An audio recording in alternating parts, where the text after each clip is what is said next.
Greetings, citizens. Justiguy has arrived, and this is the demo of A Song of Sunlight, and the audio is, in fact, being recorded. Very good, very good. Let us just begin, as always, with the Steam Next Fest. And oh, it's very, very okay. Start. New game. This one looks very interesting.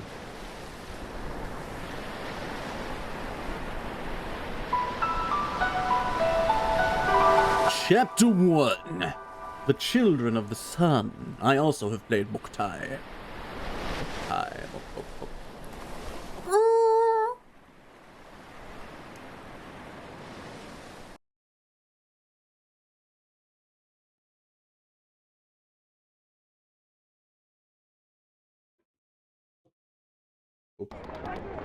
That morning, the first day of the warm season, was a day of high prayer. High prayer wasn't often, but always coincided with a change of the weather. I jolted awake, disoriented, and aware that something wasn't right. No. What is it? Oh, what is it that's wrong? Hearing the sounds of the crowd in the morning air outside my window, the dread came over me, and I suddenly realized Kanari and I should have left already. I don't know who that is, but we'll learn. We will learn. Desiring greatly not to embarrass myself by being late to the first prayer of the season, I rush out of my room to find him.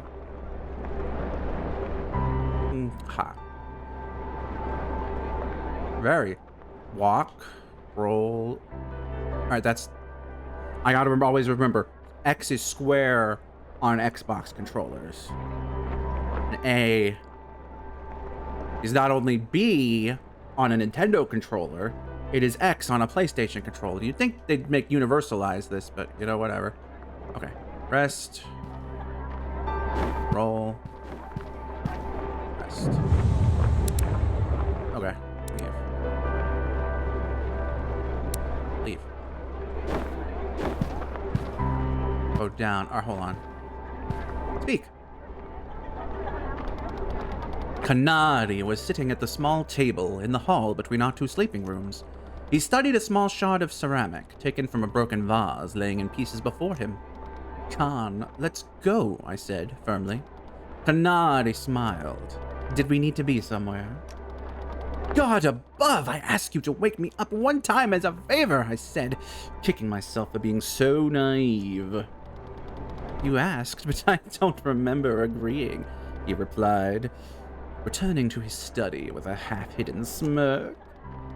And if it isn't that late, I only heard the first bell. It really was quite like Kanari to leave just before he was expected to be somewhere, arriving shamefully late and without worry nonetheless. More often than not, it led to frustration, but there was a part of me that admired his unbothered manner. Well, a very small part. Very teeny-tiny, as it were. I stared at him expectantly while he continued to examine the ceramic. After a long few breaths, it quickly became apparent that Kanari didn't plan on leaving anytime soon. Do you have to do this right now? Yes, we've got plenty of time. If we left right now, we'd be early. Doesn't prayer start at the first bell? Well, yeah. But nobody gets there at the first bell. But oh, that's right. If you aren't sitting towards the front, she'll be offended or something. I have no idea what you're talking about. You're changing the subject, my friend, my nakama. We can't be late for 2 prayers in a row. No. Don't you know how that looks? Kanari turned to face me and shrugged his shoulders. Do you honestly think they'll hold us back just for missing a few prayers? And I'd rather pray on my own anyway. Just go ahead if you want. I'll even take the fall for this one. I shook my head. Oh no, I'm in no rush. I could wait all day, I said with bravado, attempting to seem relaxed. I was calling his bluff. Kanari gave me a frank look, pursing his lips. We locked eyes, and after a moment, he couldn't help but crack a smile. Leaning back, he sighed dramatically, making a show of throwing up his hands and putting on a wary expression. All right, since you're begging me, he said, setting the ceramic back down on the table. That's not what happened, I said, offering him a hand as he reached for his walking stick. He waved it away and came to his feet slowly, resting his weight entirely on the left. He gave me a small nod. Go with Kanar into the Sunlight Temple. Okay, interesting. We walk... Wait, what?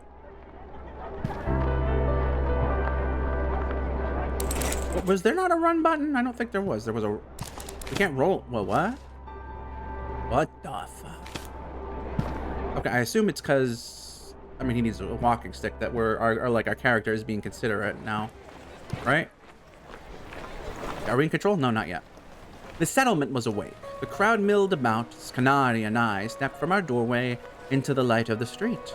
The soft wind fell over us, twisting my menage about my legs. The low chatter of voices filled my ears, and I watched idly as faces passed me. I had seen every face before, some each day for years, others in passing. To find an unfamiliar face was rare. The children of sunlight knew one another well. It was mid-morning.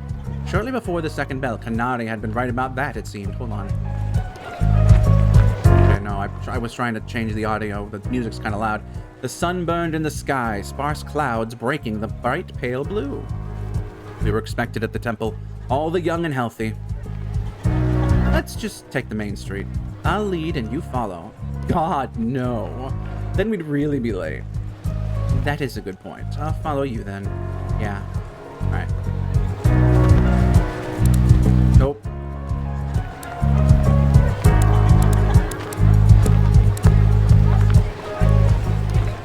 That's a bit better. Go with Kanade to the Sunlight Temple. Enter. Why are we back here exactly? Give me a second. Hey, you were the one who wanted to show up early. I thought I saw something. Alright, whatever, by all means.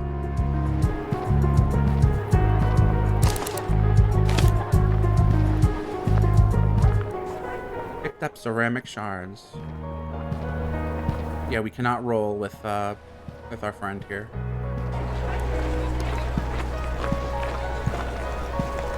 Very interesting way to go about a game like this, because I mean, there's our stats and stuff to speak. Good morning, Aram. Good morning, Yarshi. How's your shift been? Pretty uneventful this morning. Once in a while, sorry, I'll have to break up an argument or something, but that's really it this time of year, you know? Sounds like a perfect fit for you then, Yarshi. Oh, hello, Kanari. I see you haven't changed a bit. What the fuck does that mean? Hey, come on now. Khan and I really need to get to prayers. See you later, Yarshi. Are we supposed to be able to get up there, I wonder? Maybe like after we're done with the prayer? Conversation among the crowd, while frequent, was in low, hushed tones. I took in pieces of the conversation as we walked along the weathered cinder brick road. What have you heard? Have you seen the fields? No, I don't know. And so on.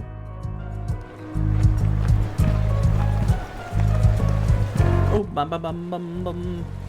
Anam, how are you? I'm doing well, thanks. You're advancing this season, right? Congratulations, thanks. I'll join you guys pretty soon. I look forward to it. Oh, and this was Kanari, right? Oh, don't pretend you don't remember me. You and I were inseparable back in the day. Not quite. So, like, did Khan get injured or something, and that's why things are, like, awkward with them between other people? Or what?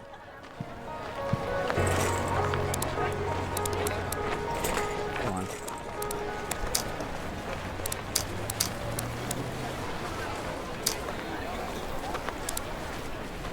Later to cloak. First given to children when they enter into general education, and though it is much too big, they grow into it. This one is yours, and for as old and worn as it is now, you cherish it nonetheless. Interesting. Why are we stopping? Slowly coming to a stop, I began to notice that the street was filled with carts. There were vegetable carts, the one used to bring food from the plantation to the settlement.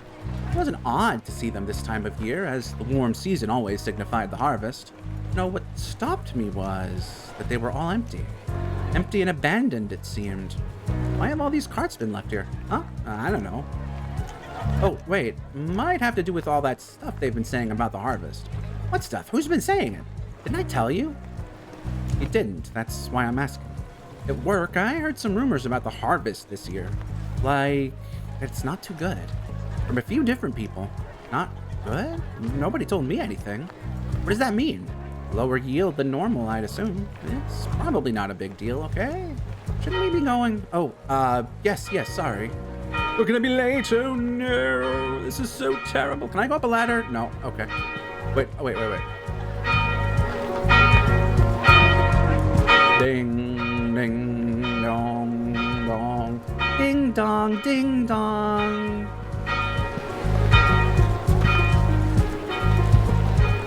Morning, Aram. Good night. You two should really hurry along. Prayer's gonna start soon. Hear that, Aram? There's no hope now. Let's turn around. Shut up. We're going to make it. Thanks. No problem. That was awkward. Morning, you two. Prayers. Hear that? No problem. Okay, that was interesting, I guess. Ooh, there's two pick-upables. Give me. Picked up red powder. Picked up ceramic shards, which are apparently a thing Aram likes. No, wait, Khan likes them. We're Aram. I remember that. Tally-ho, as they say. By the time Kanari and I made our way to the last block before the temple, the crowd had already dispersed. Everyone was already inside, it seemed. The street was left in peaceful quiet. To Kanari's chagrin and my dismay, the two of us were late. Didn't we pick up the pace? I think everyone is inside already. Well, that's that. They started without us. I think the proper thing to do now is to head back home and... What? No way. There's no way we can just skip it. I seem to recall a saying. If you're going to be late to something, you're better off not showing up at all. You and I both know that nobody says that. Come on, all right. I mean, there are clearly still people outside. Autumn, you're cutting it close. I think you're starting any minute. Ah, crap. Come on, God, we've got to hurry inside. God above, you're the one that keeps stopping us. Temple of the Sun. That's where we are. Now it's fading to black. Okay, sit down. Don't make a thing of it. Come on, why are you going forward? Just hide in the back. What are you doing? You don't want to be caught being late, do you? The room was quiet and smelled of ash. Kadnadi and I filed in, the space crowded with many already kneeling in a ring around the center of the room. Dimly lit, the only source of light was a bright beam of sun streaming in through an opening in the ceiling. The light cast against the floor in such a way that no person knelt directly in it, instead surrounding the radius of the circle ever so closely. Kanari and I am getting a phone call. And now I have returned. Kanari and I found an open space a few rings from the front, kneeling and folding our hands in the proper manner. As people continued to enter, I scanned the room. There was my father, sat towards the back, across from me in the circle. It's not a happy-looking fellow. Oh, no, wait, he's got a kind of a smile there. We made eye contact, and he gave me a small smile, nodding toward the floor. I looked lower, noticing Ashadar's weapon lying delicately across his knees. Embarrassed I had forgotten, I quickly did the same. In the far back of the room was my mother, speaking in hushed tones to a girl close to my age. After a moment, she caught my gaze as well and smiled. By prayer drew all to the temple, every young man and woman from each obligation. The settlement came together in prayer often. It was how we spoke with God. I opened my eyes, and the sunlight maidens had made their way to the center of the circle. The deep red of their clothes was striking amidst a room of brown and grays. Some were young as I, if not younger, while others were nearly as old as my own mother. In a line, they came quickly and quietly, their pale skin bathed all at once in sunlight. I looked closely, but she wasn't there. Not yet. A girl about my age stood toward the front of the group. Her name was... Barik. She raised her hands to the sky, then brought them down gently, suddenly speaking, "Hear us, God! See us, God, for we are here." Her voice was soft, but carried throughout the chamber. "We are still here, O God. We are here, where you left us. We have not gone away. We have not forsaken your blessings and your gift to us." The girl closed her eyes, "And so we ask you." At this, we lowered our heads nearly to the floor. I felt Kanari do so to my left. "Grant us safety. Grant us healthy children." At this, she paused. I looked up, suddenly aware of her face. Her expression was strained. "Grant us good harvest." She paused again. Give us guidance if we have strayed from your plan, and grant us strength in the coming seasons, whatever hardships we may face. Please, oh God. What? The image of the street and the empty vegetable carts returned. Maybe it was true then. Maybe the harvest hadn't been good. Oh dear. Oh dear, dear, dear. I was pulled from my thoughts by the motion of Kanari returning to kneel beside me. The rest of the room had already done so, and I pulled myself up quickly. I noticed then the small fire lit by the other sunlight maidens, and another had begun to approach the circle. She strode confidently, yet her face was obscured, the hood of her menage pulled low. The long braid of her hair spilled out to one side, gently swaying as she came near. She's got the anime mom haircut, oh no! Her step, the way she held her hands at her waist, I knew it without seeing her face. It was Sachita. Stepping into the light, the other maidens made room by the fire. Farik watched her closely. I couldn't read the expression on Farik's face. Sachita stood for a moment unmoving, seeming to ignore anyone around her. And then, all at once, her hands came forward. She held them upwards, towards the open sky above. In her palms, there was a soft glow of indigo light. The air seemed to shimmer, small specks of dust pulling closer and closer to the center of her cupped hands. There was a soft, dull sound, and suddenly the light was gone. In her hands was a small wooden figure, something like a woman. She held it above the flame for a long moment, an offering. Your gift to us and our gift to you. Sachita spoke more softly than Farik. Opening her hands, the figure fell into the flames. Quickly it caught and began to smolder. White smoke rose from the fire and into the morning air. Clasping our hands, we raised them above our heads. The eyes of the room were on the smoke as it danced upward toward the light. But I was watching her. Sachita, too, after a long moment, raised her head to watch the smoke. But the motion was quick and her hood fell back from her face. There in the hazy light, Sachita's features were on full display to the room. Her hair was a lighter brown than most. It fell to both sides of her pale face, pale white like that of any sunlight maiden. Yet at a further glance, the left half was strange. Splotches of crimson red ran across it. The appearance of burned skin, her eyes at first glance shone a vibrant ochre. But the left, the iris had faded, now an ashen gray. It was half of her body, it seemed, or half of her body that bore the memory of illness.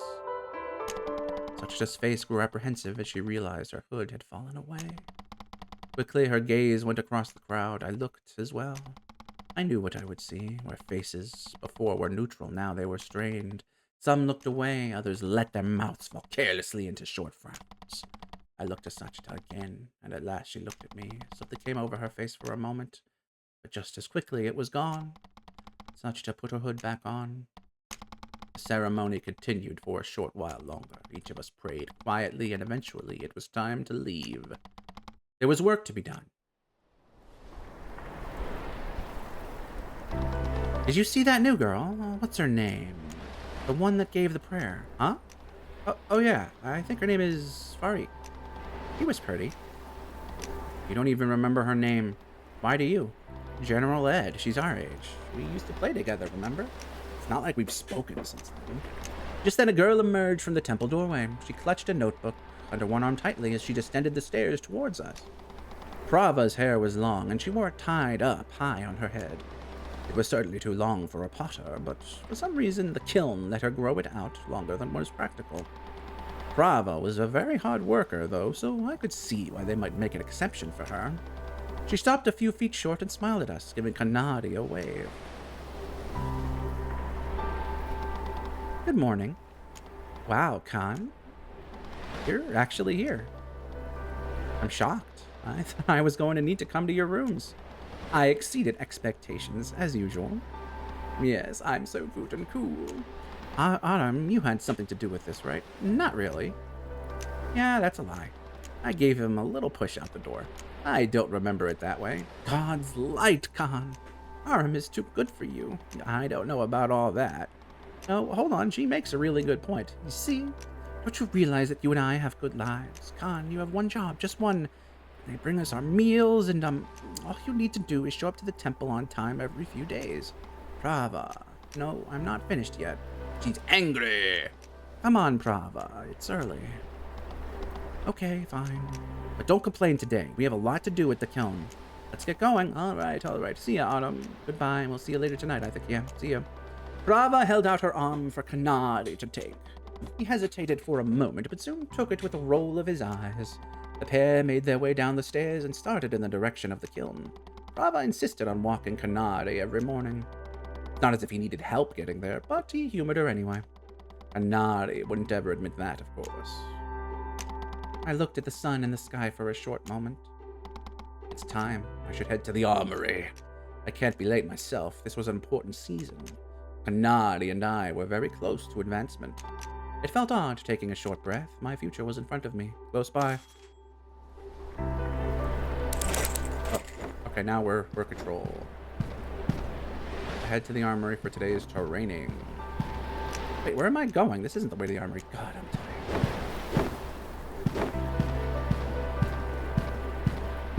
You run around, I run around. We all do a run around.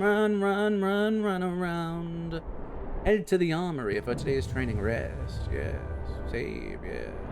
Game saved successfully, yes.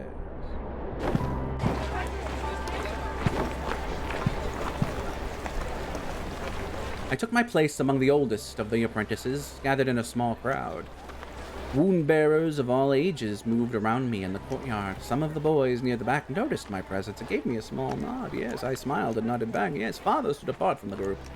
He was my father, yes, but known to the settlement as Ashadar of the High Wound Bearers.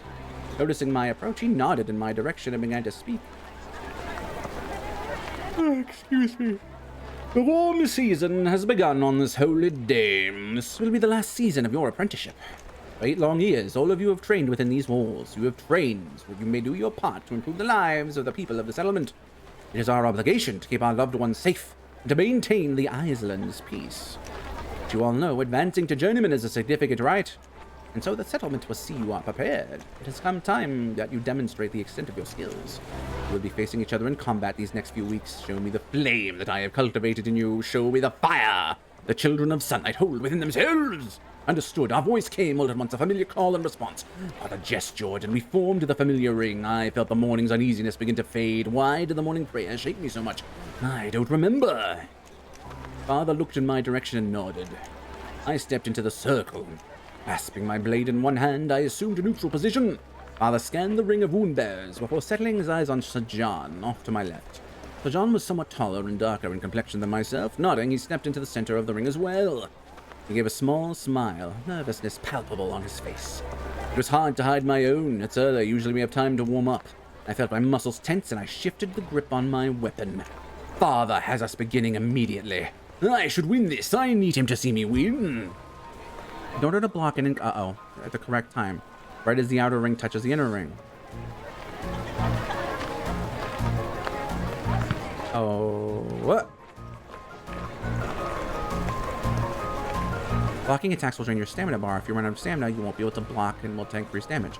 The better time your block, the less stamina you'll lose. If you time it perfectly, just the touch, you'll lose 0 stamina. Stamina will passively refill, but you can also restore it by choosing the defend option on your turn. Blocking attacks will drain your stamina bar if you run out of stamina. Ready? Oh, wait. Okay, it's repeating.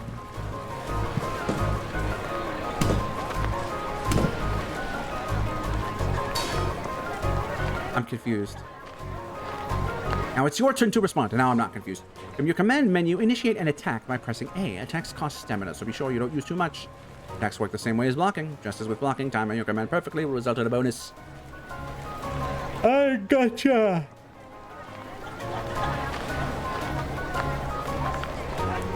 Oh, I have to actually...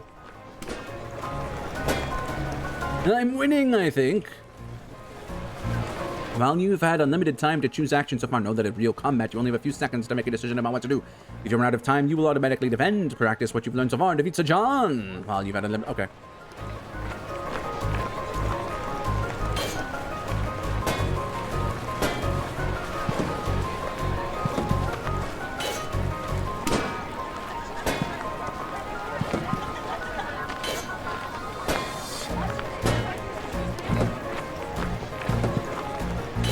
I'm confused.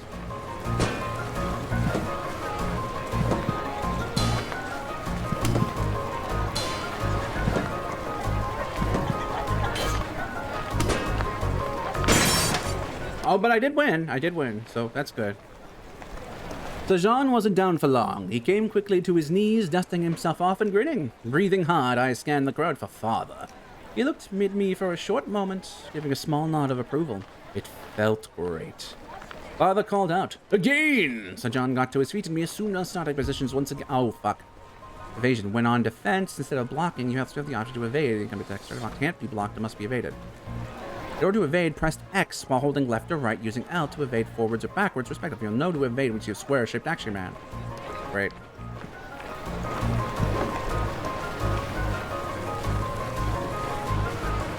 While heavy attacks must be avoided by evading, you can choose to evade any attack instead of blocking. However, evading costs significantly more stamina than blocking. Okay.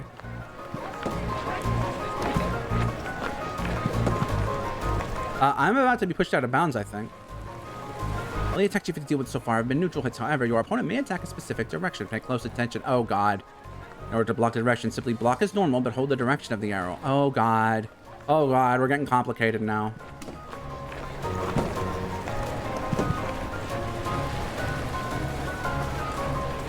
And you've learned all the fundamentals. You learn to defeat Sejan again.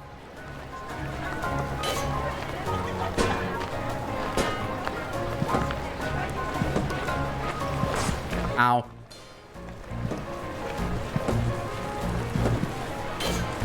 Shazam! Shazam! Shazam! Shazam!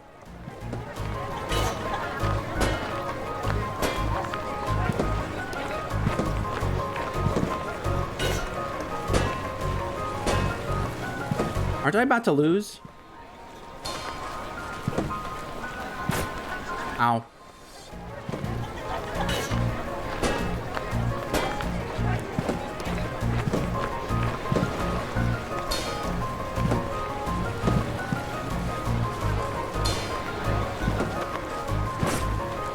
Uh-oh.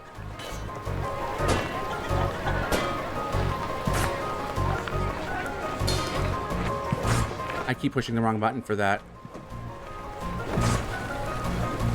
Fuck me. Okay, that was a little tough. That was a little tough. Before I realized that midday had come, Father signaled to the courtyard that it was time to break for the meal. The group began to file inside, exhausted. My hands behind my head, I took a moment to breathe deeply and recover. I noticed John at my side, chest rising and falling similarly.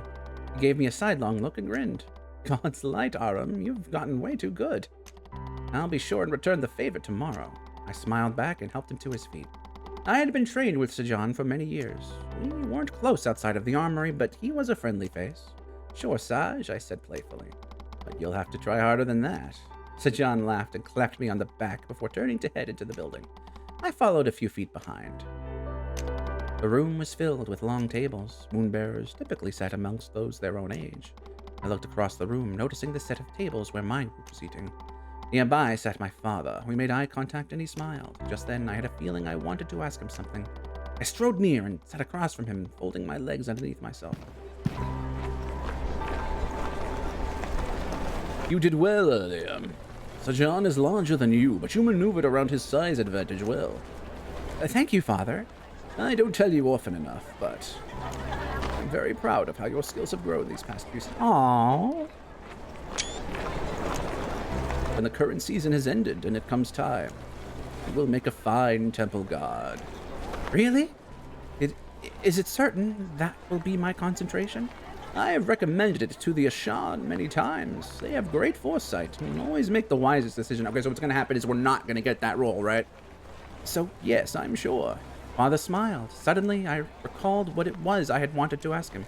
The empty vegetable carts flashed through my mind. Just then, a young boy came by, passing steaming ceramic bowls. I took mine in my hands, feeling its warmth. But something was odd. It was half full. I looked up at Father, taking small bites. Father? Yes, Autumn? Isn't this less than the normal portion? It is. But why? I'm certain the Ashan will make an announcement in due time. This has happened before you were born. I didn't think I would live to see another. But alas. So then, does this have to do with the harvest? Yes. It's called famine, Autumn. When the yield of vegetables is lower than normal, lower than what is necessary to feed the settlement, Hammond. So it's going to happen? It seems that way from what I've been told. There may be difficulties soon. Oh, what sort of difficulties? It is often difficult to determine a fair distribution of food among the settlement. Whatever the decision, wound bearers must serve to enforce it. Uh-oh. When you advance, you will play a part in this. I did the same. I don't really understand. That weapon you carry, Autumn, gives you a special right among the children of sunlight.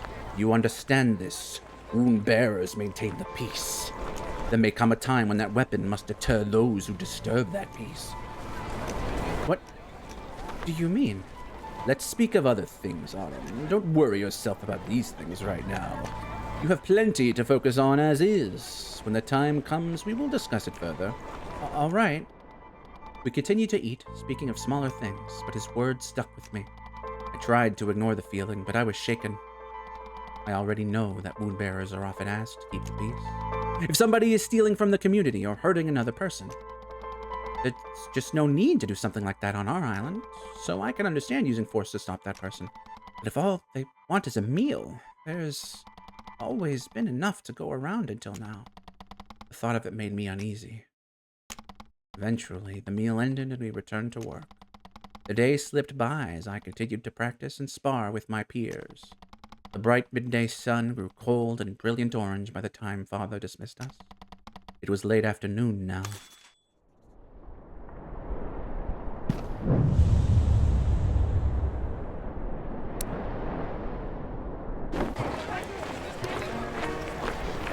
I stepped into the street and admired the fading orange light. The rest of the afternoon is my own. I suppose I could return home and read or something. No, I realized then what it was I really wanted to do. I'll go look for her. I'd like to see Sachta today. I'd like to hear her voice. She's still at the temple. I should go look. During free time, you are allowed to explore the settlement at your own pace and complete the side content. Take side quests, talk to the people of the settlement, and collect items. The story will not progress unless you pursue the main quest objective. You can view your current quests at any time by pressing Y to open the status menu, as well as mark your quests on your current... Okay.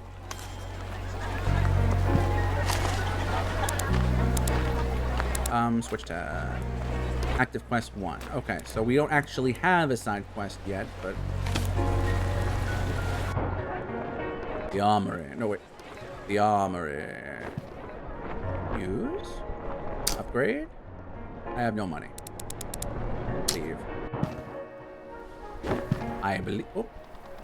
That was really impressive. Earlier today, I mean. You didn't lose a single match, really. I guess I didn't.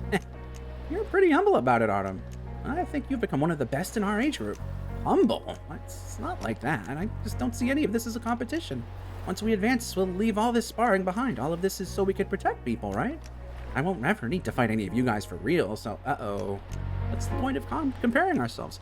You're not wrong. That's a good way of looking at it. Hey, speaking of, what concentration are you hoping for? I'm not sure yet. Probably peacekeeping. Temple guard sounds pretty dull, like I wouldn't really get to do much. You think? Sentry, well, I don't think it's for me. I see. Hey, staying late, huh? Was hoping I might run into you. Oh, sorry. I wasn't planning on staying long. Damn, really? Not even for a little bit? We gonna get a rematch? Is that what this is? I was thinking we'd get another match. There it is. Well, come on, Autumn. I need redemption from before. There's no way I could let things stand as they are. It's not like that. You've beaten me plenty of times in the past. Not recently. In fact, I don't think I've beaten you sparring once in the past year. Maybe. Come on. I know exactly why I lost earlier, but this time. Okay. Just a quick match. I hope you're ready for a real challenge this time. Challenge.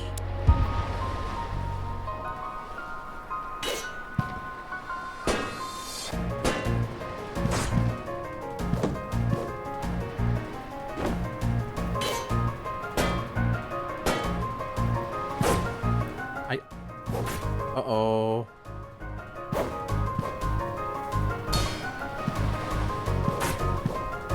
I am bad at this.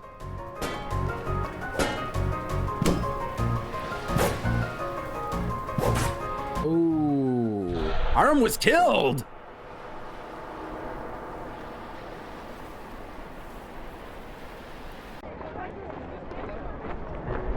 Excuse me?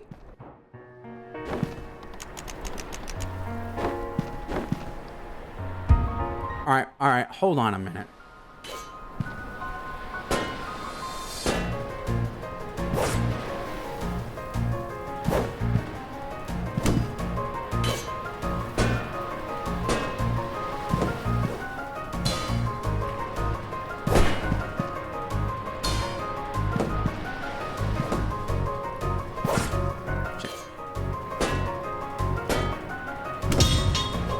What was that? What? Huh?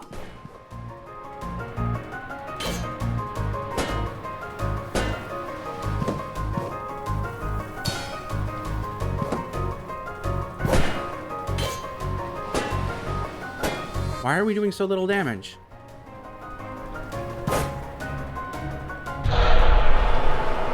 Are you shitting me?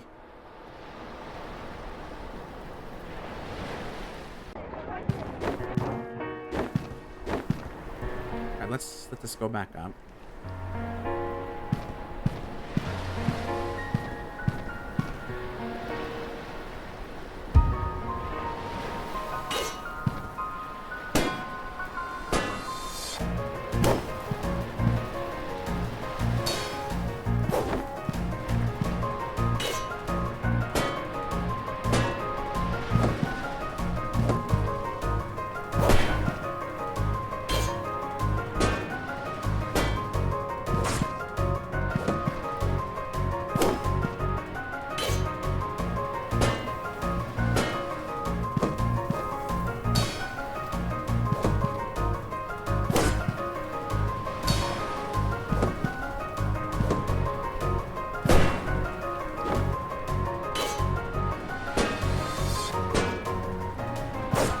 Dodged.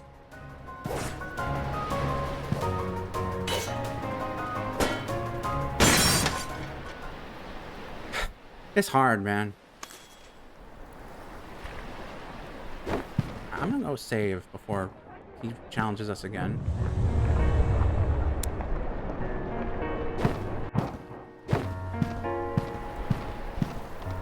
God above! There's no damn way. Again, not bad. If it's any consolation, you made me work much harder than before. Ugh, spare me the pity. Looks like I'll have to double down on my training from now on. This isn't over, you hear me? I'll beat you one of these days on them. Sure, whatever you say. Picked up Mark of Honor. What is that? Consumable. Mark of Honor, a small carved piece of wood. It's uncertain when or how the should be. Marks of Honor is always become a sort of currency. Ah.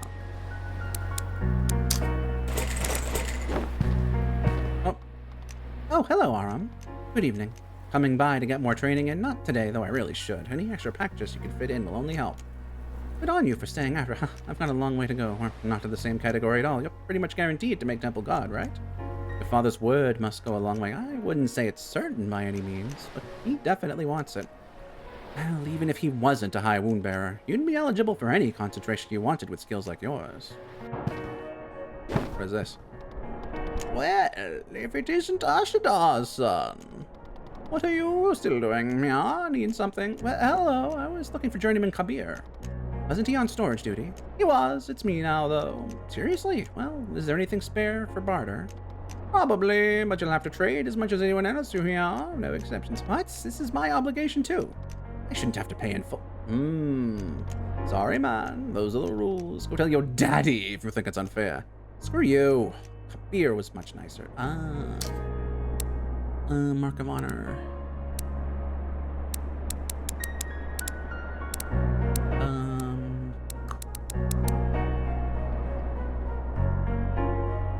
Okay, so there's two currencies. There's the Mark of Honor and then their currency. Oh. I head to the Sunlight Temple to look for Sachita. I shall do this.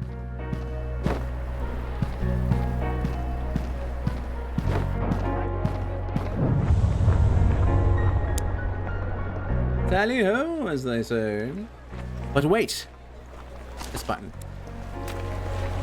Okay, no, there's still only one. Wait, can I go up the ladder, I wonder? No, because there was that thing on the...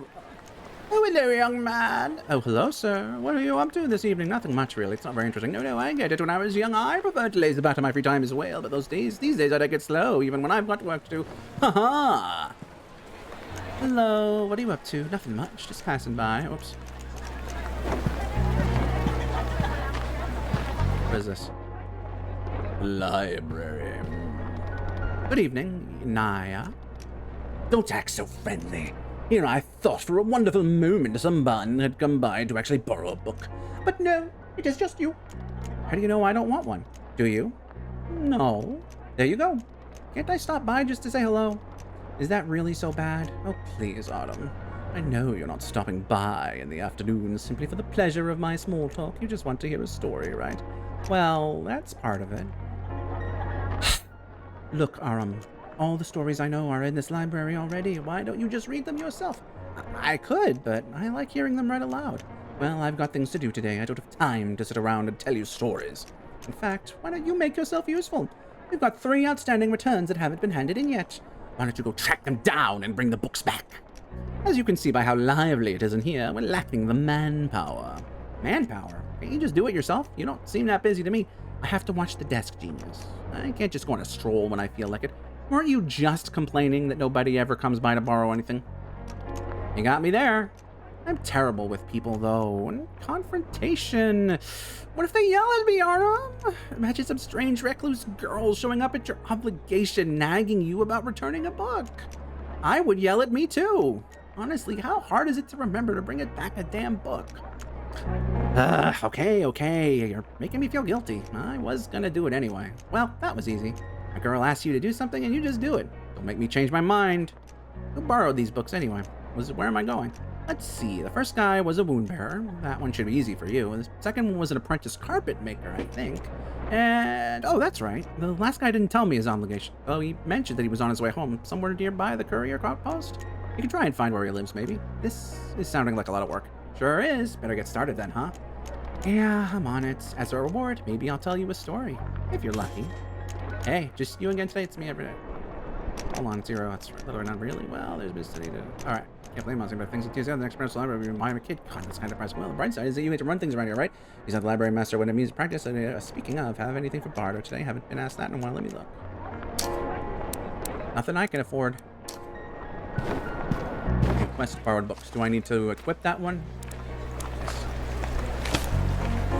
Yes. Wound bearer will be where we just came from, right?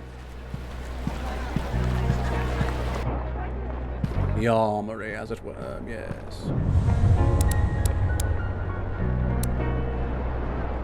Can I use this?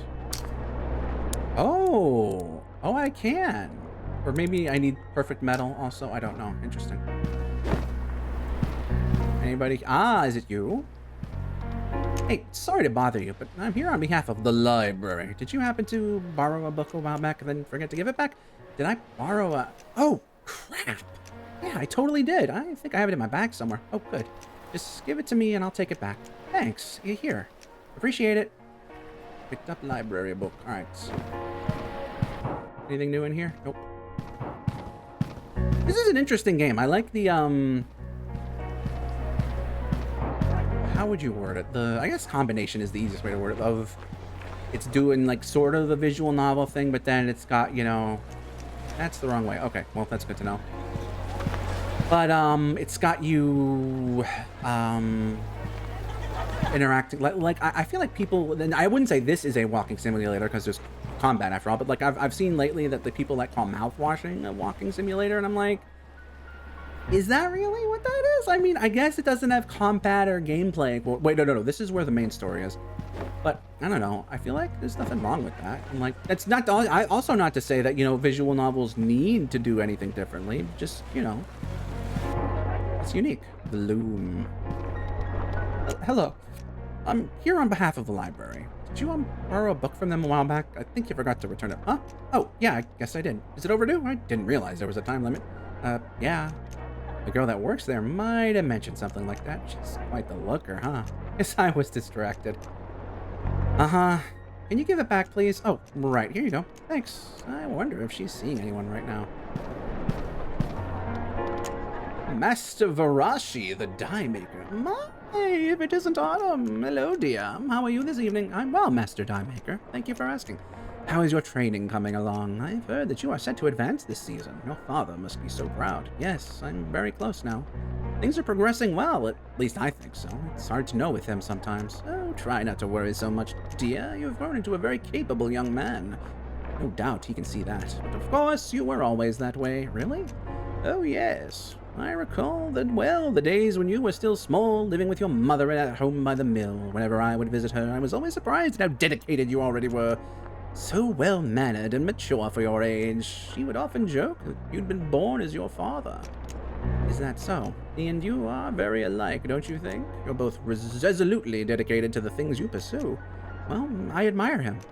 I want to make him proud. And that's a good thing, but let this old lady give you a piece of advice, Autumn. Try not to let your expectations for something be the only reason you do it. It can be easy to lose perspective on whether or not a goal is worth it in the end. Worth it? Of course it's worth it. I have been working towards this my whole life. I know, dear. It's just something to think about, right? Of course, and thank you for your advice. Best of luck, Aram. I wish you the best. It was a blessing to see you. Likewise.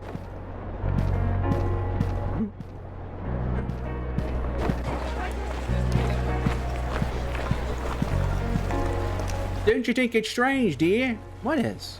One of the homes in our streets were made long ago with archimancy. Yes, I remember hearing that story.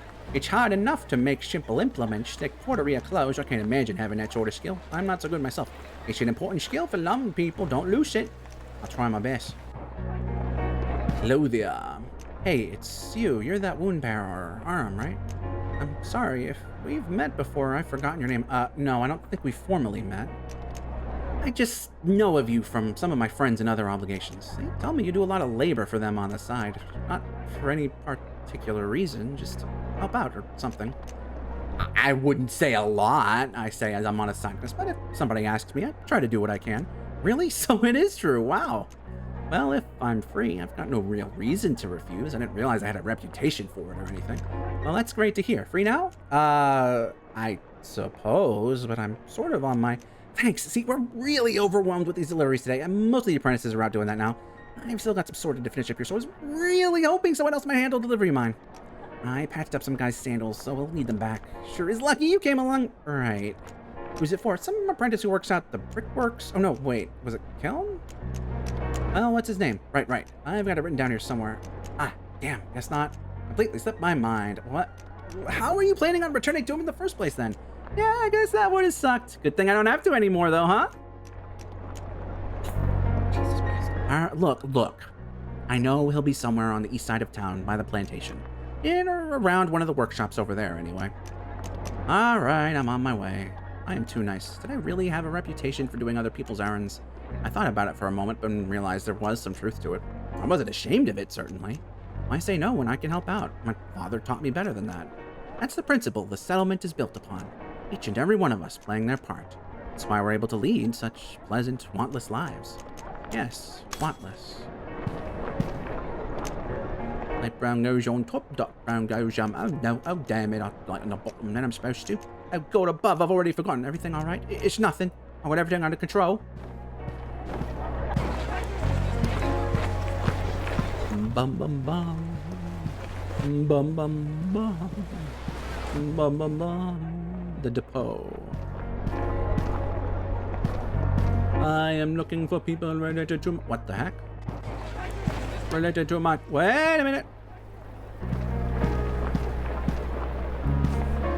Picked up powder. Picked up ceramic shards.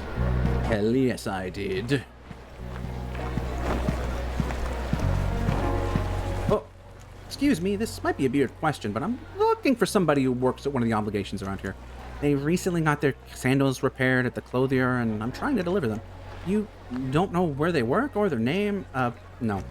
You don't even look like a... Are you a wound bearer? Yeah. Why do they have you doing a delivery for the clothier? I'm just trying to help out. Sorry, I have no idea, right?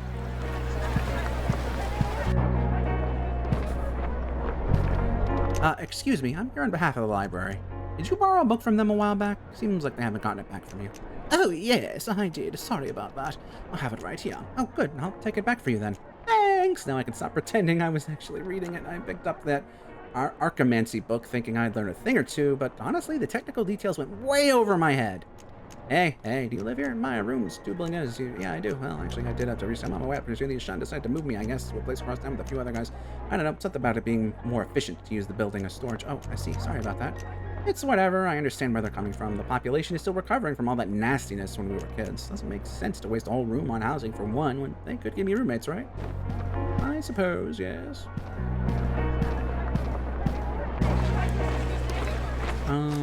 Question. Do I need to now take them back to the library? I probably do, but first let's, Oh, Aram, hey, can I ask for a word of advice? You want my advice? We had a message request come in earlier today. It's from some carpet maker named Amjan, addressed to a sunlight maiden named Ishka. Okay, and well, it seems like it was a love letter of sorts. It's also supposed to be read aloud, so I can't just drop it off and leave. So you're embarrassed. Don't make fun of me. Of course I'm embarrassed. Who wouldn't be? How do they expect me to deliver it without getting strange looks anyway? Houses aren't supposed to enter the Sunlight Maiden's quarters. Well, I go there plenty. It's not natural, like you're supposed to be there doing something important. I don't know. Anyway, good luck with that. Aram, please, could you just do it? You want me to do it? I'm sort of...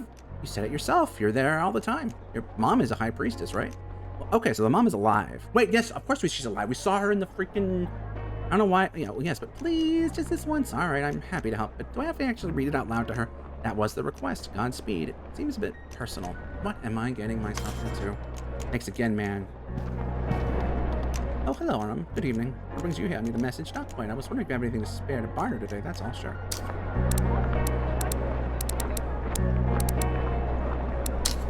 Boom, boom, boom. What? Oh.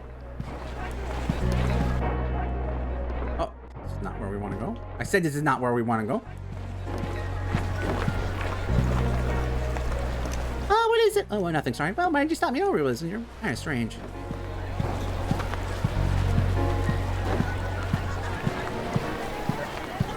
Excuse me, this might be a weird question, but I'm looking for somebody who works at one of the obligations around here.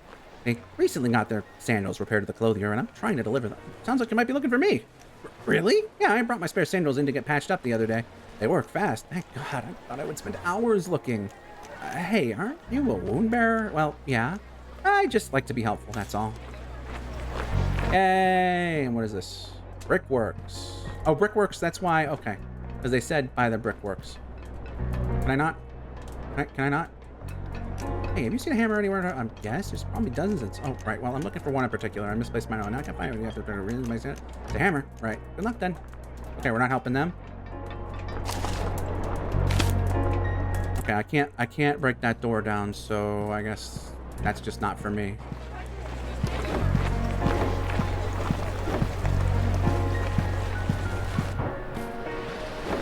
Ooh, interesting. We can go this way. Can we go all this way?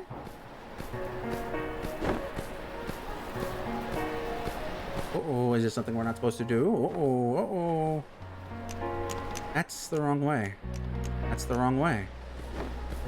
Okay, did I accidentally trigger that twice? Oh, wait, I have 200 money now. It's right next to me, as you can see.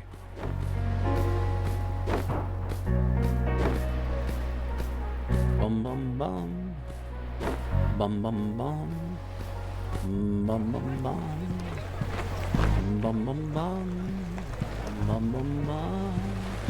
That's the Brickworks. The next one is my room.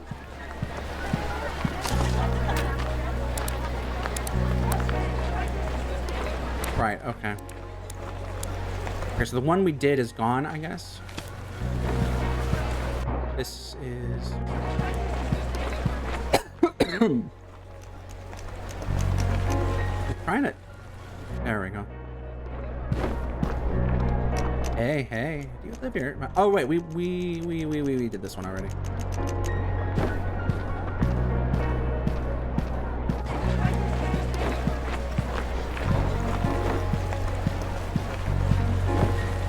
This is the depot, not what we want.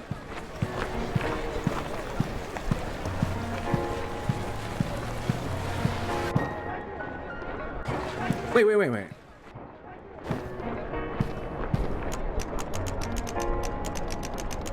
I did your quest, so...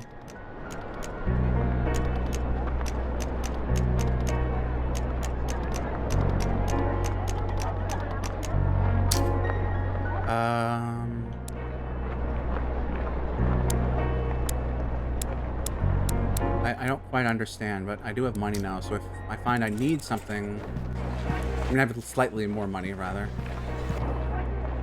Loom? Have we been in there? Well, it's not what we're looking for, so. Temple, this is what we want. No, no, it's not. No, it's not. Almost forgot the library quest. You gonna get a story? Here you are. I managed to track them all down. Well, look at that. You actually came through. Thanks, Autumn. Guess I have to deliver on my end now, huh? So, what kind of story do you want here? Lately I've been wondering about something. All the different things we make each day with our archimancy. The bricks we use for construction, our carpets and clothes, our tools. We know how to make them because we have their schemas, right? Those documents with all the physical properties of different materials written down. I hadn't thought about that much before, but where did the schemas come from in the first place? Who figured all those properties out? Ah, you're curious as well. I've always wondered the same. In fact, a while back, I did some digging and ended up reading over a dozen books trying to piece it together. But I'll, paraphrase. You'll remember this first part, she began. It's the story we would always hear in General Ed. You know, God creates the island and all that. That story comes from the sacred texts, of course, but they rarely ever say just how much time exactly is passing between events. So this might have all happened shortly after that, or maybe it was hundreds of years later. Who can know? Nonetheless, in the early days of the settlement, they say we knew how to make everything. Recall that God has given us a piece of his own power, so an intimate knowledge of all things physical in this world was second nature to the children of sunlight. Every sort of metal, brick, and wood, even materials for which we've now long lost the schema, like amethyst or ivory. We had all of them at our fingertips. God had left his children to build a paradise. But many years had passed, and now he saw that there was division among them. They followed different leaders and lived apart from one another. These factions tried to better themselves at the expense of others, yes. God saw all of these things and was displeased. The children of sunlight were meant to be perfectly equal to one another, to share their talents and creations, and to live as one. Thus, God made it so. Slowly but surely, our knowledge of all physical things began to fade. It was subtle at first. We lost silk one year, then obsidian months later. But before long, it was brass and canvas, platinum and coal, dozens of materials lost on the same day. Seeing what had come to pass, what little we still remembered was written down desperately. But it wasn't much longer until everything was forgotten and nothing was left. Those original notes became the schemas, they say. I suppose that answers your question, but there's a lesson in this story too, Arum. You see, ultimately, it was the great forgetting that brought us together once again from our separation.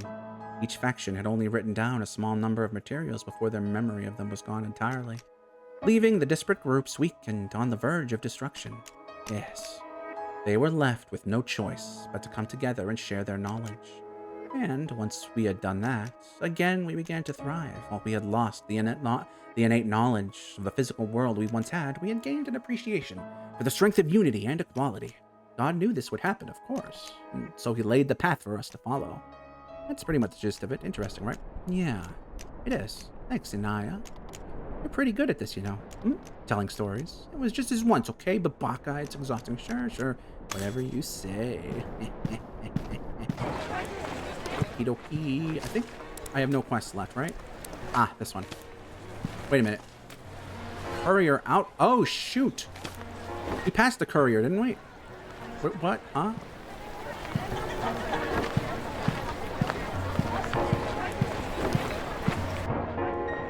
Loom. Clothier. Maybe I didn't. No, I'm not sure. I don't remember. Is this our house? Depot. Have I made a terrible mistake? Is this our house? No, this is this person's house. Is this our house? Courier. Courier. Ah. Oh, do you mind not going up there? Things are a mess up there, so I haven't had the chance to work on it. Oh, sorry.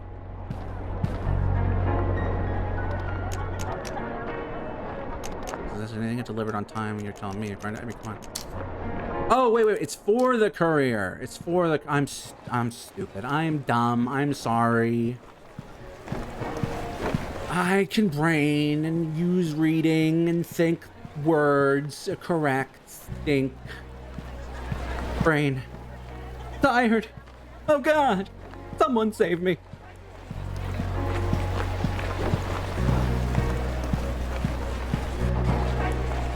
What? Temple of the Sun. Yes.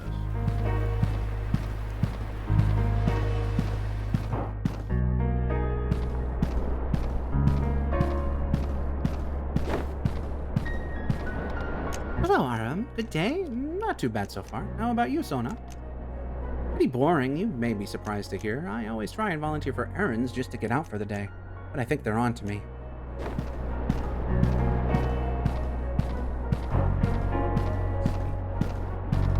Good evening.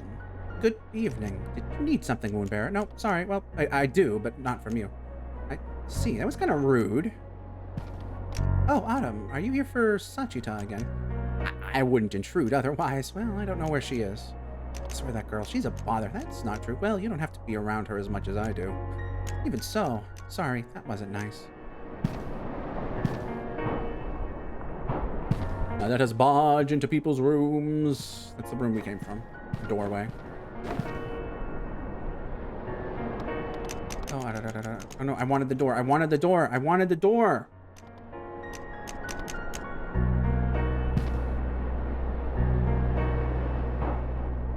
Was that the one I had already gone in? It might have been. You shouldn't be here. It's not proper. I know. I'm sorry. I won't be here long, my lady. Whatever. Say a prayer later and ask to be forgiven. I will. Oh, I'll steal this. Picked up bandage. Hello, my love. How was your day? Good, Mom. Thank you. It's exciting, isn't it? You're so close now. Are you tired of hearing that? No, it's all right. I'm excited. But, oh, I see. Are you here for her? I was just wondering where she might be, that's all. Ah, of course. I should have known you wouldn't just stop by to see your poor mother. Mom, come on. It's not like that. I'm teasing you, love. She left a few minutes ago. Do you know where to? I think she mentioned the tree. Got it. Thank you, Mom. Love you. I love you, too. Okay, that's main quest, but that's not the one I wanted. Wait, this is the entrance to the Chamber of Ashan. I can't go in there. It's not proper without anybody. Huh? Did I miss who I'm supposed to talk to?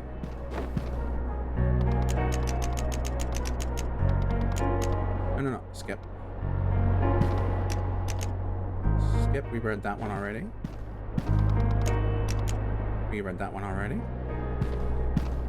Oh! Oh, I thought this was the door we came from. I'm dumb. Hold on. I'm just going to steal your stuff real quick. Excuse me, my lady. I'm here to deliver a message. A message? But you're a wound bearer.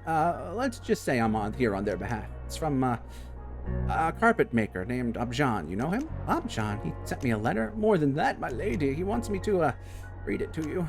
Oh, God above. Don't bother. Excuse me? You heard me. He'll forgive me if I don't want to sit through whatever love poem he's copied from a book and passed off as his own. I've told Abjan 100 times already that I'm not interested. All right then. Did you at least take the letter so I can say I did my part? No way. I don't want it. I'll tell you what. Go back to Abjan and tell him what I just told you. That should get him off my back. I really think you should go through the couriers for that. It's not my job to... Are you still here? A Sunlight Maiden gave you an order. Do it. Yeah. Well, this is going well.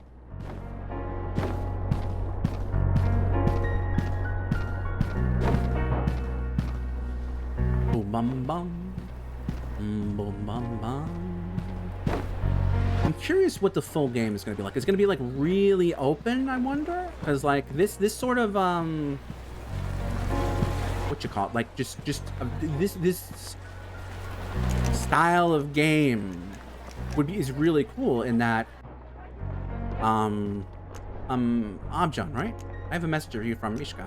Oh, so she got my letter then. Finally. How did she like it? What's her answer to my proposition? It's she said, well, oh no. She loved it, but I think you should meet her in person as soon as possible to discuss it. Hell yes, I'll see you right away. Thanks, man. No problem. Just happy to help. I do feel a little bad about this, but how can I tell him the truth? It would crush him. God above, I'm terrible at navigating these sorts of things. Time to be done with this. Oh, hello. Can I help you? Hello. Is there anything here to barter today? Okay, that's not what I care about.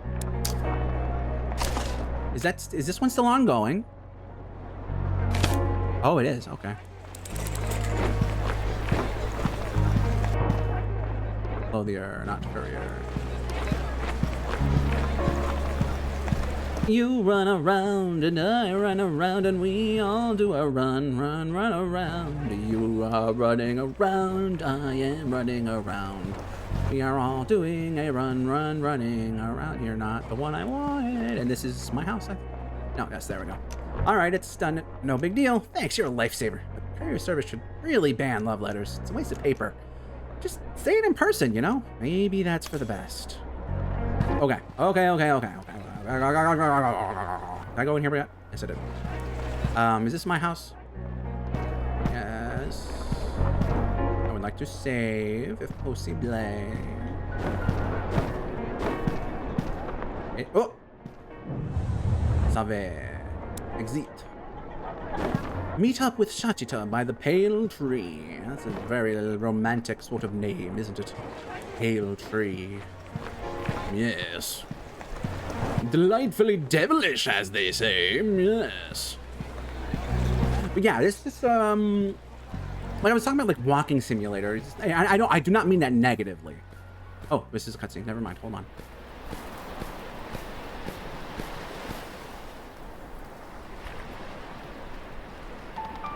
I stopped for a minute and looked out at the fields. Apprentice farmers knelt to work in the fading evening light.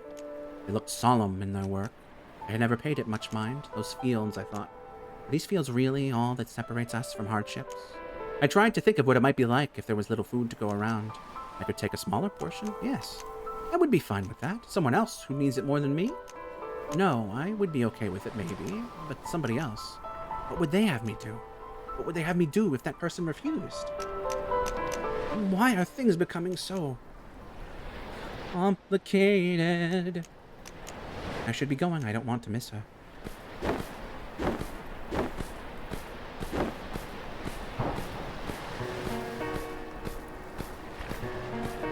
Hello?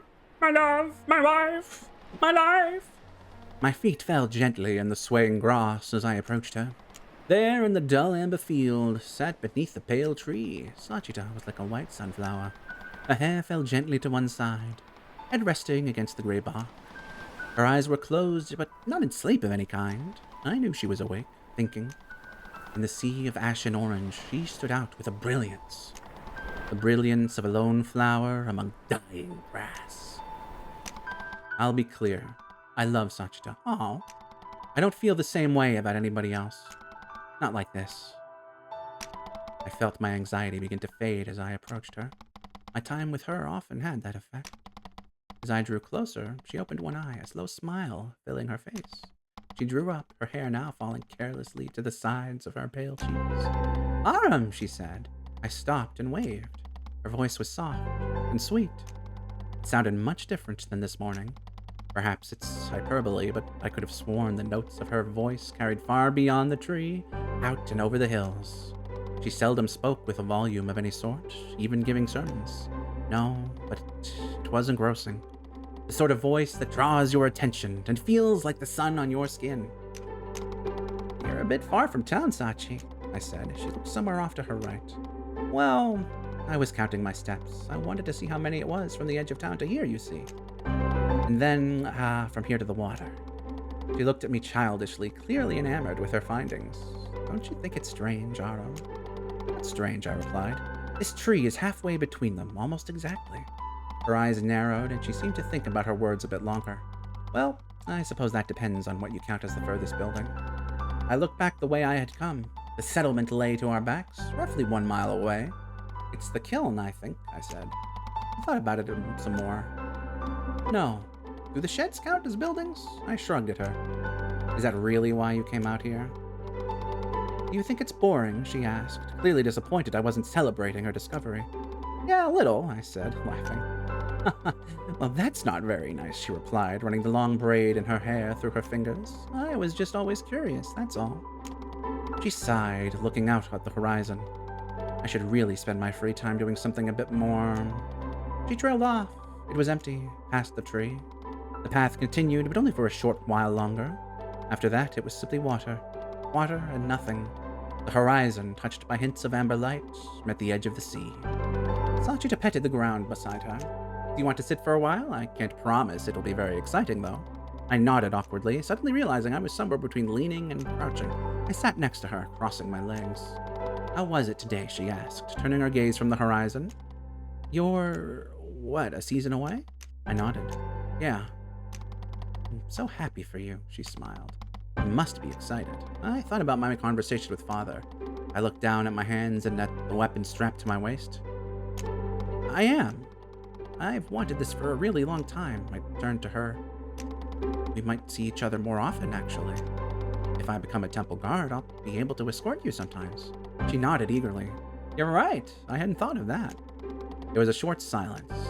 Ah, young love, it's so cute.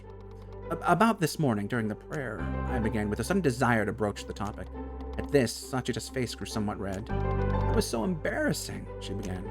No, listen, I cut her off. I was going to say that I really don't think anyone minded, really. It was an innocent lie, but insincere all the same. Sachita gave a small laugh. They did, she said quietly. It was an accident. It won't happen again. I felt embarrassed having brought it up. The effigy was perfect, though, I said, trying to change the subject. She shook her head. Thank you, Aram, but it wasn't. Come on, Sachi, I said in reply. You know it's better than I can do. Sachita smiled a bit. Well, wood is easy, you know. It's not very dense. Not for me, I said, stretching out my palm. I closed my eyes, trying to remember old breathing exercises and focus techniques. I hadn't been taught any formal archimancy at the armory in years, after all. I fixated my mind on the small wooden fingers Sachita had made this morning. My outstretched hand grew warm. After a few seconds, I opened my eyes again. I heard Sachi's soft laughter before I had the chance to look at what I now held in my palm. It was made of wood, that much was certain. As for the shape, it was more like a bit of melted clay than anything remotely human. Even had I more time to study the original, I would be hard-pressed to make something so detailed as hers. God's light, I've actually gotten worse. Sachi composed herself enough to speak. It's a good effort. I started to chuckle as well, despite myself. Her laughter was infectious. I suppose that was because it was so rare to hear it. Aww. We grew quiet, and minutes passed in comfortable silence. I can't really poke fun, honestly, Sachita said, some of the brightness gone from her voice. My last batch of practice for the festival came out like that, too. Metal is really tough. I glanced at my sword. It's supposed to be. Pure iron, right? Not an alloy? She nodded. Pure, which is supposed to make it much easier. But I'm struggling. The other maidens could do it on their first few tries, I've heard. I don't think I'll have it ready in time. And they'll have to pick somebody else. She opened her mouth to say something more, but stopped. Sachita spoke like this often. She was quick to self-depreciate. To self-deprecate. I never knew how to respond. I'd like to think that I know her quite well, but even so. What I mean is that encouragement is hollow sometimes. People pick up on it, and Sachita was adept at spotting lies. Sachita began. I don't want to disappoint the High Priestess. I looked up for a moment, thinking of a response. Well, there's time still, I managed, meekly. She nodded, slowly. That wasn't the right thing to say. Looking down at her hand, she turned a palm towards the sky. After a moment, a flash of indigo light came from her palm. When the light faded, in her hand was a small wooden ring. A sun ring, like that any man or woman would wear. It's detailed, sure, she said quietly. But in a different material, it wouldn't look as good. She smiled softly. Do you want it, Aram? It was a familiar question. Sometimes she gave me the things she made in practice, for as long as I could remember. My room was full of them, small wooden rings, blocks, and other things a child makes with archimancy. Sachita was like that. I tried not to show it, but I was eager to accept them.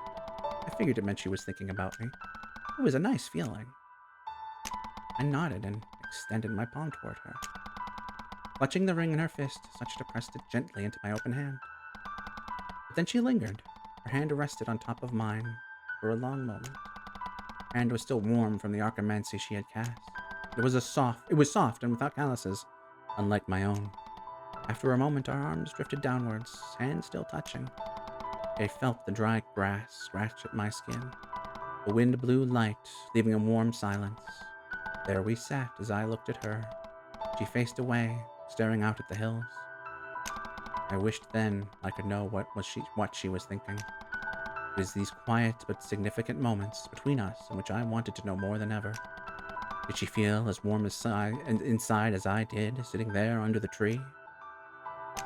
Suddenly, I felt her hand tense. She pulled away, quickly. Her arm returned to her lap, and she sat up straight. Her smile had faded. I have to go, Aram. I need to practice. Right? Pulling the hood of her menage over her face, Sachita stood, dusting the grass off the hem of her dress. Okay, I replied. Stepping a few feet away, she turned to look at me from over her shoulder. I'll see you soon. Yeah, I said again. She nodded after a moment, walking away. But before long, as the sunlight faded, she had disappeared into the outer line of buildings making up the settlement. I watched her go, Sachita, the girl that I loved. It had taken me years to notice it, but as I grew older, it became clear. Something was wrong with Sachita. Something had always been wrong with her. I suppose I noticed the gravity of it far too late. It's not just that everyone hates her. It's not just that she hides her face. It's not just that she pulls away. I knew there was something broken about Sachita, fundamentally. Uh-oh. That I know. But it doesn't matter what it is. Because one day soon, I am going to marry her. I am going to marry Sachita and keep her safe. If the world scorns her, then I will be there in front of her like a shield. All of her sadness, the things she holds inside, I will take them all away. As a wound bearer, I will have that kind of strength. I have a duty to this element, of course, but I'm not doing this entirely for them. It's for her. It's always been for her. Interesting.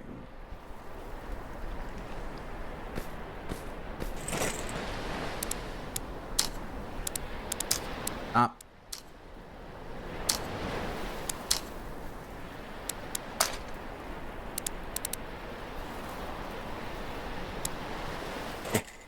Wasn't sure that would work. How did I just get to that menu? There we go.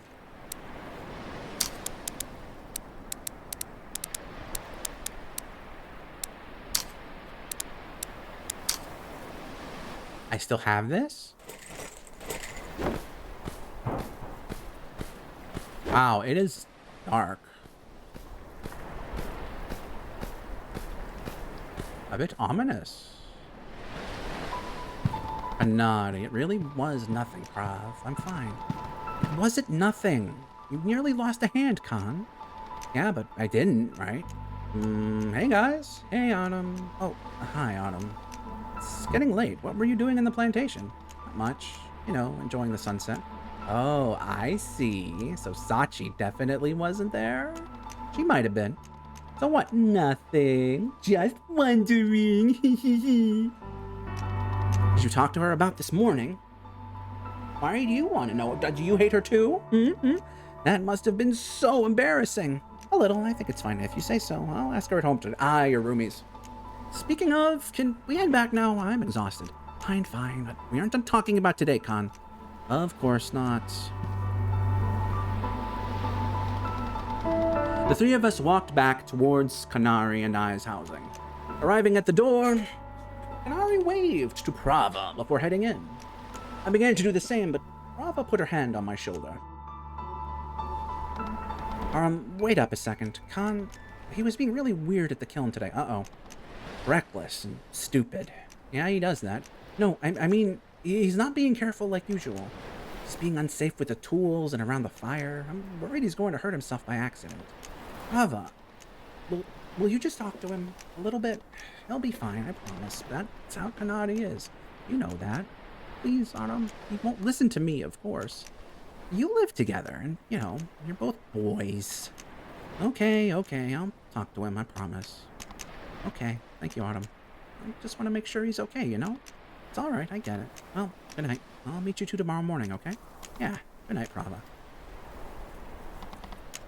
With that, she gave a small wave and walked down the street. I watched her go for a moment, quickly disappearing around a corner. This wasn't the first time Prava had asked me to talk to Kanari in her stead. It was always for similar reasons, and I decided, as usual, not to say anything. No! Aram, what happened to helping people? I discovered early on it was best not to pry with Kanari.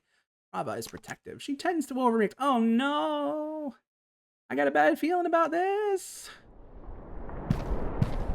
I have an extremely bad feeling about this. Alright, I'm headed to bed. Shush, but first let's have a little chat. A chat? Oh yes, about don't play dumb. You and Sachita were out there for a few hours, right? I guess. I don't really remember. Anything happen? No. If something did, you would be the first to know. Trust me. Well, did you at least try? Try what? Don't be an idiot. I'm not just gonna lean in and try to kiss her suddenly. God's light. I'm not telling you to just jump on her. Jesus. Or God. You need to set it up and, ease into it. I know, Khan. I'm not that stupid. Really? You seem to think I'm completely hopeless around girls, which you are. But believe it or not, I have known Sakshita for a long time. And I know she feels the same way about me. Uh-oh. It's just... What's holding you back? It's not the right time yet. I'm still an apprentice. That's what you always say. So here's what I think. Do what you want, but don't wait too long. What do you mean? She's not going anywhere. You might be right, but you're one to talk, Khan, huh? I'll tell Sachita how I feel just as soon as you kiss Prava. That's completely different. I don't know. Really? Not like that. Sure it's not. Hey, it's getting late. I'm going to bed. For real this time. Yeah, good night, Autumn. Good night, Khan.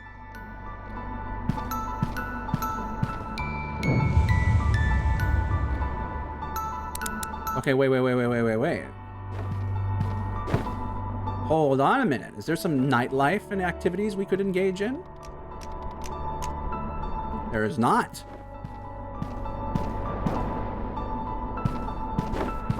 Maybe there is in further in the game.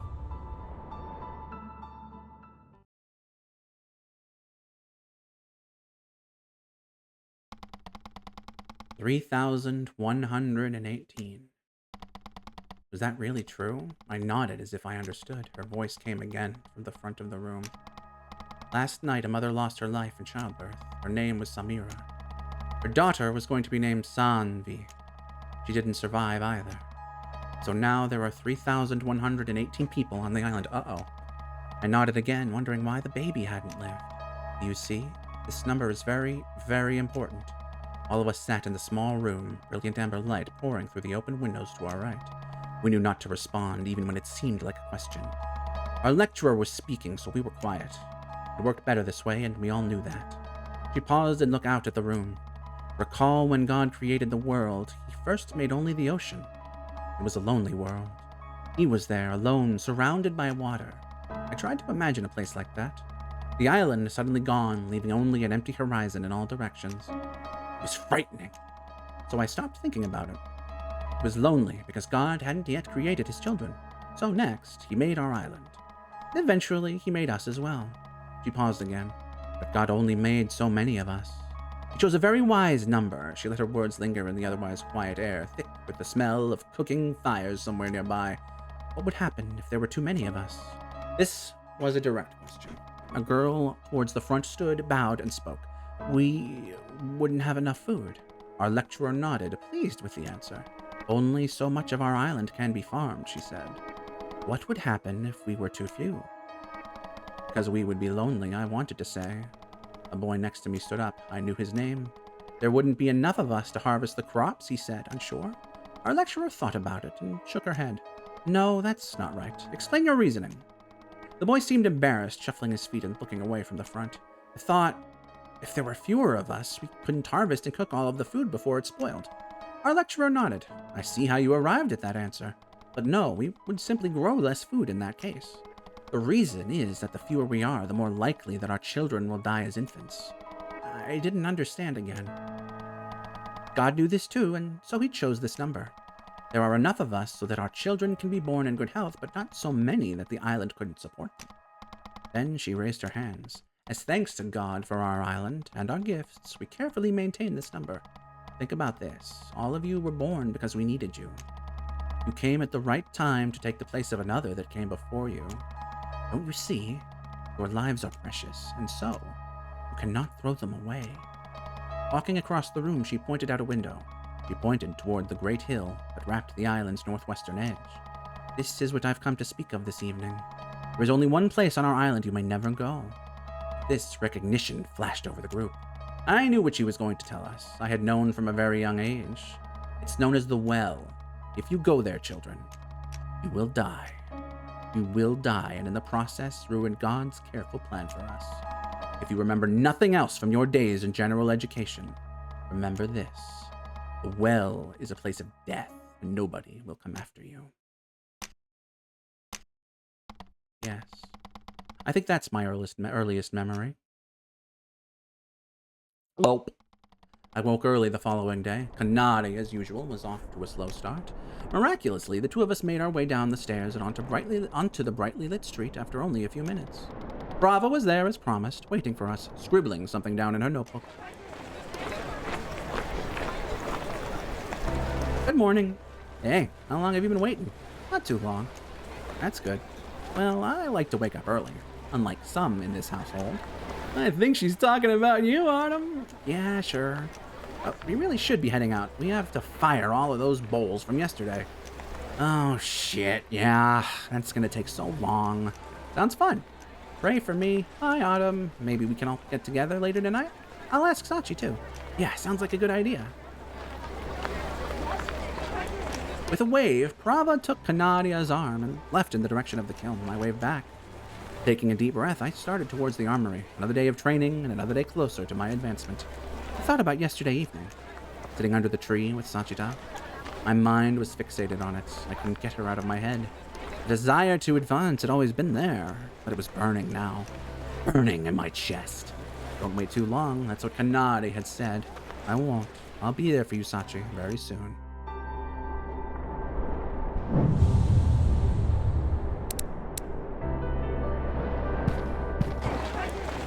It began much the same as the previous day. My father was generally a man of little words. He gestured, the circle was formed, and we began to spar. Jean was chosen again, along with a second apprentice I knew somewhat well. Oh, fuck. Different weapons have different effective ranges. Arjan's armed sword is good at medium range, meaning it does less damage up close. Before try switching your target. What? And faced with two... Oh, God.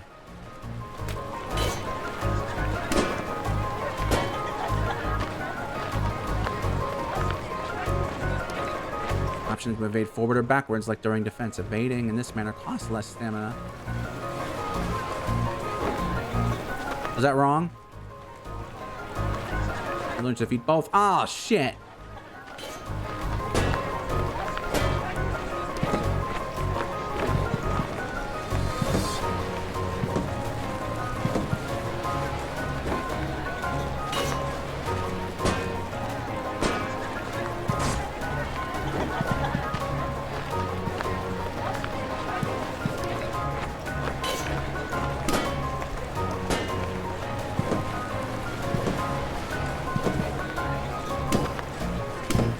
Jesus, when do I get a turn?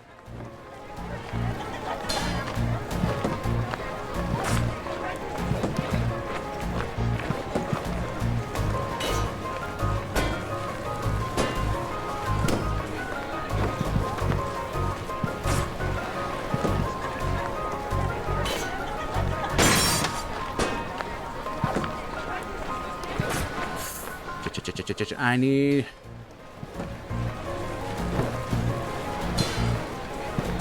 Ow.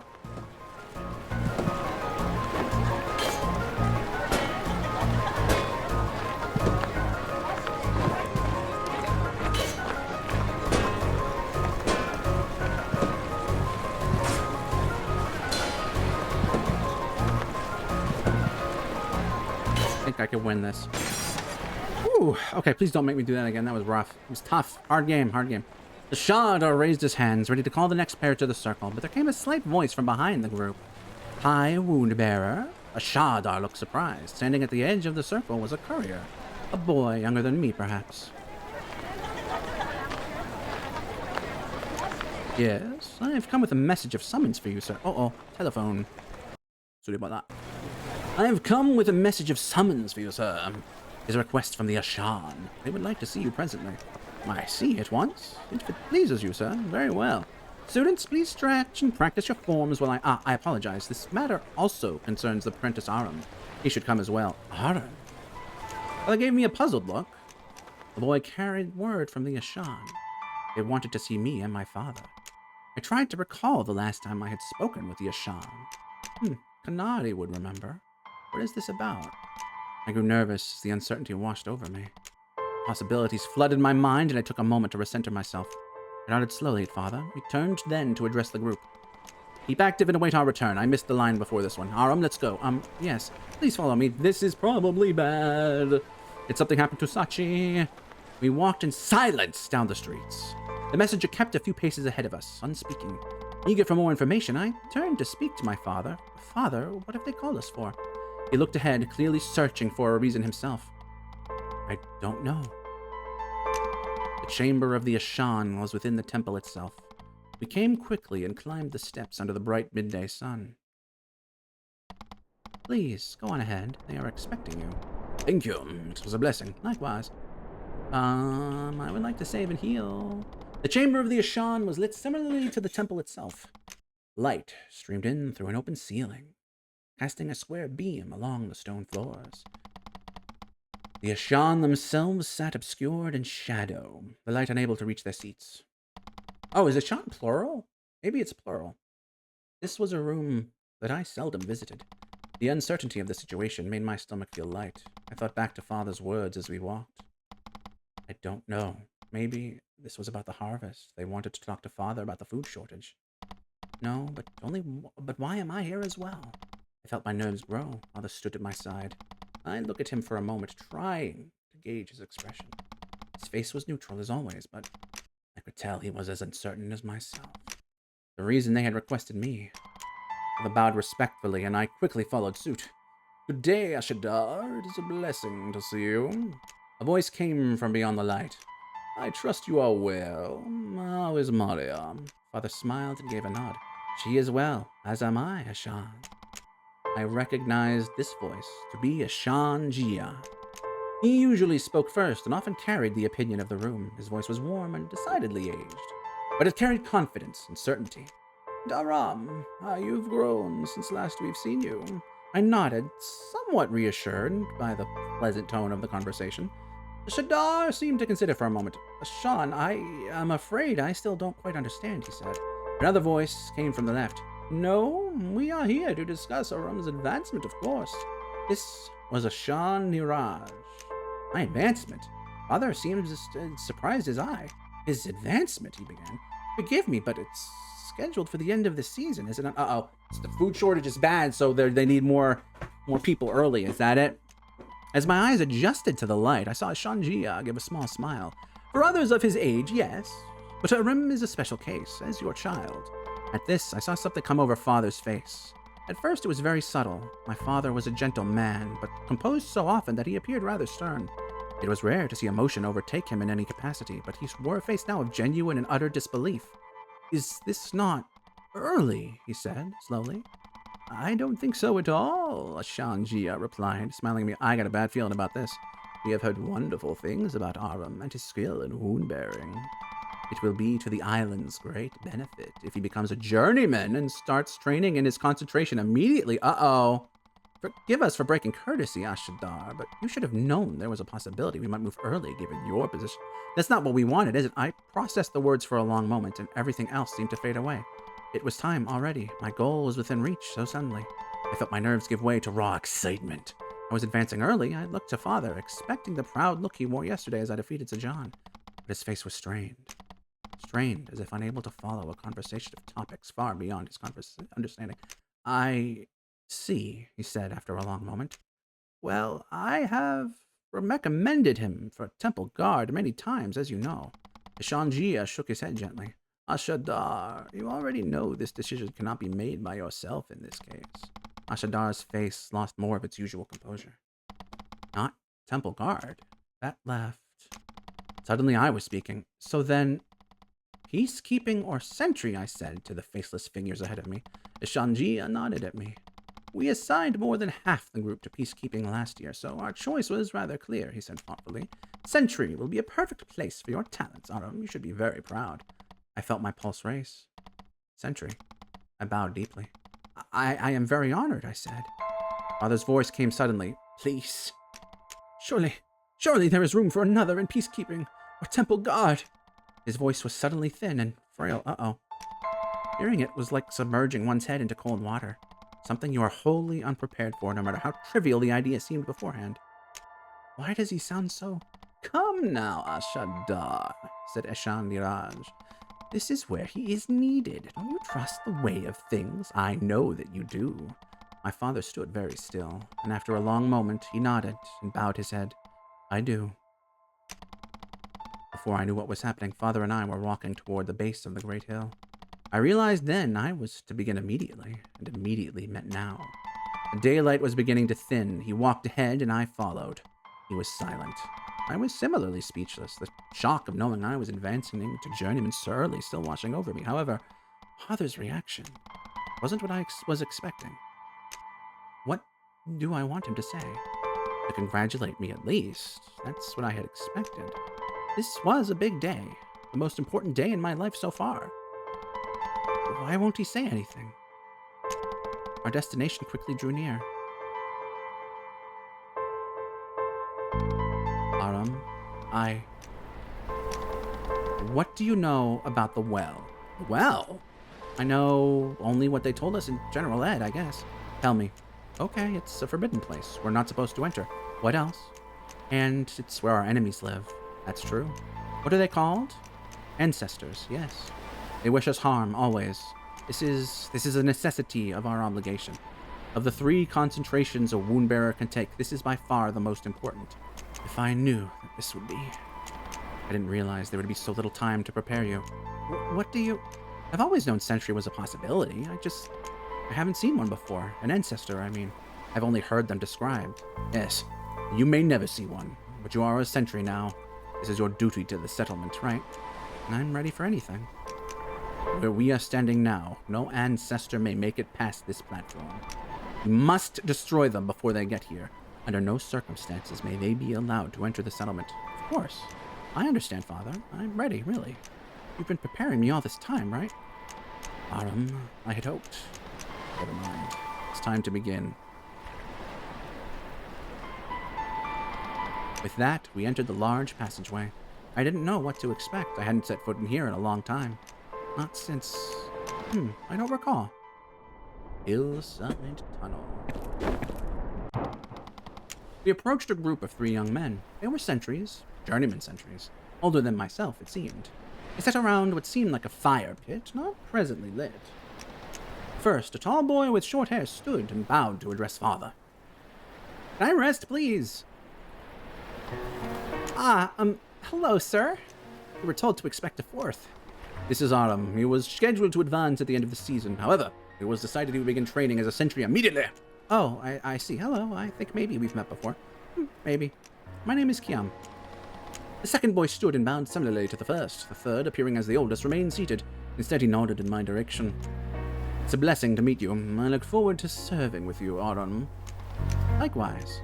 This is Riash, by the way. Hey. The 3 began to converse quietly, and I turned back to look at Father. He stood very still, his gaze distant. I followed my eyes and properly considered my surroundings for the first time.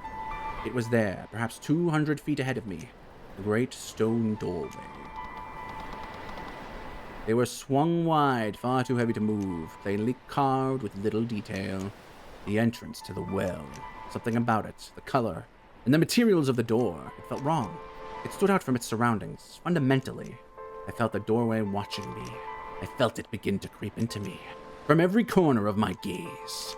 So this was that place we were never supposed to enter. Sometimes it was easy to forget that the well was there at all.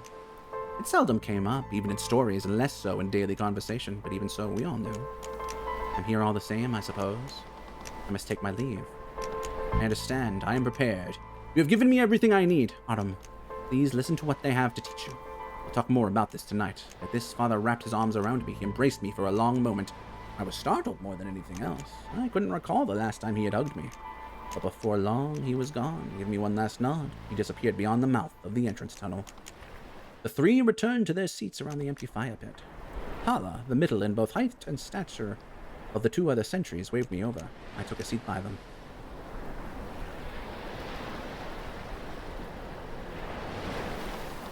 Well, I suppose we should go over the shifts. Right.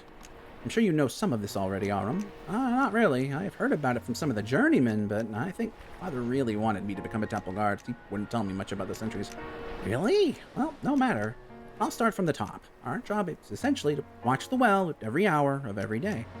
But we need to sleep too, of course, so we, the sentries, watch the well in shifts, right? The three of us, well, four now, we watch the well from mid-afternoon to about past sunset. Just watch? Yeah, it's the majority of what we do. Just sit and watch. But what about the ancestors? Honestly, they don't attack very often. Sometimes we go a year without seeing a single one, and even then they show up half dead already. I see. What if they do attack? Well, you're the youngest, so you stay behind and out of harm's way. Until you get a feel for how to handle them, that is. I couldn't do that. I would be there at the front with you all. Don't worry, Aram. We won't think you're cowardly or anything. It's how it works when we train new sentries. Yeah, don't sweat it. We all went through something similar. All right, then. I can do that. There is something else you should know. It's a part of your duty as a sentry. Oh? Well, there is a reason we are forbidden from entering. If you go into the well, I remember, I'll die. Without a doubt. Right. It's true. If for any reason one of us fell down there by mistake, we are not permitted to attempt any sort of rescue. Well, I see where this is going. That person is considered dead. They are dead. What? Why? That's just the way it is. Come now, we're moonbearers. Remember what they taught us, right? We have a fire inside ourselves. Our lives are important and we don't lose them. It won't ever happen. Don't be afraid. Okay, yeah, I get it. You don't need to worry about me. I won't get in the way. Of course not. We're glad to have you, Aram. The three of us, we're getting pretty bored with each other. That much is for sure. Yeah, you can't imagine having to stare at Rayash's face for hours on end each day. Yeah. Wait, what? Screw you. Like you're such a Rayalite. Hearing you tell the same three goddamn stories over and over again. At least I have something important to talk about. Rayash grew red in the face and he began shouting, the banter devolving quickly. I looked at Tala, who was laughing at the childish display. I couldn't help but laugh either. So this is how I would spend my days from now on, here with these three under the evening sun.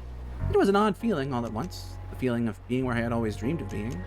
Is this really it? Thus, the day began to slip by. I don't recall how long it had been, but eventually we were sitting in a comfortable silence. True to their word, we simply rested and watched. At one point, the three attempted to give me tips on swordplay, but found themselves too lazy to demonstrate physically. Thus, the conversation came and went as the hours slid past. The four of us sat around the fire, which had been lit now in the growing shadow of the evening. I was strangely lethargic. I had expected to be exhausted, but instead I was relaxed. Something dawned on me just then. Glancing quickly at the looming doorway of the well, I turned to Tala with a question. Yes? Hey, the doorway. Can we not just close it? Looks heavy, but with a dozen moonbearers, maybe. Or, we could make some sort of boulder with archimancy and seal it up. Ha! I wondered the same on my first day. The Ashan insist we keep it open, actually. I suppose in the past they tried closing it. Apparently it doesn't deter the ancestors even a little. They just gather behind the door. All at once, dozens of them pushed their way through and very nearly made it to the settlement. We lost a lot of woundbearers doing it that way. So if we keep it open, they come one at a time and we can pick them off easier.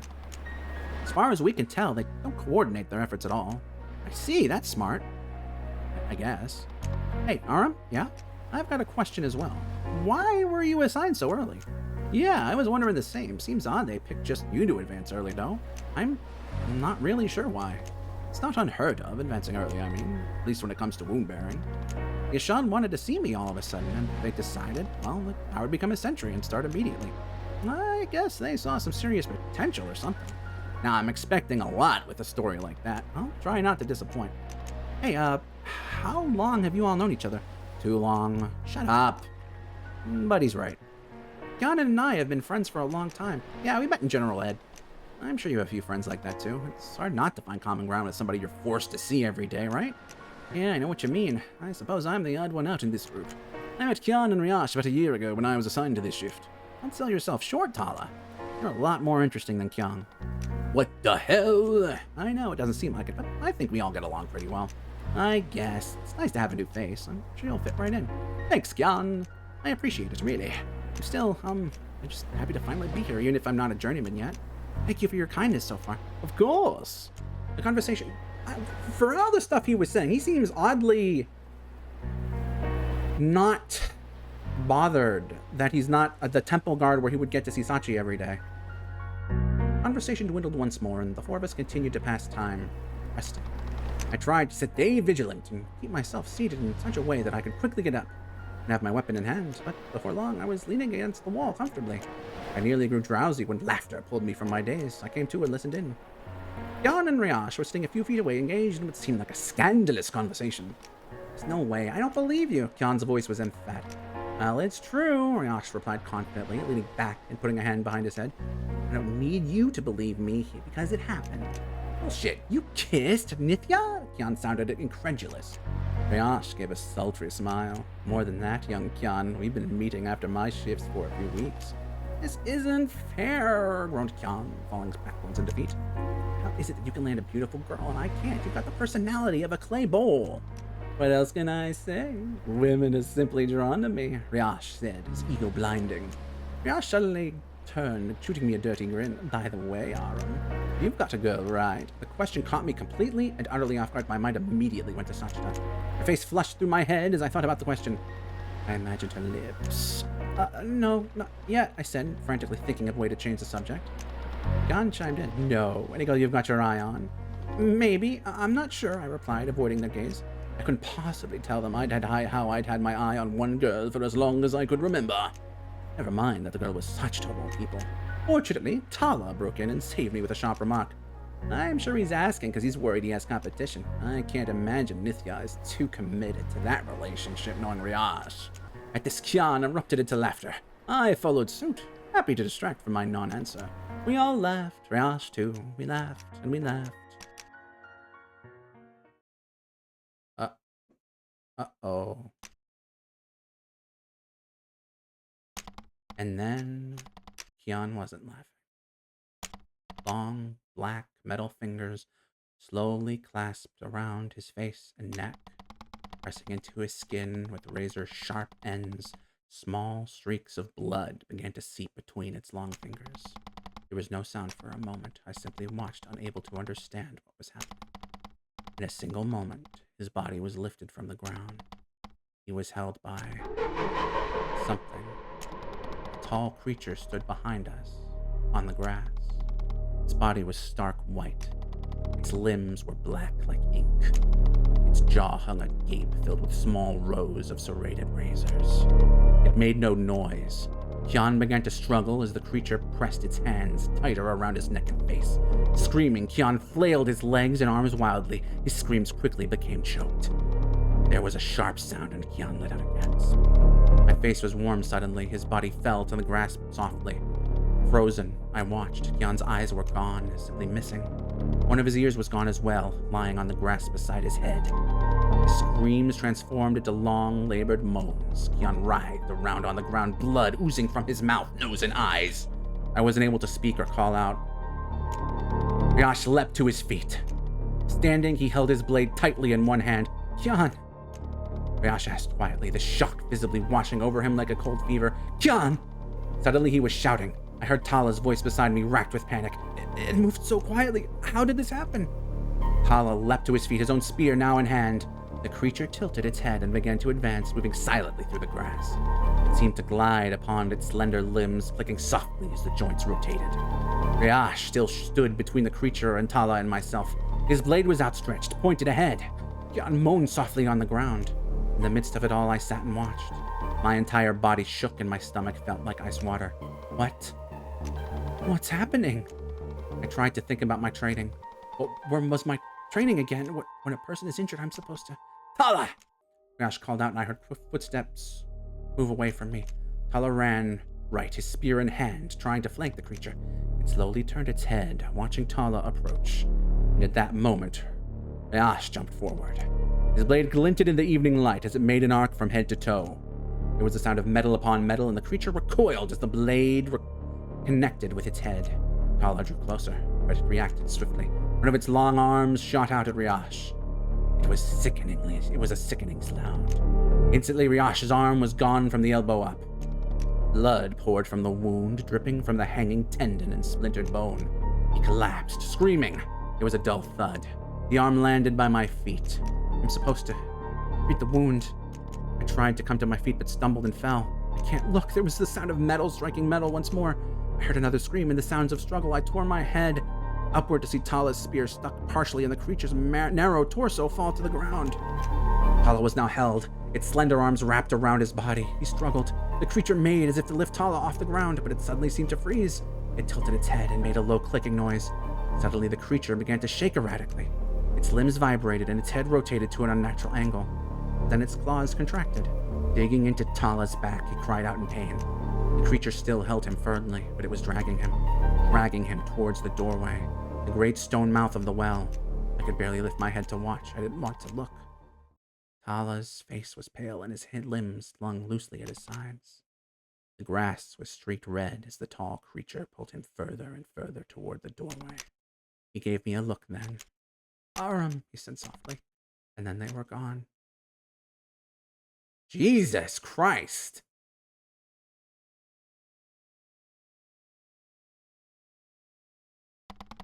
I was lying there still, in that spot where I had sat by the fire.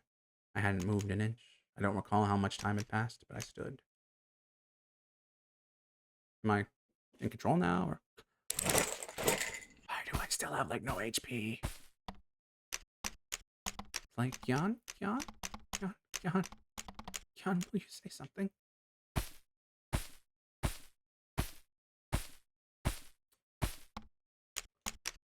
Riash, are you? Riash, please say something.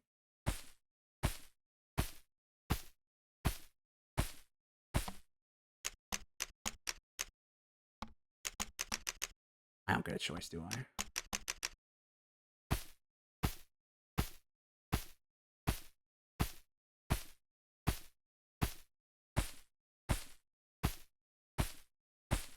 I don't get a choice, do I? Oh boy. I stumbled across the grass. My sandals felt wet. I looked down and saw that my toes were red. Still, it hung open, the doorway to the well. That's where Tala is. He was taken. Maybe Tala is still alive. Maybe if I go after him, I can save him. But it's the well. The well. I know what I've been taught. I know what they told me. If I go into the well, I'll die. Nobody will rescue me. I'll die. And my head felt hot. My stomach felt light. I bent at the waist and was quietly sick. If I do this, am I going to die? I won't see my family again. Anybody. So why shouldn't I just run away? I stood and looked at the doorway. I noticed then it was a staircase. And it went down into the ground. I stepped forward. If I do this, I'll be throwing it away. My life, everything I worked for. What am I about to do? I was at the edge of the door. If I don't do this, I won't be able to live with myself. If I don't do this, I've been lying to myself. Riash and Kyan, they're dead and I did nothing. Otherwise, what have I been doing for 12 years? What am I about to do? I'll walk away right now. Nobody will know what happened besides me. I'll walk away right now. How will I show my face to such ever again? I'll walk away right now. I'll walk away. What am I about to? I'm about to. My legs felt like they were moving on their own. I'm going to try, Tala. I'm going to try and save your life. And in the process, I'm going to.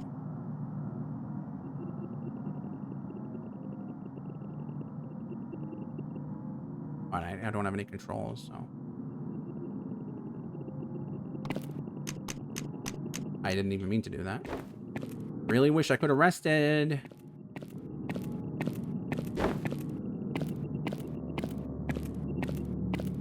This is... Oh, God. Okay, I need to get a drink. I will be right back. For you citizens, you won't notice a thing. But yeah. That took a bit longer than I expected it to, but I have returned here. Let us see. Yeah, we're here. Now, watch, this is like the end. The staircase ended. I came to a large room. The ceiling was low. It was dark. The space was odd, empty, and wide. yet it felt small. There was a faint light ahead of me. I saw a red trail. It's this way.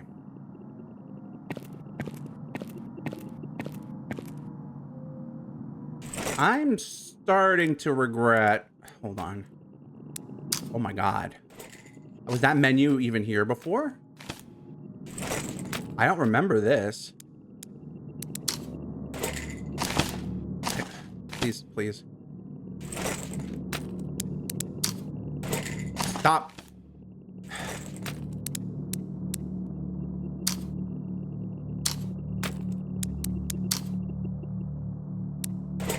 Okay, there's no combat items, I guess.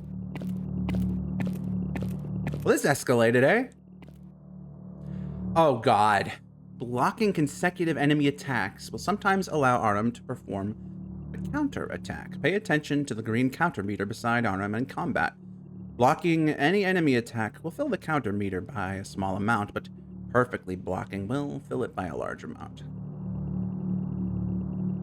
Once the meter is full, Artem will immediately launch into a counterattack, usually interrupting the attacking enemy's combo. This attack comes out quickly, but will allow you to get in extra damage without spending stamina, as well as deal the maximum amount of damage regardless of range. I'm really into this game, but and I've talked about this before, I am not good with parrying and timing and that kind of thing. I entered a vast space fast. Like, I think I'm okay with dodging, but something about... Whoa.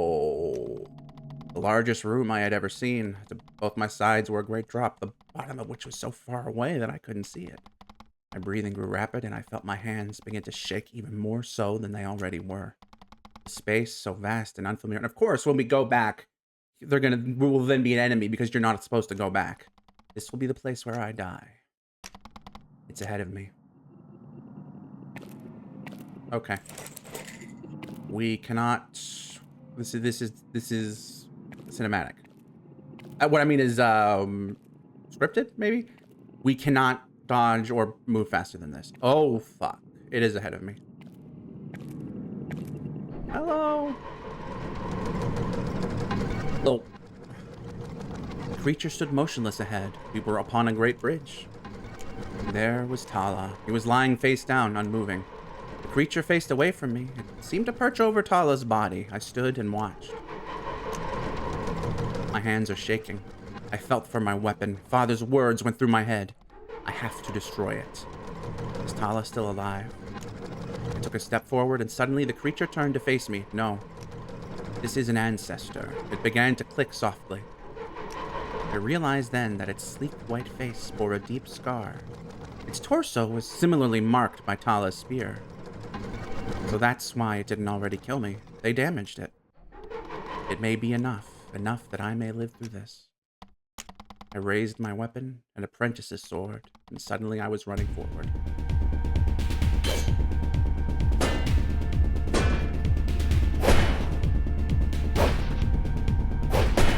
Ooh, that was...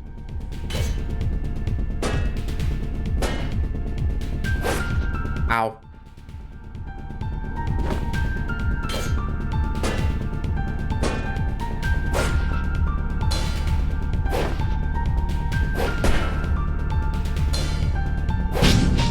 Oh, dear.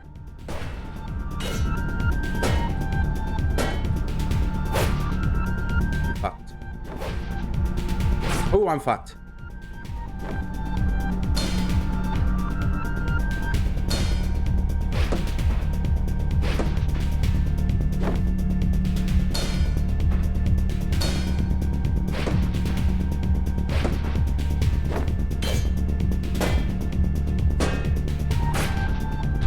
Was killed.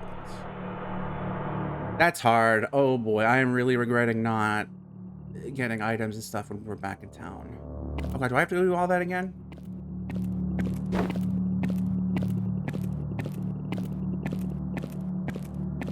Oh, this will be rough. Okay, at least I don't have to do this scripted part again. What is that?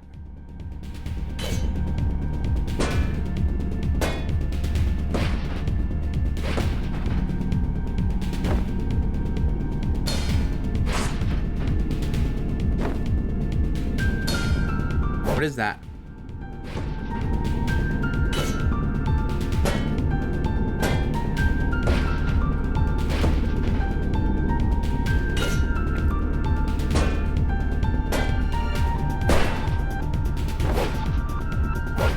Oops. I turned!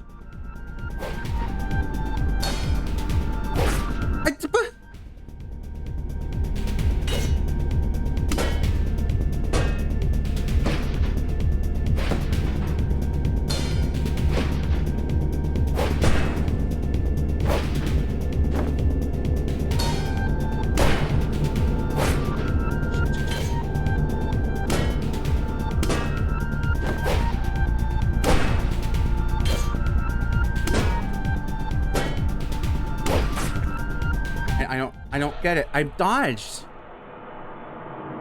I don't know what that little thingy was. Is that my money from before that I didn't pick up because I died? Yep, that's all my money. Hold on, can I? Hold on. Tell me I got my money back, or is it autosave?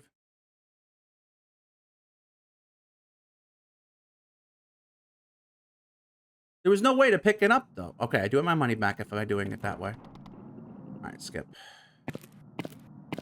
That's kind of bullshit. Anyway, this time I got it. Yep.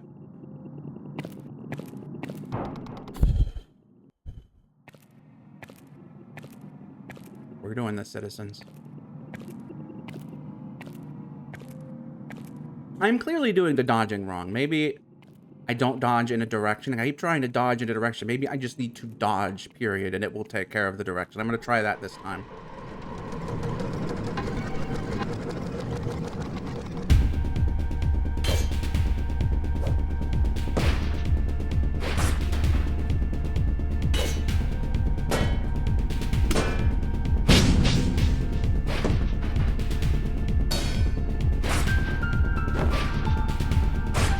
Well, this is not my strongest moment.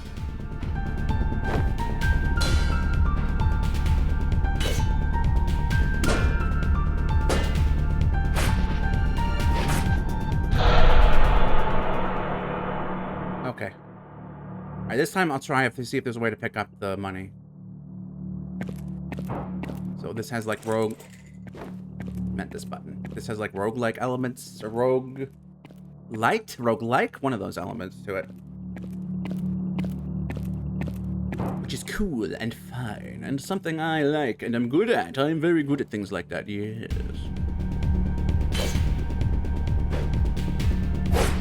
Oh, fuck that up.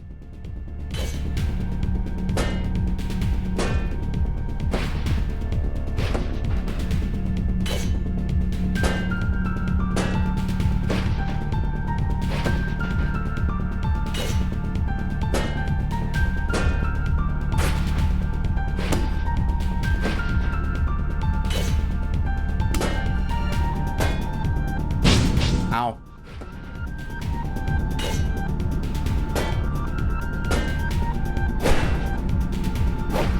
Okay, maybe it was in the direction. Fuck you!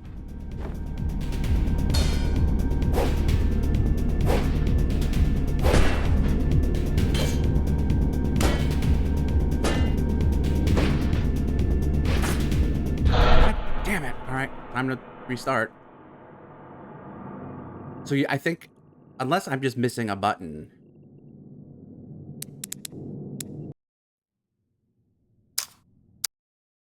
Unless I'm missing a button, you just have to win the fight to get the stuff, I'm guessing.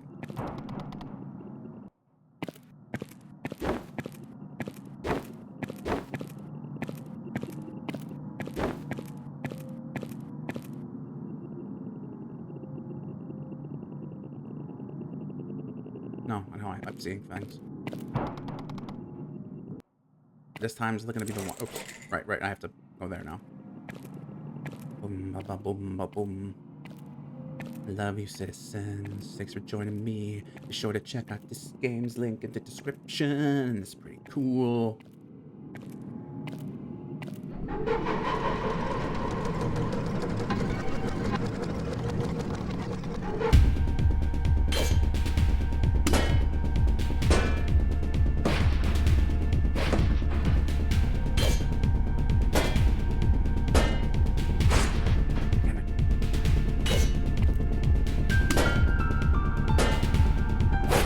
I hit. All right, I that time I hit the button with direction. So let's. Oops.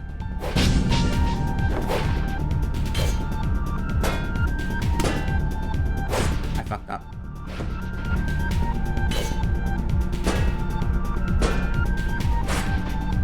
Too slow, and I did.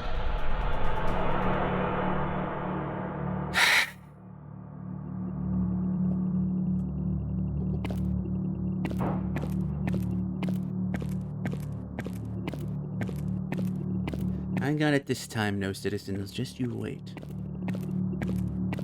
I'm totally not regretting not getting prepared before we left. Totally. Not.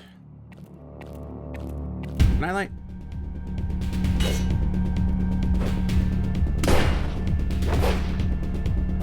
Oops. Too soon.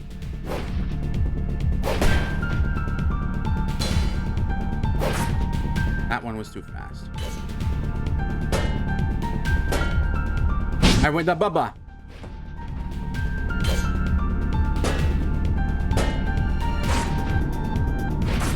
Shit.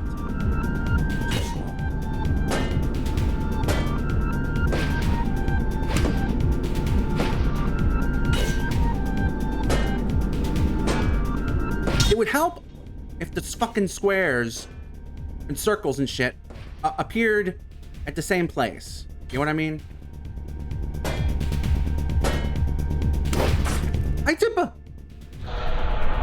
I don't understand the dodging.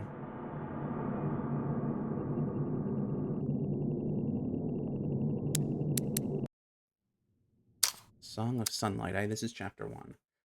I am so fascinated though. Like, this game's setting is interesting. I'm invested in the characters. Just wish I was better at it. Sob. We did get a counter off in that last one though, so you know I think I'm improving. Maybe. Did I remember to turn the recording back on after I came back? Yes, I did. Very good. That would have been very sadness if I had not, because this is pretty peak, as they say. Yes.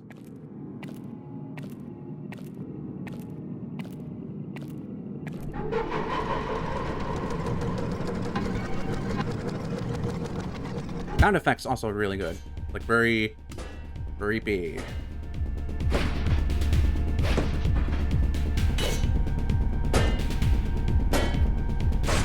Damn it.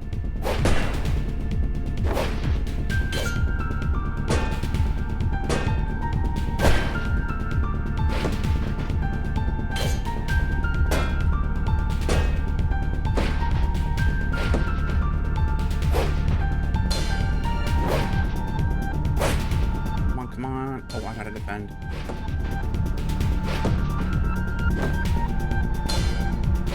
Why did that not work? Huh? What the fuck?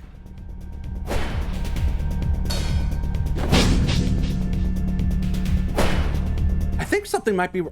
I hate to say it, but maybe something's wrong with my controller, because there we go.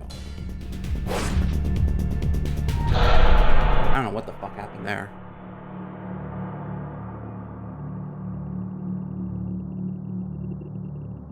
I don't even want to risk losing my money in case I do win, so. Money, money, money. Instead of yours. Let's do it to it, as they say.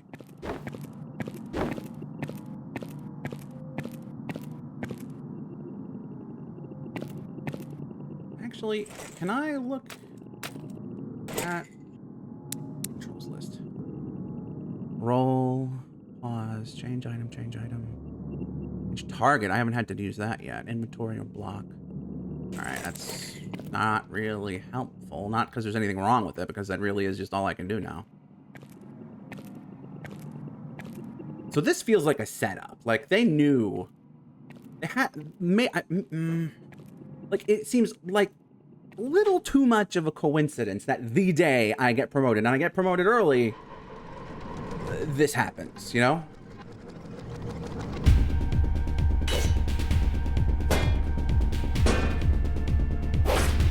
Yeah, I don't know. Wait, attack is down. Crap.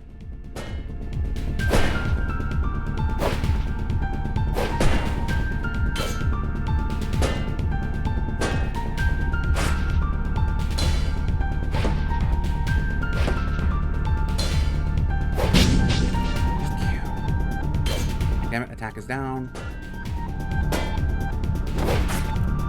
I didn't hit that direction. I don't... I meant to hit the wrong button. I hit the wrong button. And we're dead. I wish I could have... What I wanted to do was look at the tutorials when I opened up the menu. But there's no menu of that sort. Nope. Arama! Shah! Adina! Oops.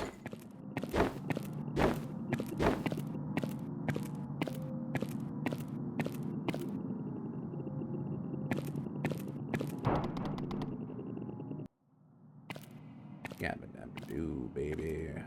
Bubbaloo and Timbuktu. Musty bronze. Kick me the dishman. Hoo.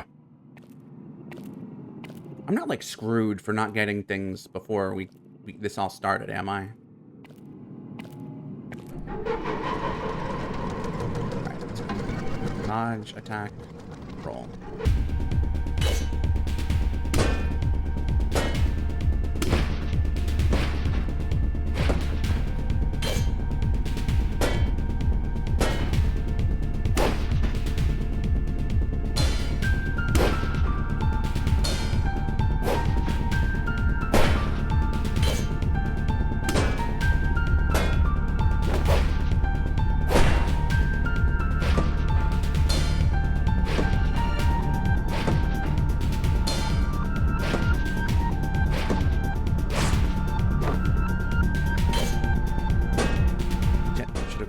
Done that.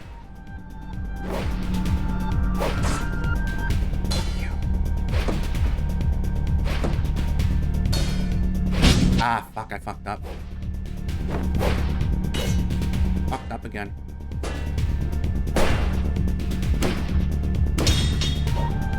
Hit the wrong button, damn it!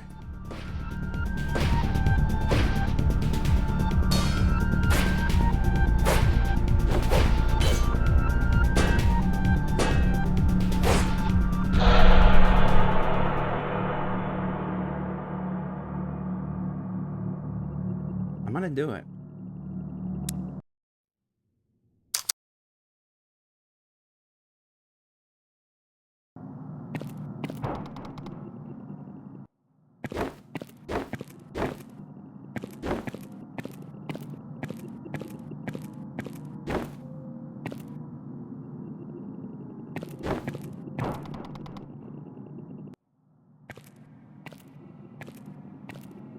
This time's the one. I'm getting slowly better. Slowly but surely.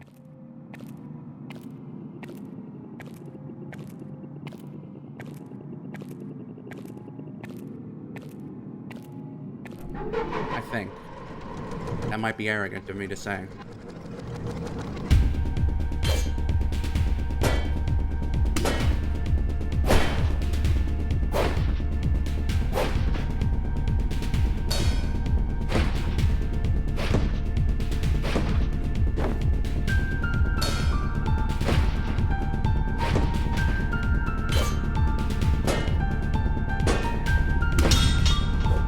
Damn it, I can't keep...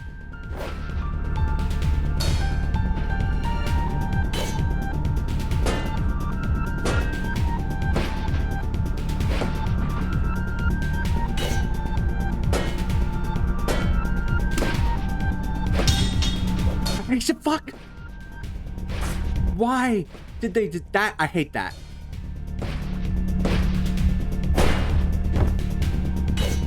Oh, shit.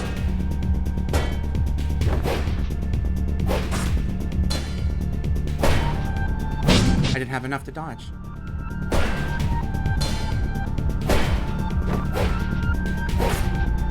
It's over.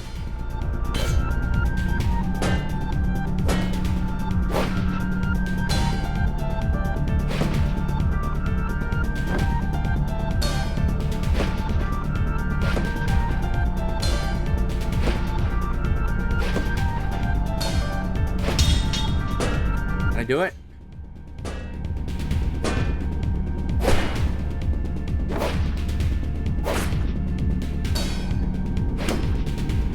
Fucked up. I fucked up. Oh, I'm definitely getting better, but Jesus Christ, man. Okay, big complaint. You're having me press circle or B to suddenly have me need to switch to X while I'm focusing on dodge, or A when I'm focusing on dodging kind of sucks. Not gonna lie.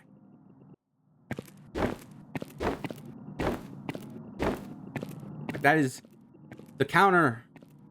Like, I get it. It's trying to be a simple system, you know.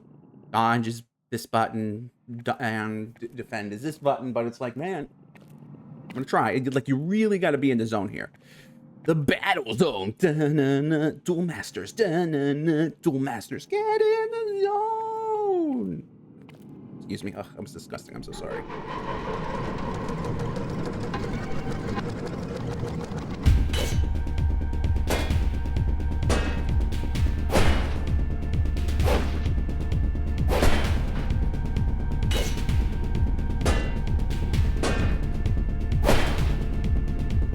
Shit.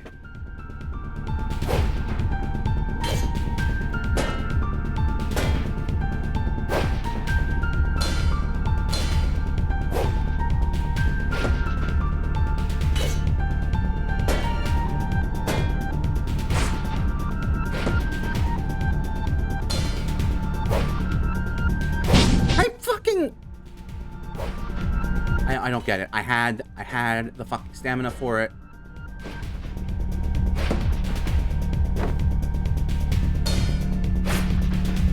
This is bullshit.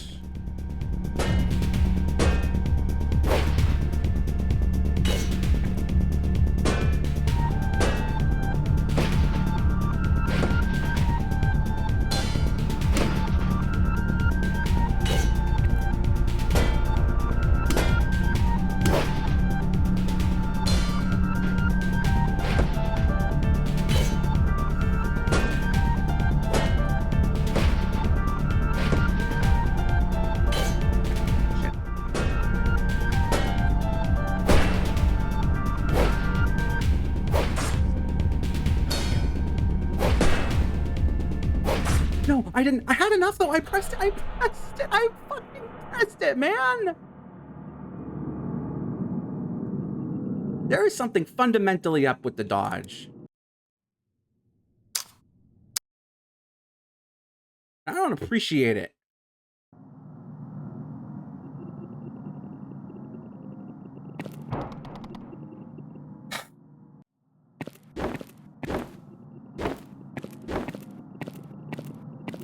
I definitely almost had it, and it is worth it to just, if you need to freaking do the hits even if your attack is down.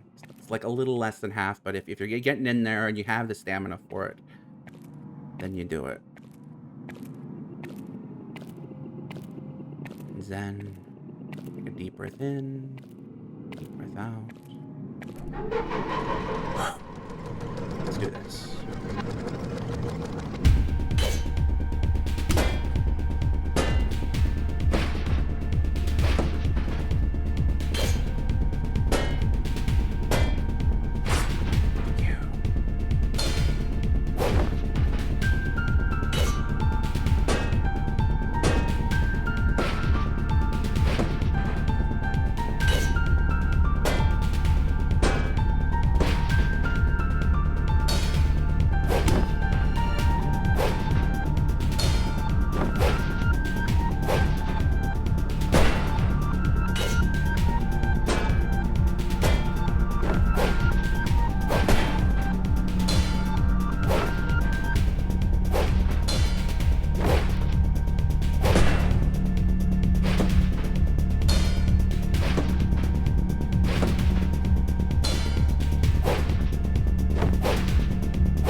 fucking button! I might have had enough that time. I'm getting greedy. I'm getting way too fucking greedy. I didn't have enough for that one. Shit.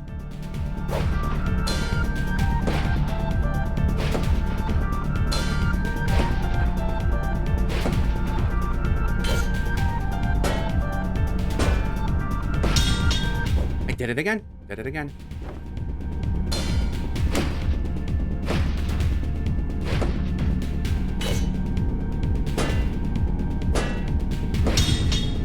Did it again. Did it a fucking again.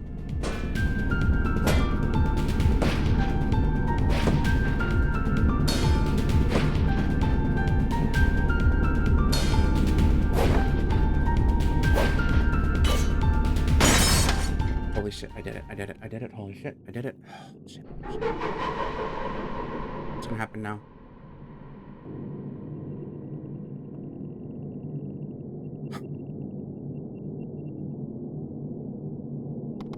I stood, breathing heavily. My weapon felt heavy in my hands. Is it dead? There was a sound then, low and repetitive. It's my heart. No, it's... On unsteady feet, I stumbled forward to where Tala lay. I tried to say something, to speak his name. I tried and nothing came. I bent to reach for him and fell to my knees. I placed both hands, now free, on his back. The sound returned, and it rang in my ears. It grew louder. I tried to drag Tala inch by inch. I tried to drag him back towards the stairs. He was heavy and cold. Tala is dead already, isn't he? The sound grew deafening in my ears. I stopped and let my hands fall to my sides, and I looked up.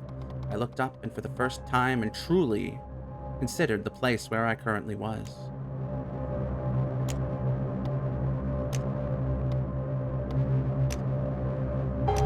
This is the well.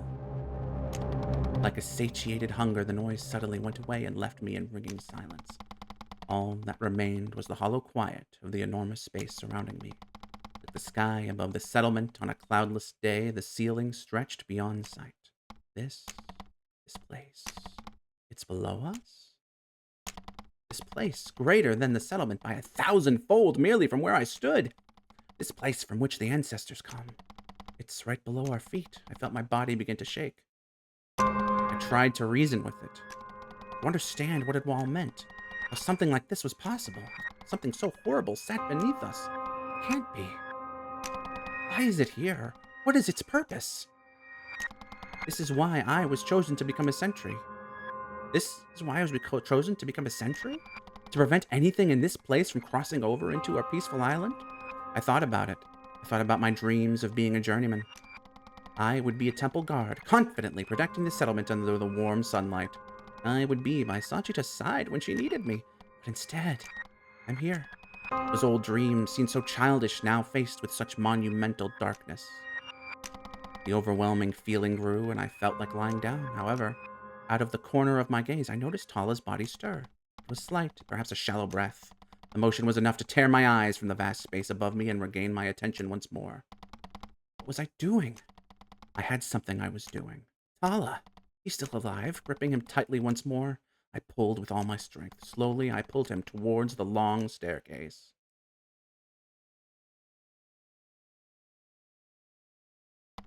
My memory of what happened next is fuzzy.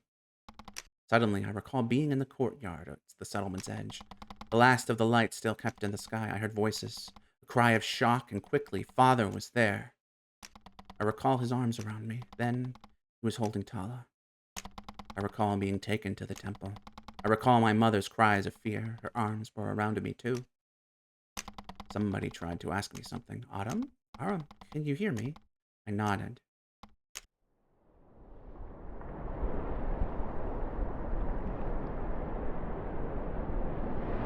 Are we with Sachi? Or our mother? Sometime later, I sat very still and looked down at my hands. My mother was there, yeah, too. She held me close. Autumn. She spoke very softly. Autumn, love, you need to go to sleep. I tried to say something in response. Nothing came out. I shook my head. I felt her shift, moving her hands on top of my own. She flinched, pulling away for a short instant. My hands were still as cold as ice. They were as cold as the well. Oh, are we like cursed now? Why don't we say a prayer? A prayer for the two we lost. I nodded. That means Tala lived, though, right?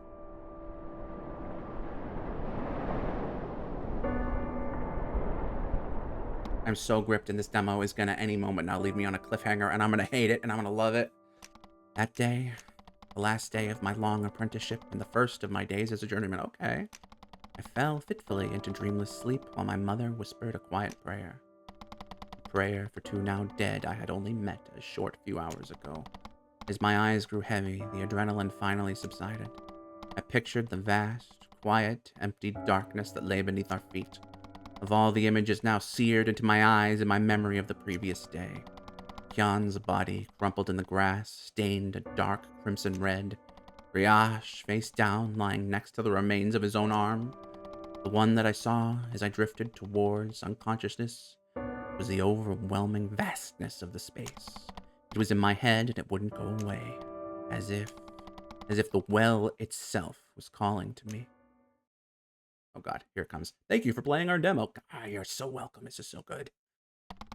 Oh, it began as a feeling of heat. Dry, smothering heat. This wasn't where I was supposed to be. It looked like my old classroom, but I knew it wasn't. Pale orange light streamed in. It felt hot on my skin. My throat was dry. I tried to stand, but a voice froze me in place. You're not going to run away, are you, RM?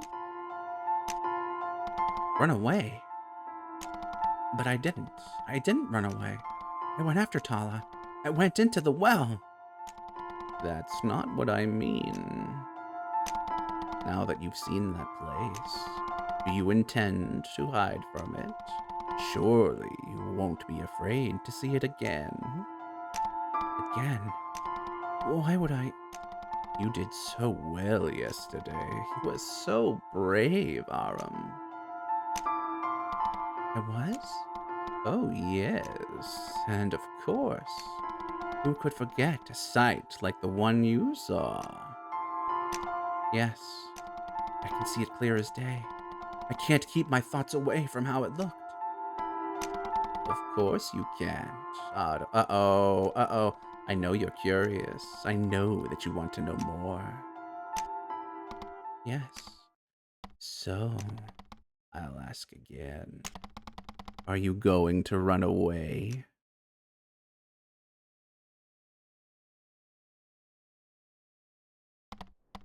Oddly, I woke early the next morning. I wasn't tired or sore. I woke with a strange clarity of some kind. Why are you my clarity? Stop! My head felt full last night, full of sights and sounds, but it was empty now, and I began to think clearly, for the rain is gone. I'm in the temple. They brought me here, but not to the hospice. Yes, of course. The Ashan will want to know what happened, and I'm the only one left alive. No, Mom said 2 last night. Only 2 had died. So he survived then, Tala.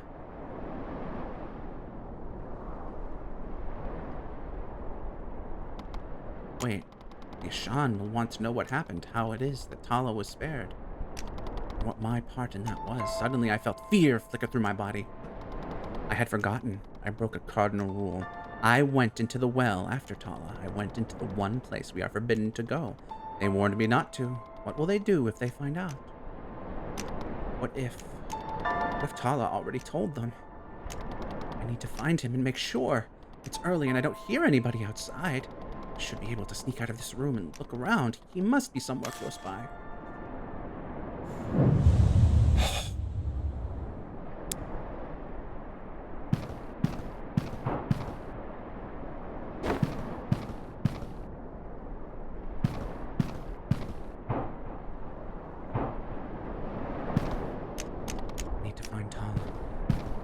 Oh, I am worried about the direction this is going. Oh. Ah, I see. There's a thing up there. Go up. Peeking through the doorway, I finally caught sight of Tala. He was sitting up on his makeshift sleeping mats, looking out the window. Remembering the blood, I expected his injuries to be severe. But he seemed in relatively good shape, with only a few bandages wrapped around his chest. Noticing my presence, his eyes widened. My God! Aram, I'm really happy to see you. Tala, I was afraid that... thought you'd... How are you feeling? Huh? Honestly, I'm feeling okay. But never mind that. What happened yesterday? I don't remember all of it, but I do remember. You saved my life, Aram. You saved my life. You could have just run away. I thought about it, honestly, but for some reason I just couldn't do it. I understand. If I were in your place, I don't know if I would have made the same decision. But you did, and I'm eternally grateful. I had a good feeling about you. I knew I wasn't wrong to think that. Hala, Kian, and Rayash, I know. At least, they're together now in the sky. This never should have happened. What do you mean? An ancestor like that. I've never seen one so big. So big and undamaged. Of all of the days, it appeared on your first day with us. I don't understand. Yeah, I feel like we were set up. I don't understand it either, but listen, Tala, I have something to ask you. I think I already know. Don't worry, Aram. I won't tell anybody what you did. Save me. At the very least I can do. I won't tell them you and I went down there. Really? Thank you, Tala. Of course. I should probably return. I imagine the Ashan will want to question me soon. Right. Well, we'll speak soon, Aram. I mean, we should try to get our story straight, right?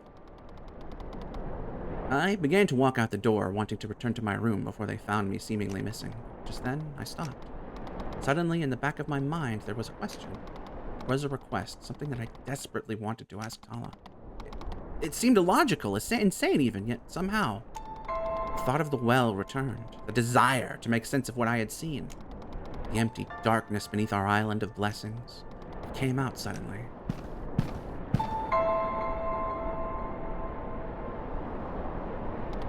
Tala, yesterday in that place, in the well, didn't it make you wonder? Wonder? Aram, what are you talking about? It was so vast and empty. Why? Why is it there? I don't know, and I don't need to know. It doesn't matter. Listen, Tala, don't you want to know more? Dude, there's a bad path you're traveling. How such a horrible thing could be beneath us? Where is it the ancestors come from? No. I know everything I need to know about ancestors. They killed 2 of my friends. I know, but I want to know more. Aram. Sorry. I should get back. I think the Ashan will want to speak with me soon. Okay.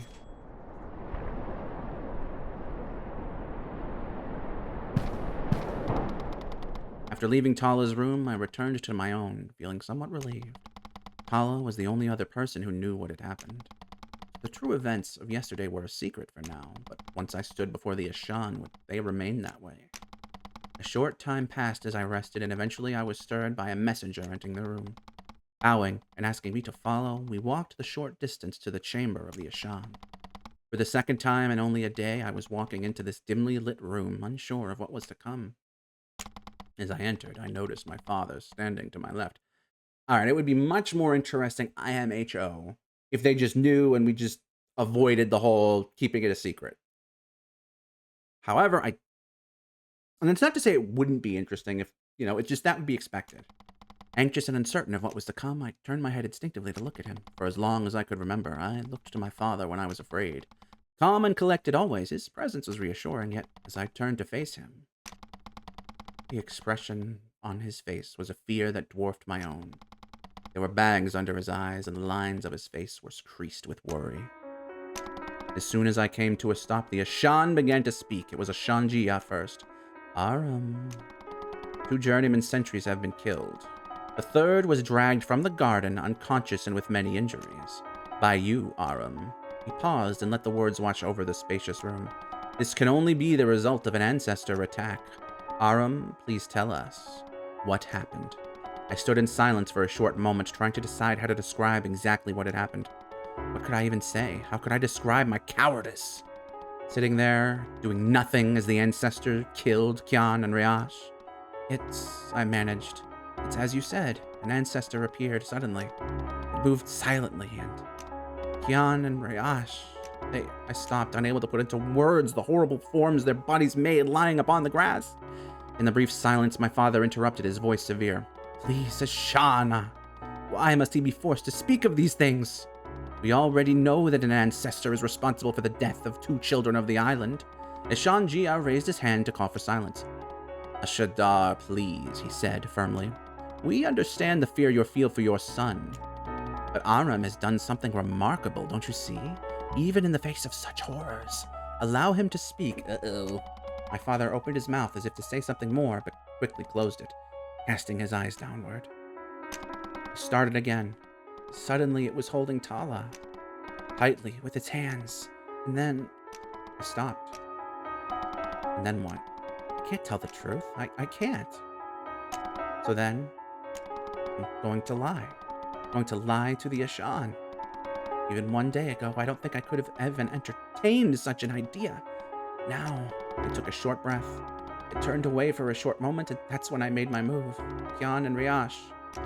They had already damaged it. They died, so I could have a chance to win.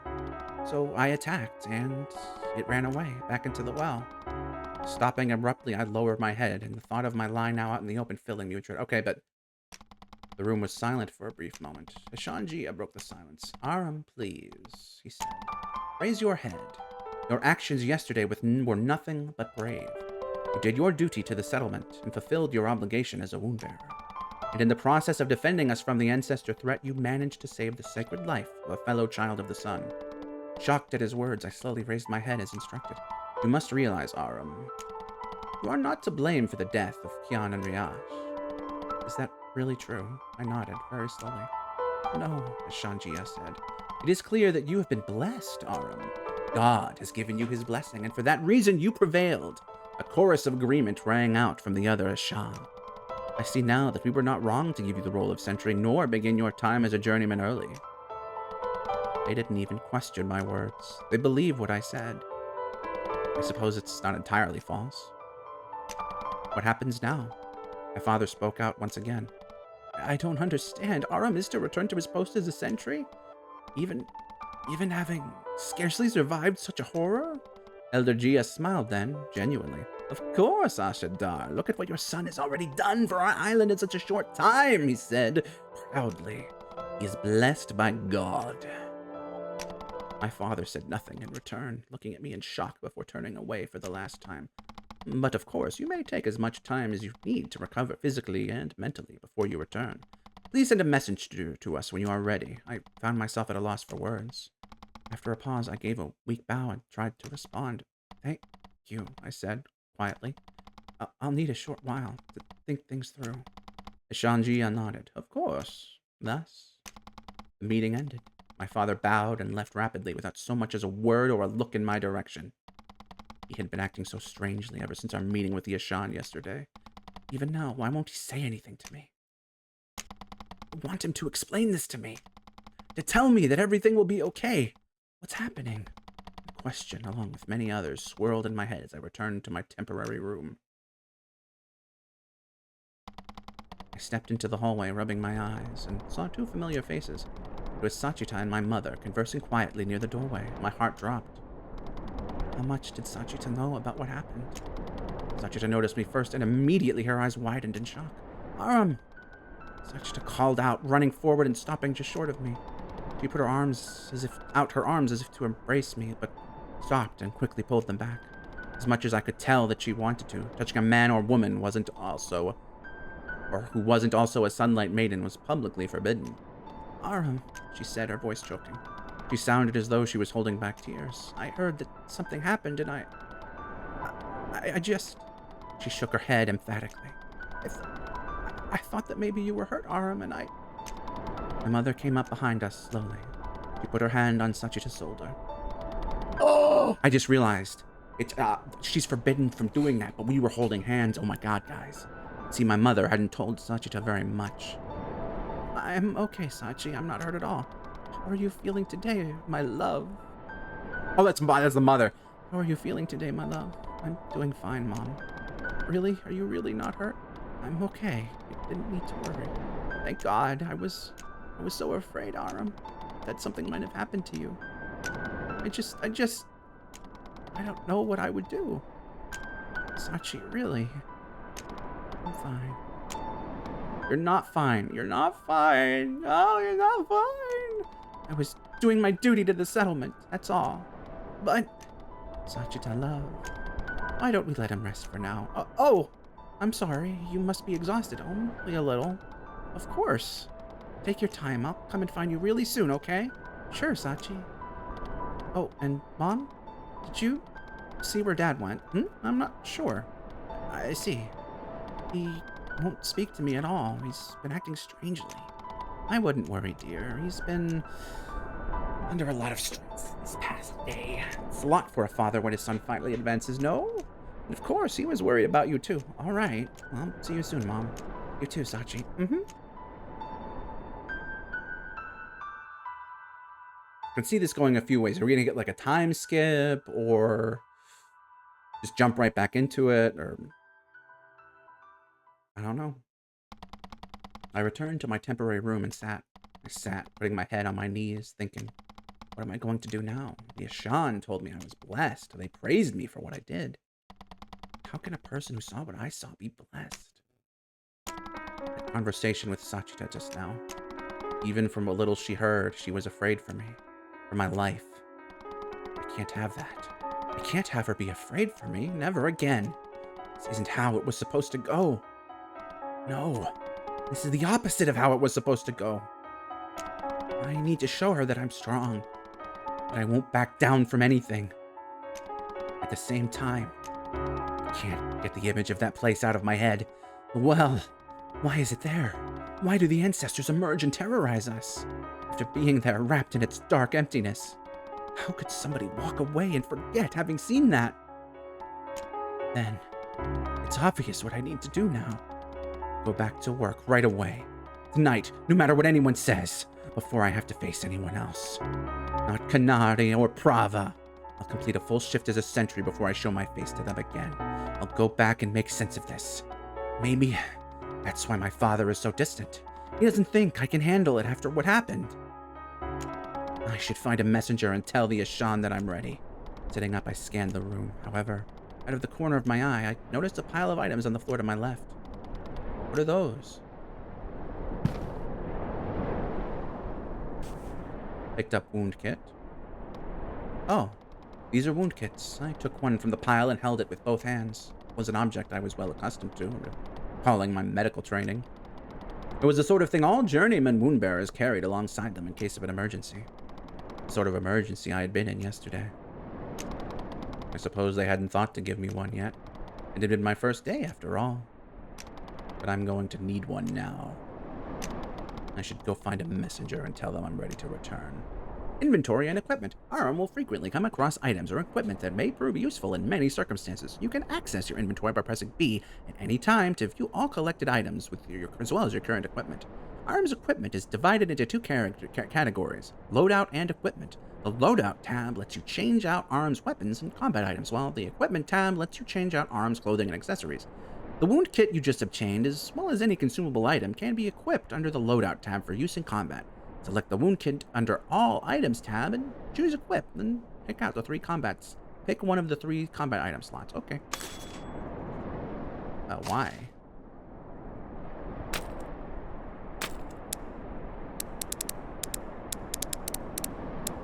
Your resistance to laceration. Ooh, we're gonna have to worry about electrocution? Jesus. Alright. Belongings, combat items. What?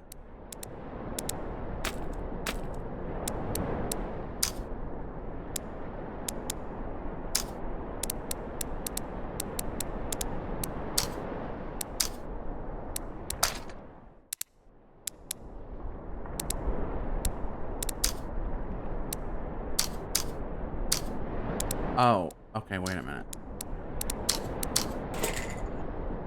I hope I didn't just unequip my shield. That would be bad. Small wooden shield. Okay, okay.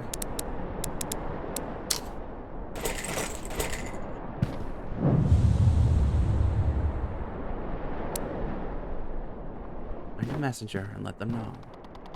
quickly found a messenger and told him what I wanted to do. He was surprised, but passed my message along and insisting I rest at the temple at least until my shift began. I agreed and managed to get some sleep as the sun slowly dipped below the horizon. Before long, the streets were quiet as evening fell across the island and I made my way to the garden. Just before my departure, the messenger appeared once more to inform me that Tala had similarly volunteered to return that same evening. I was somewhat surprised to hear this, given his injuries. Apparently, he had insisted when he heard what I was doing. As I walked the emptying streets, I wondered what Canary and Pravo were up to. Had they heard anything? They would still be at work around now. Before long, I entered the long tunnel. Entering the garden in the evening light, there was Tala. Still adorned in bandages, he leaned nervously against a pillar. He had left before me, it seemed. Alongside him were two journeyman sentries. Replacements for Kian and Rayash. Oh, your friend here was just talking about you. Aram, then? You were there during the attack yesterday. I was. Tala was there too. We lost two. But Aram and I made it back. I see. I'm sorry to hear that. God bless them. You two are here so soon, come to think of it. Tala, was it? You don't look too good. Are you sure you're ready to be back? I'm fine. I look worse than I feel. In any case, I suppose we'll be on the same shift starting today. Right. I guess we should... Oh, I don't know if they briefed you already, but we have some new orders from the Ashan. New orders? Yeah. They said that during the attack, that ancestor managed to sneak up on you four. But it was silent, and so you didn't see it coming. That's true. They're never that quiet. Right, so they want to split us up and have half watch the entrance much closer, and have the other half hang back as support. Much closer? How much closer? They said two of us should stand in the doorway and be able to look down that staircase. God's light! That's nearly inside the well itself. I know, I'm not eager to get that close myself, so I suppose we should cast lots to see who should do it. I had been silently watching the well carefully throughout the conversation, expecting to be uneasy around it, so shortly after what had happened, I was oddly calm. They want us to get closer. Once again, the image of the vast darkness returned to me. That space that stretched for miles in all directions. The ringing quiet of the well. Maybe if I'm the one that watches from the mouth of the entrance, if I get closer, I'll be able to make sense of it. That's why I'm here tonight, after all. I'm here to prove that I'm not afraid of this. I just need answers. Without another thought, I opened my mouth. I'll do it. I volunteer. What? Really? Are you sure? Yeah, that doesn't seem fair. No, it's really all right. I want to do it. To, make up for what happened yesterday. I see. But wasn't yesterday your first day as a sentry? You couldn't possibly. It was, but I can handle it. I'll say this. I heard a couple rumors that you did something pretty brave yesterday, Aram. If you want to volunteer, I'll support it. Fair enough, I guess, if you really want to. I volunteer as well. I'll go with him. Hala, you too? Very well. That makes things easy.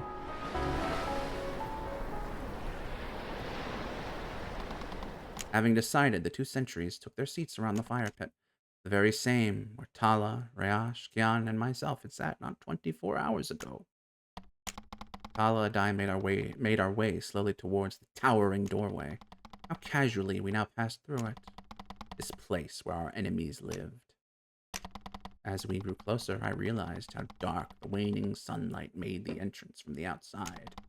Unless you were standing nearly in front of it, the shadows acted as a shroud obscuring everything inside. This is perfect. At last, Tala and I entered and came to a stop several feet inside. Eh? Tala, why did you come with me? You're actually hurt. You didn't need to come back to work so soon. Why? Aram, you know why. Returning to work so shortly after what happened. Volunteering to stand watch here of all places. I'm afraid you're going to do something stupid. Listen, Tala, what happened yesterday? I can't get it out of my head. I feel like I need to know more. I have to know more. What do you plan? Oh God, he's gonna like keep watch and we're gonna just go in, and we're making him our conspirator. What are you going to do? I thought about it. Why am I back here? Why did I volunteer for this? Just for my ego? Just for Sachita? So I could face Kanari and Prava? It wasn't just that.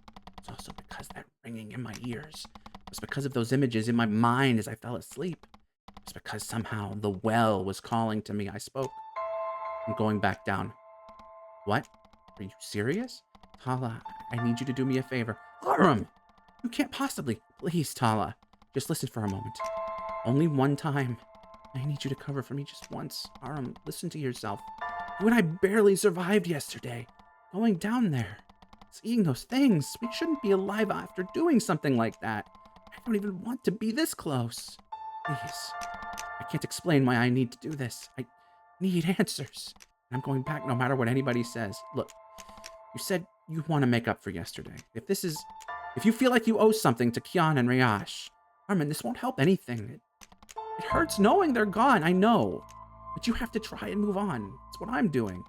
It's not what this is about. That's not why I want to do this. Aram, I don't like this at all. But you saved my life. I owe you for that. I'll owe you for the rest of my life. Oh, I feel guilty. So if this is something that you have to do, then fine. I'll cover for you just this once. Really? Thank you, Tala. Thank you. But I have a condition. You need to promise me that you'll be back in 2 hours or less. And if you see any ancestors, that you'll run away. Don't try to fight them. Run away and come back. Okay. I promise. This really is a terrible, terrible idea. I know. Alright, is the demo ending here? With that, I descended the dark stairway all the way to the bottom. The trail of blood had just barely faded. Ahead of me was the room with the low ceiling. The true entrance to the well. It's time to go. Oh shit, no, we're still going. Oh my god. Level up. Well, let's save first. Oops.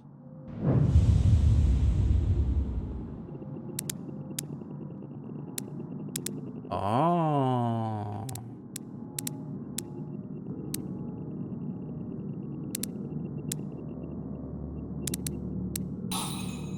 Oh, I see now. Okay.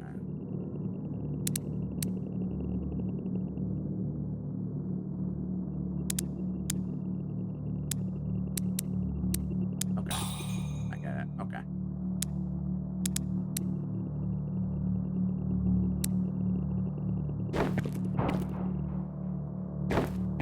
Alright, I guess the game begins here. And we're obviously gonna lie and fight. What? Oh, we can...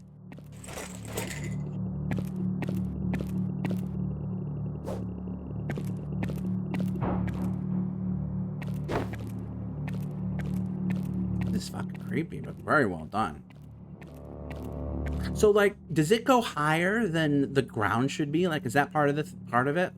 Like, I'm not clear on that. Like, or should there be like a ceiling?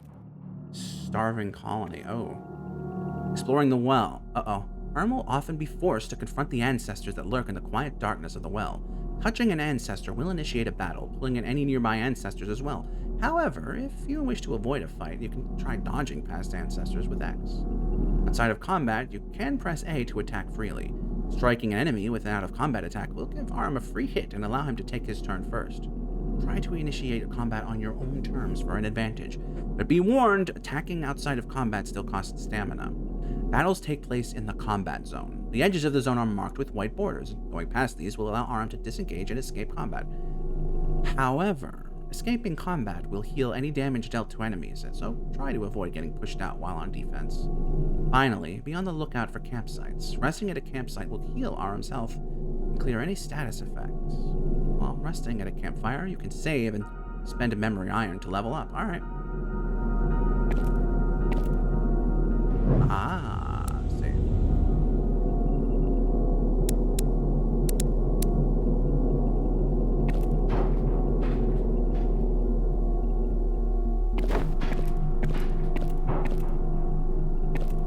Interesting. Picked up perfect metal. Let's wait for our stuff to recharge.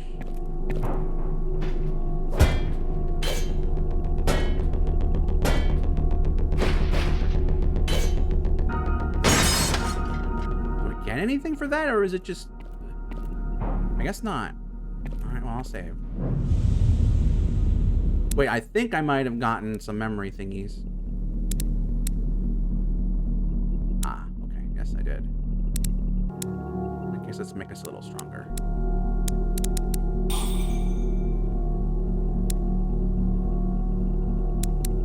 Okay, let's go down.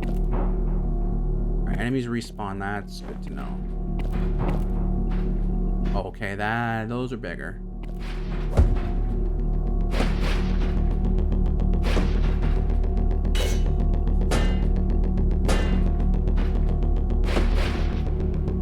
Ooh.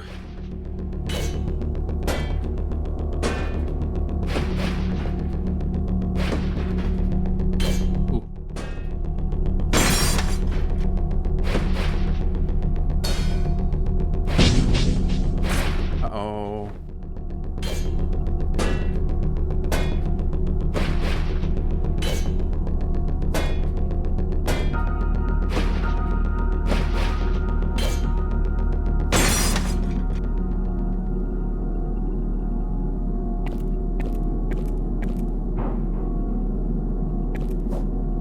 Okay, this looks like a coffin. Picked up derelict prayer stone. We still have that fucking love letter. That's kind of funny. Ceramic. Derelict prayer stone. It's shapened. Okay. I'll take it. It didn't... Okay, that's good. That didn't, respawn those dudes. Picked up ancestor component. Piece taken from the remains of maybe salvage. Ooh, okay. I see. Wait, equip. Huh? What the frick does it do?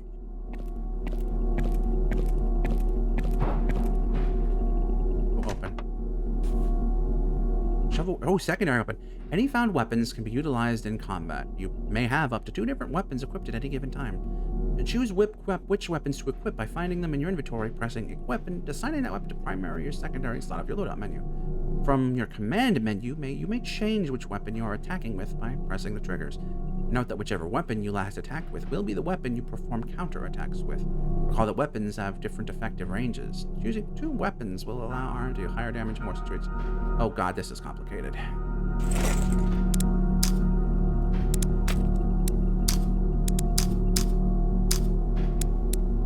Is it equipped or not? Oh, now it is. Oh.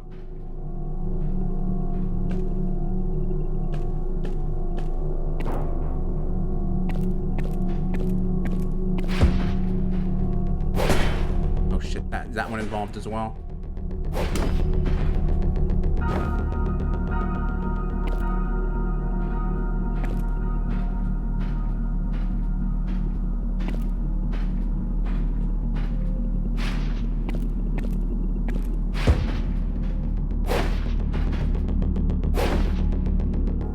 Okay, that's annoying.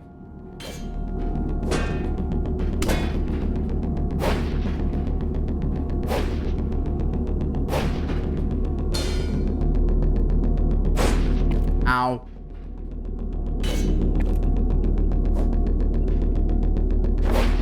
Uh-oh.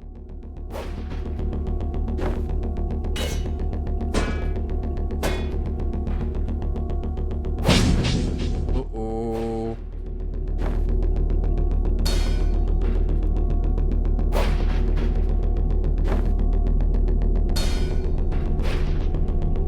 It's bogey.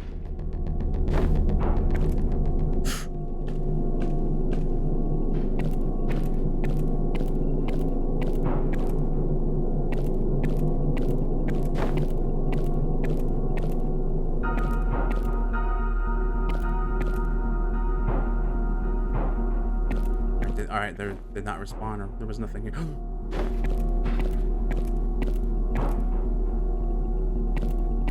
Whew. All right, save.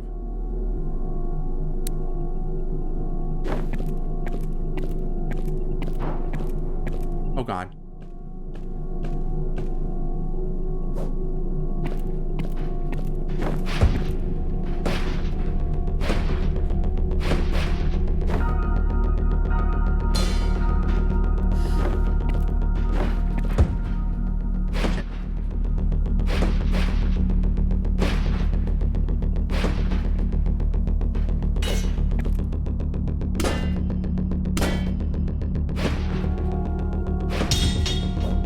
Ah, damn it.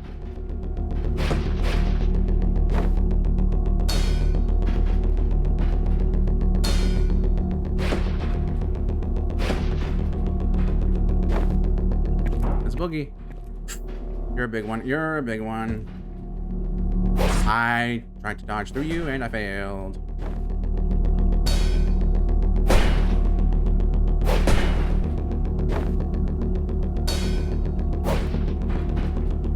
Let's go.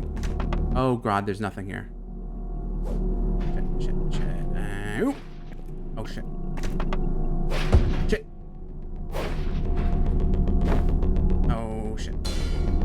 Nothing I can get through here.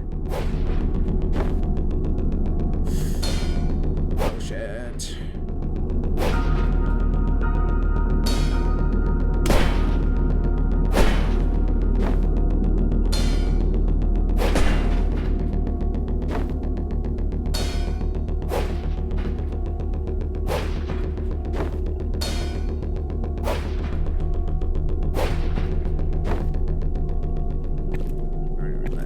This, grab that. Wait for you to come over. Yeah. There we go. Nice, nice, nice.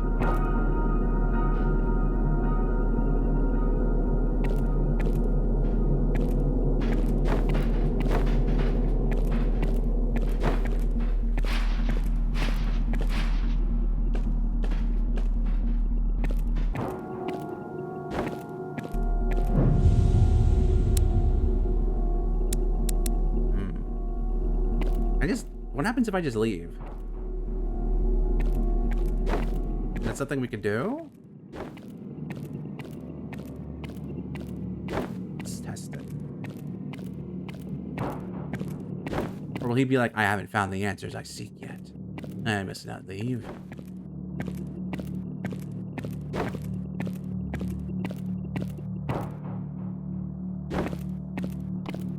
No, I'm here now. I won't go back to Tala. Okay, well, that's unfortunate for me. Also, we talked about how insane it is that people will put this much content into a demo. My God. I've been blessed, I get it, with hours of enjoyment for nothing. Support your indie game devs, everybody. Oh shit, I can't see. I can't see. I can't see. There we go. Okay, these guys did respawn.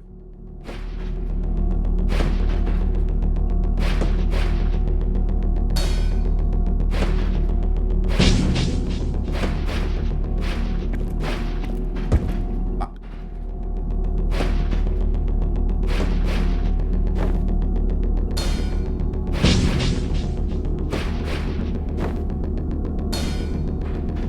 Oh, I'm in trouble. I am in so much trouble. Let's go.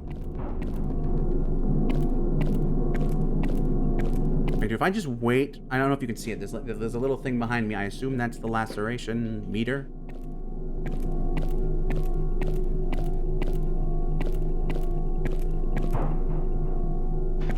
I suppose the smart thing to do here would be to grind, right?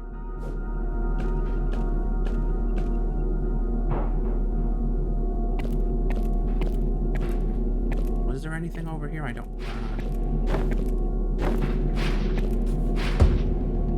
Uh-oh.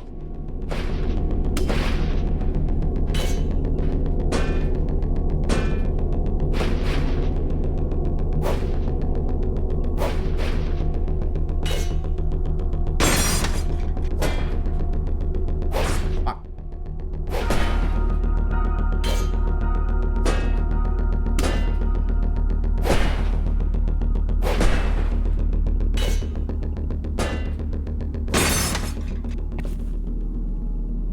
What? They picked up ancestors. Oh, we got a bone fracture or some such. Oh boy. This is a rough and oh my god.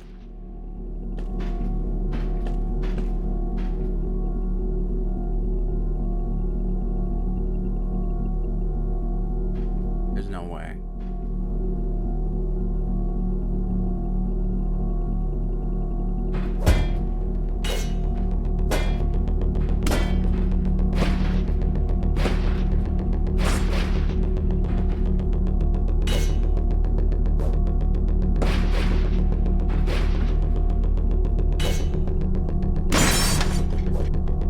Oh, I fucked up big.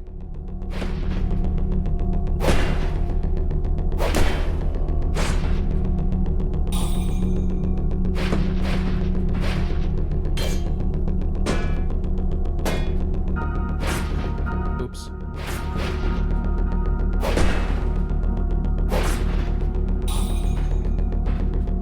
Oh yeah, I love wasting all my healing items.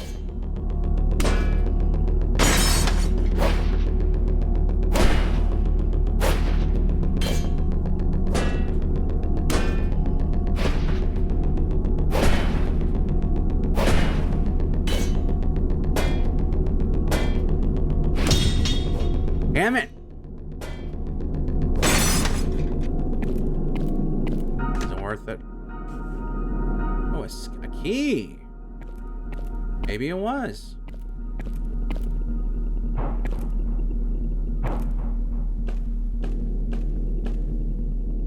Is there anywhere around that needs a key?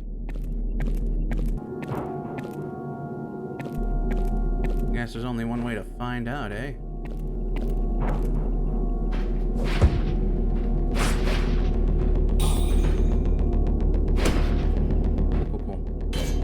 Enjoy having no healing left.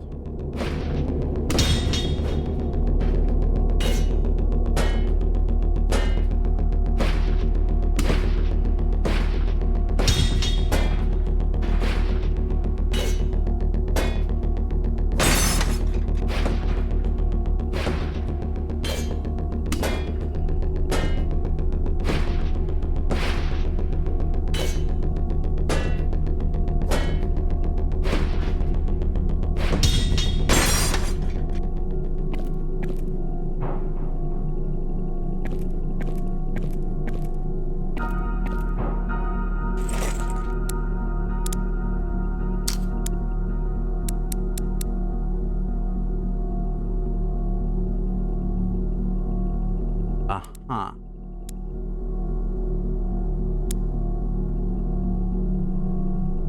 I don't suppose this will refill if we rest, will it? Also, what's the deal with the map? There's like a square. Oh, does that just mean there's a room? Okay, I think that's what that means.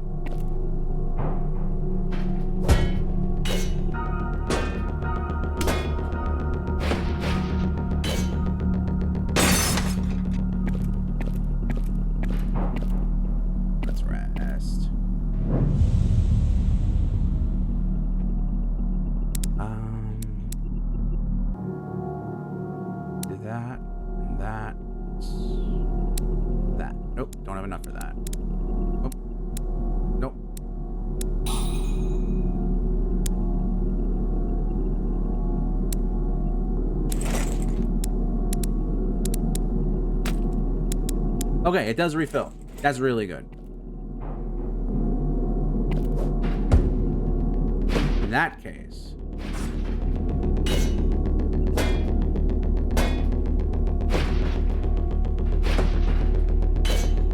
Shazam. Shazam. Go back up.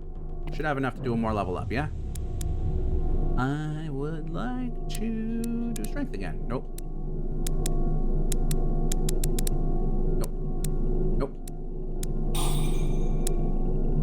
Stronger. Okay, let's go this way this time.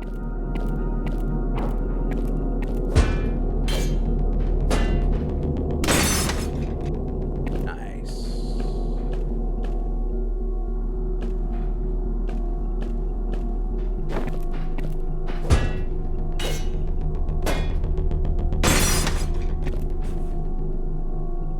picked up Ancestor Shard. Very cool, very cool.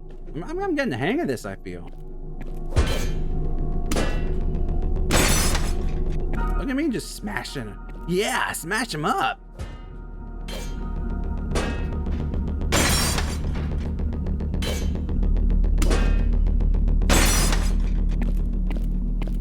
Have I been down here yet?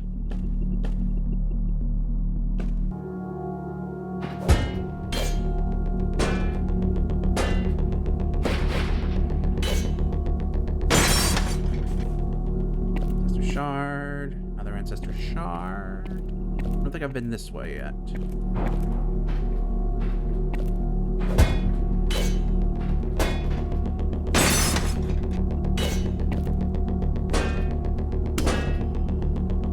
Oops.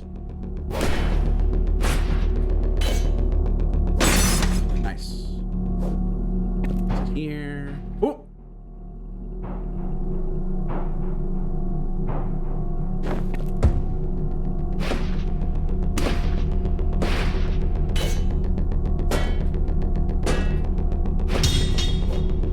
Damn it!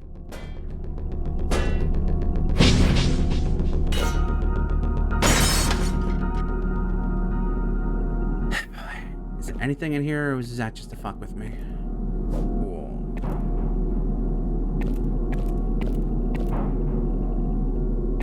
Item, I guess. The shard, very helpful. Wait a minute, the map is different up here. What does that mean?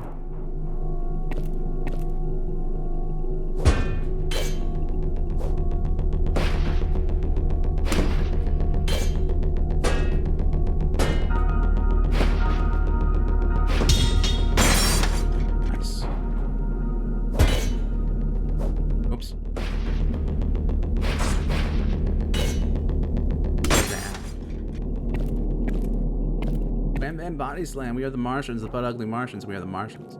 Butt ugly Martians. Oh crap.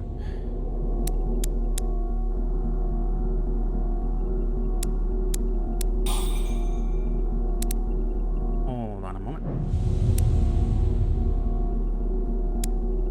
So I'm starting to get the feeling this might be just basically 2D Dark Souls. Is that? Oh hey, I bet I have a key. Uh-oh, there's gonna be a boss in here and there. This is ominous. What is this?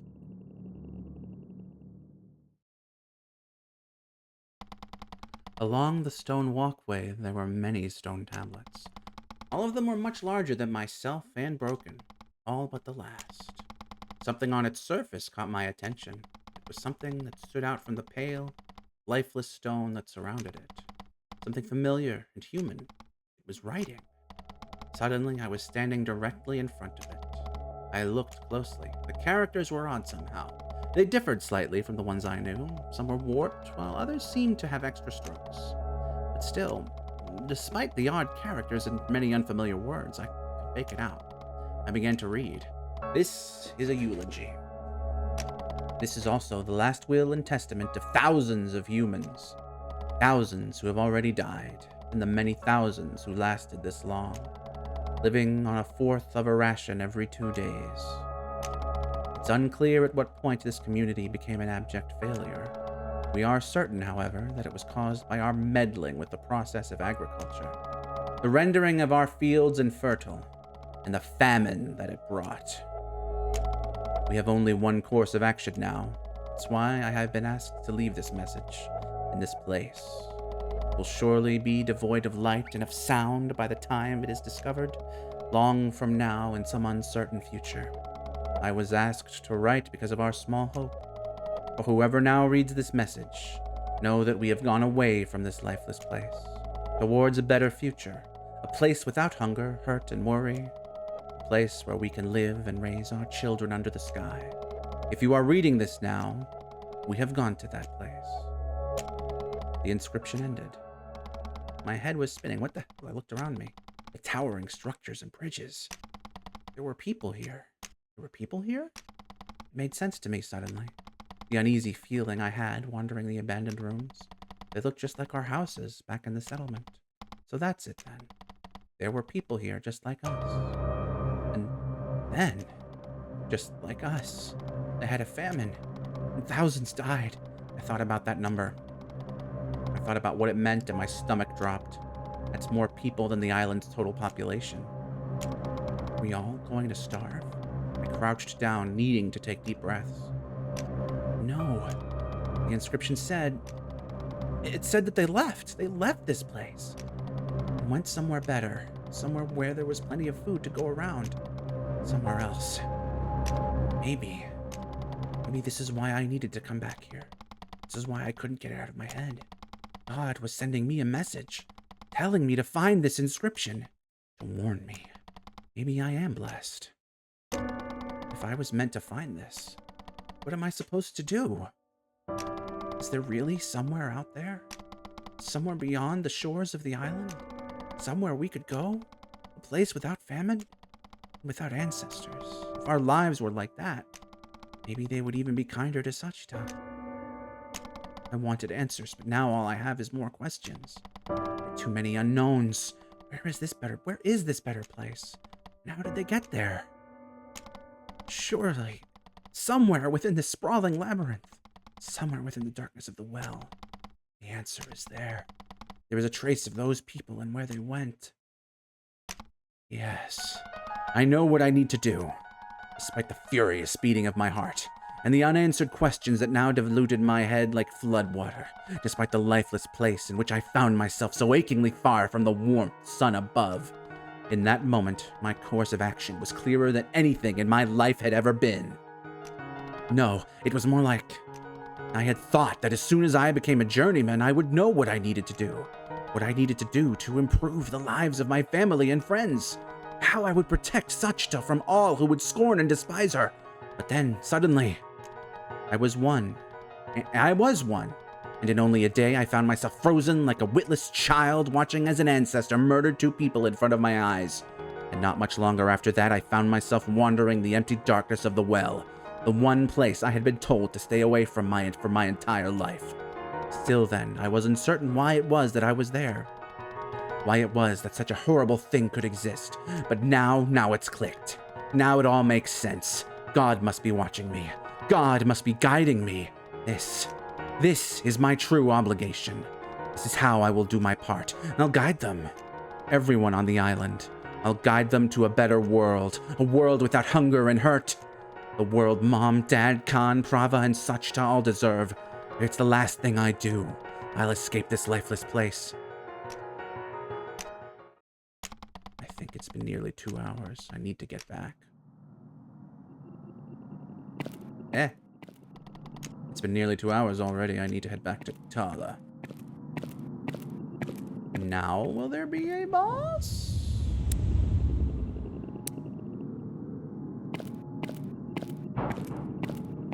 Oh, Jesus.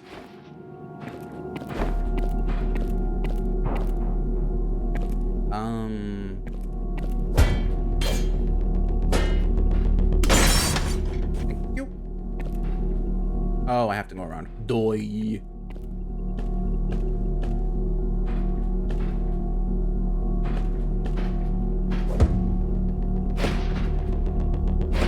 I'm getting the hang of this combat, actually.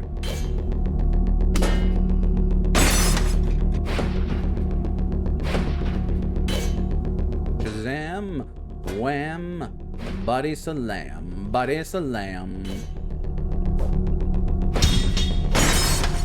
Nice.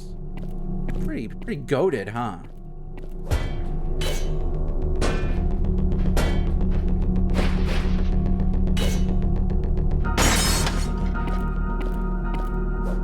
I am the goat. I think I might be the goat, guys.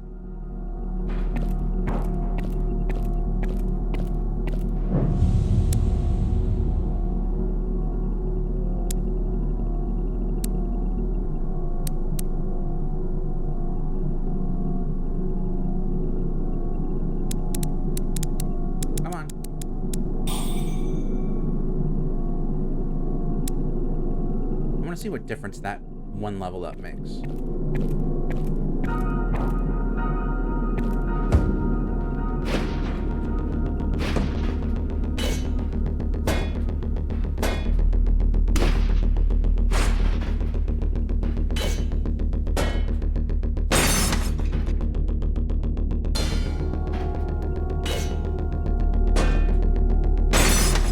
2 hits. That's pretty awesome. Pretty awesome, Arum. Let's leave.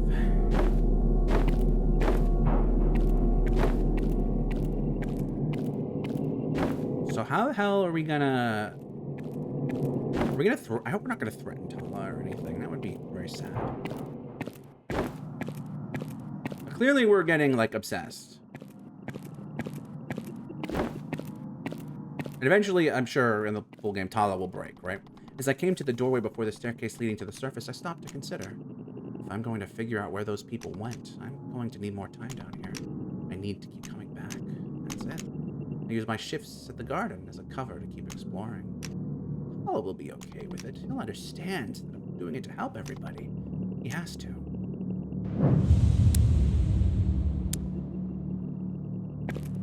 Yeah, this is gonna be a problem, I think.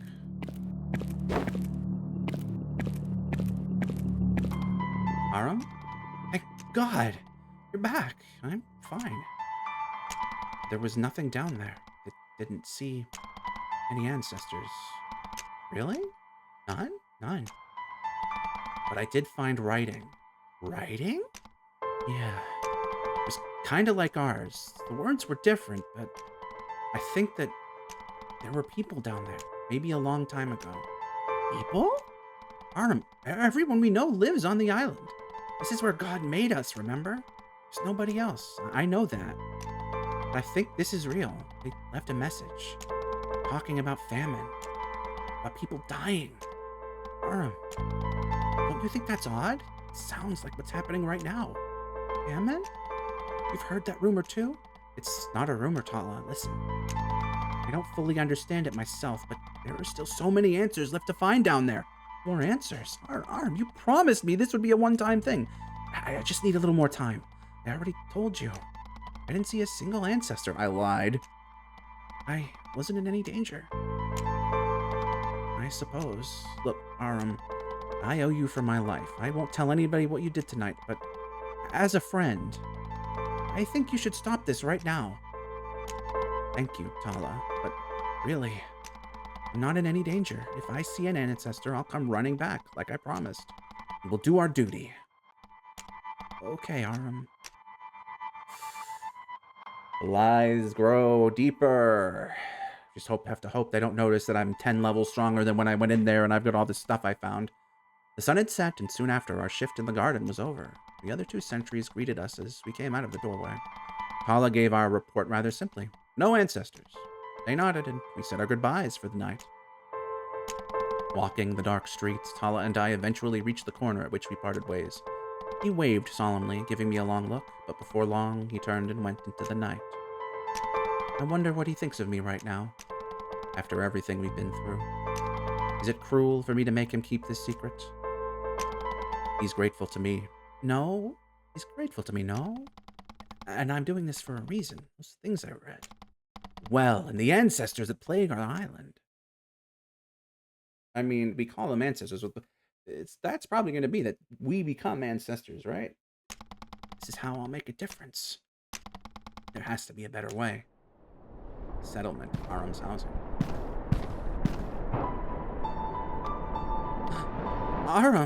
Arum! Holy shit! Where have you been? I haven't seen you in 2 days. I can't believe this. You up and disappeared yesterday. And I'm thinking, well, Arum is Arum, and he's probably off doing God knows what with Sachita. But no!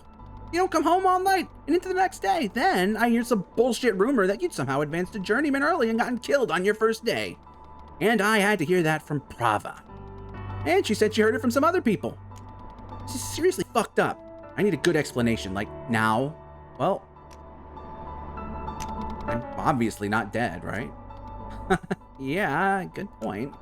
Looks like Prava had me all worried for nothing. I'm so pissed. She's always spreading the most outlandish rumors. So, what actually happened? Well, she got part of it right. All of a sudden, yesterday, I was brought before the Ashan and they told me I was advancing early. Yeah, right. You're serious? I know it's crazy, but I am. Really? You're a journeyman already? I thought we had until the end of this season. I did too, but apparently this happens sometimes. Wait, Then, which concentration did you get? Was it temple guard like your dad wanted? Not quite. Sentry. Are you fucking with me? Nope. You're telling me everything Prava said was true? Well, I didn't die. That part's obviously not true. But the part about being a sentry. Something horrible happening. Come to think of it, you look pretty beaten down. God, Aram. Are you okay? I thought about his question for a moment. So much had happened in such a short amount of time. How would I even begin to describe it to him? The way that ancestor silently stalked through the grass. The vast, quiet darkness of the well. The desperate message left behind on that tablet. The sinking feeling that what had happened to them could happen to us, to our island. I had wanted to try to explain myself to Tala. I really did, but I couldn't do it right. I lied also. I lied about seeing more ancestors. Oh, yes. I had lied to the Ashan as well. I lied to their faces. I lied to Sachita when I pretended everything was all right. Why do I keep lying? Why shouldn't I tell anybody what I've seen? Nobody would believe me. It's easier this way. But it's Kanari. It's my best friend. Surely if I'm to tell anyone, it would be him.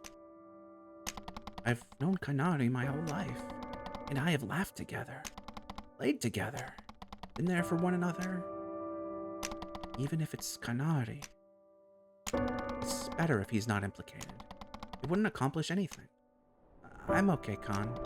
The story is only a little interesting. On my first day, an ancestor showed up. Really? What was it like? I can't really describe it. Horrible. But we ended up destroying it. So everything started... Oh, shit.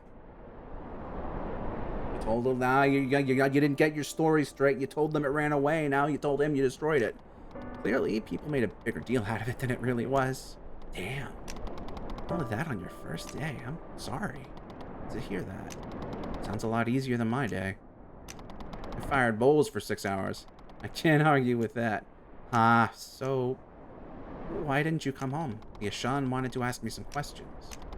I guess they do that when an ancestor attacks, and, they wanted me to stay overnight at the temple. So that's what it all was. That's all it was. I can't believe it. Journeyman already. I'm happy for you. Are you jealous?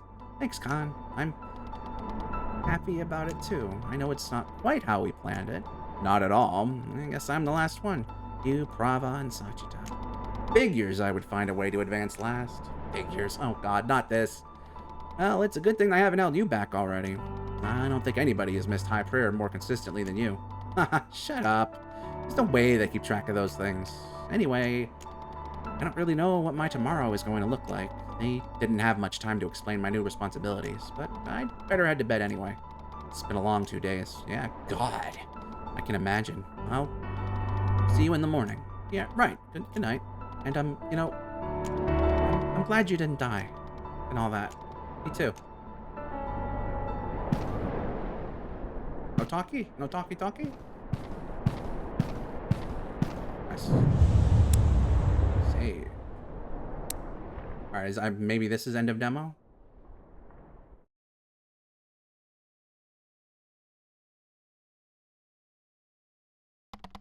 Two boys were sparring in the courtyard. They were just boys, truly. No more than children. They were practicing, hitting each other with wooden rods in the shape of weapons and blocking with makeshift shields. The boys laughed and goaded each other on. It seemed to an observer almost play fighting. But there was an air of discipline about their movements. Even so young, both boys knew what it was they were practicing for. The taller of the two lost his footing and fell to his knees. He groaned in protest. "Come now, son," a gentle voice came from the edge of the courtyard. "Don't be discouraged. Regain your balance and try again." Two men stood, watching the boys train. They watched intently, transfixed by pride as the boys flailed about, even watching such a graceless display. It was the sort of pride that only fathers feel for their sons. "Your boy really has come such a long way," said the first man, smiling and turning to his companion. The other man grinned and nodded his head. "Thank you, Ashadar. Though I fear I'm much too hard on him." The first man shook his head and laughed.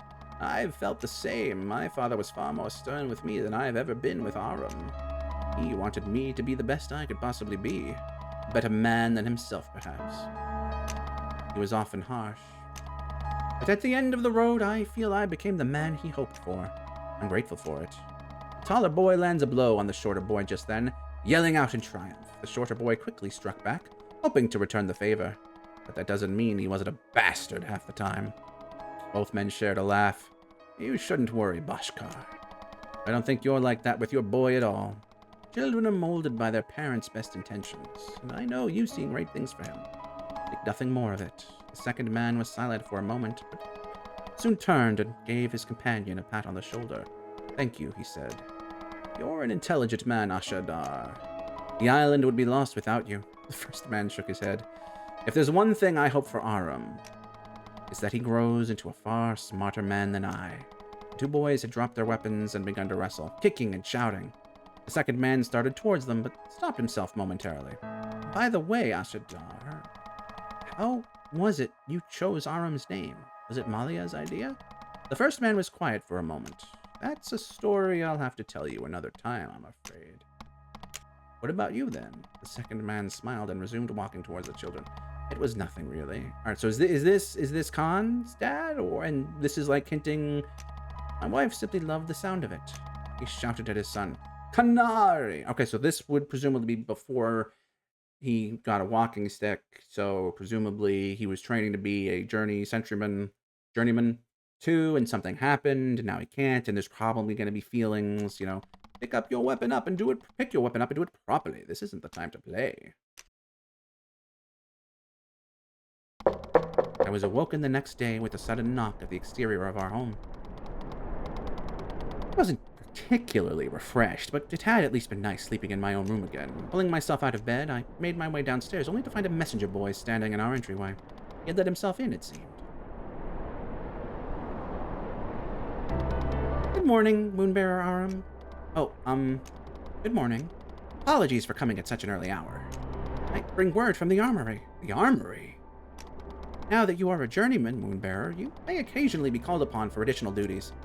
The armory pulls names from the list of available journeymen when a task is required. You've been called. That's why I've come. Oh. I see. That was fast. Certainly. This should have been explained to you right when you advanced, but there were complications that distracted us from the typical procedures. It's all right. I'm very aware. What's my task, then? The armory received a request from the temple for an escort for one of the Sunlight Maidens. You should accompany her to her destination and back to the temple safely. Oh, that's all? I understand. Once you've finished, your day is all your own until you must report for your duty as a sentry. Ah, all right. Thank you. Of course, it was a blessing. Yes, for me as well. Aram, can you keep it down, the police? Oh, sorry. I'll be taking my leave then. Gathering my belongings and my weapon, I quickly said goodbye to an agitated Kanari and ran out the door. I made my way quickly to the temple, still unsure when exactly I needed to be there. Fortunately, it seemed I was right on time. I stepped into the courtyard and immediately spotted a girl wearing the familiar deep reds of a Sunlight Maiden, waiting expectantly. Getting closer, I was shocked to see a familiar hooded face. Sachi? Aram! I can't believe it. I really sent you? Wow, what a coincidence. Oh, no, this isn't a coincidence. What do you think the odds of that would be? I asked for you specifically, of course. Wait, really? Mm-hmm. Well, I heard you'd already gone back to work, so I figured you might be available. You were right about that. Of course, I'm always available for you, Sachi. Though I didn't think they would actually give me any say in it. But I'm glad it's you. They, usually don't send me on the errands. But I do have to go, I can tell it's uncomfortable for my escort. You shouldn't worry about that. Nope, not today. Oh, they're cute. They're cute. I know they're gonna have a horrible, horrible tragedy in the full game, and I don't want that. I want them to be happy. I have you to keep me company. Right. I'm at your disposal, my lady. Oh, please don't talk like that. You'll ruin it. Sorry. Should we get going then, please? So, where exactly are we going? The storehouse today. All right then. Shall we? Oh, that's adorable. With that, we left the temple gates and began in the direction of the storehouse. I walked just ahead of her, and she followed closely behind, keeping her hood low over her eyes and face. As we began to walk, I looked back to make sure she hadn't fallen behind. She caught my eye and gave me an eager smile. Oh, they're so fucking cute. They're so fucking cute. I need them to be happy. This whole thing is rather ridiculous, don't you think? What is? Needing an escort just to walk a few blocks. Well, you're important, Sachi. What I am is expendable. There are dozens of girls at the temple that look and dress just like me. I wouldn't say just. Yes, obviously, they have prettier skin. Very funny. That's not what I meant at all. What if somebody tried to hurt you? I would honestly do that. Attacking a sunlight maiden. And nobody would ever touch me, you know that. Okay, I'll concede on this. You're right, it is a bit overdramatic, but I'm a journeyman now. It's a part of my obligation, so I'll do it. Hey, Aram, are you sure you're okay? Being a sentry. It sounded so dangerous. The question gave me pause. I had the same feeling as last night, talking with Kanari. Obviously, I can't tell her about any of this. She's the last person who needs to know. She would worry and be afraid for me. I'm doing all of this so she doesn't have to worry for any reason ever again. Taking a moment to collect myself, I slipped into my confident persona once again. It was getting a little easier. Lying. Of course, what do you mean? It's only been a day or so and you're already back at work. I just want you to be safe, you know? I am. You don't have to worry. I told you, I wasn't hurt at all. Anyway, it's been quiet ever since. It's still scary. Lava was really worried too. I told her you were okay, but she's eager to see you. I only just got home last night. Right. I'm sorry for being so pushy. I really am excited for you too, though. You're a journeyman now. It's what you've always wanted. That's true. How does it feel? I don't know yet, but I'm really liking it so far, Sachi. I'll admit I'm liking it so far as well. Ah, they're so cute. I'm gonna talk your ear off more than usual, that is. Right. It's too bad, though. Advancing at a time like this. You mean the harvest? Yeah. I don't think everybody knows yet, but they're worried. Yep. And when people are worried, they tend to act out more. I see. We had arrived at our destination, the conversation tapering out. The storehouse was an unassuming building, but one of the most important in the settlement. It held the majority of the island's food. Couriers and apprentices alike came and went, taking food from their workshop or field every so often. Sachita was probably tasked with bringing back a few days' worth, though I thought amusingly I'll probably be the one carrying it all back. God, I love that woman. I looked at Sachita as we went through the doorway. Her smile had faded, and she seemed anxious. Good day. I'm here on behalf of the Sunlight Maidens to receive our portion for the week. My escort will... Hold on. They sent you this week? You're that cursed girl. Oh, dear. Huh? I am. As I was saying. God's light. Don't stand so close to me, girl. I might have touched you by accident. Hey! I'm sorry. I'm just here to receive our... No. This isn't going to work. The woman behind the counter looked past Sachita and made eye contact with me. She spoke clearly, deliberately talking over her as if she wasn't even in the room. You there, boy. Boombearer. You need to go back to the temple and tell them to send another girl. You can't be serious. Hold on. I'm not giving anything to her. She's cursed, you know? You can tell by her skin. This is ridiculous. Sachita's not... She's not cursed. Are you stupid or something, boy? Of course she is. I don't want her anywhere near me, let alone in the storehouse. Hey! Regardless of your personal feelings, she's a Sunlight Maiden, chosen by God. Aram, please. I could feel myself slowly losing composure. I was aware that Sachita hated it when I intervened on her behalf, for as long as I had known her. I had, time and time again, watched her face insult and ridicule from others being around her. There was always the fear that we would cross paths with somebody who despised her enough to make a scene like now. I had learned early on that if I stepped in to defend her in any way, it only made her more upset. I don't really understand why, but watching her stand there and take it, like always, I suppose I had forgotten how angry it made me. Perhaps everything I'd been through these past few days had worn my patience down. I took a step forward. It's unacceptable. Don't speak to her that way. Aram! Why she got special treatment is beyond me.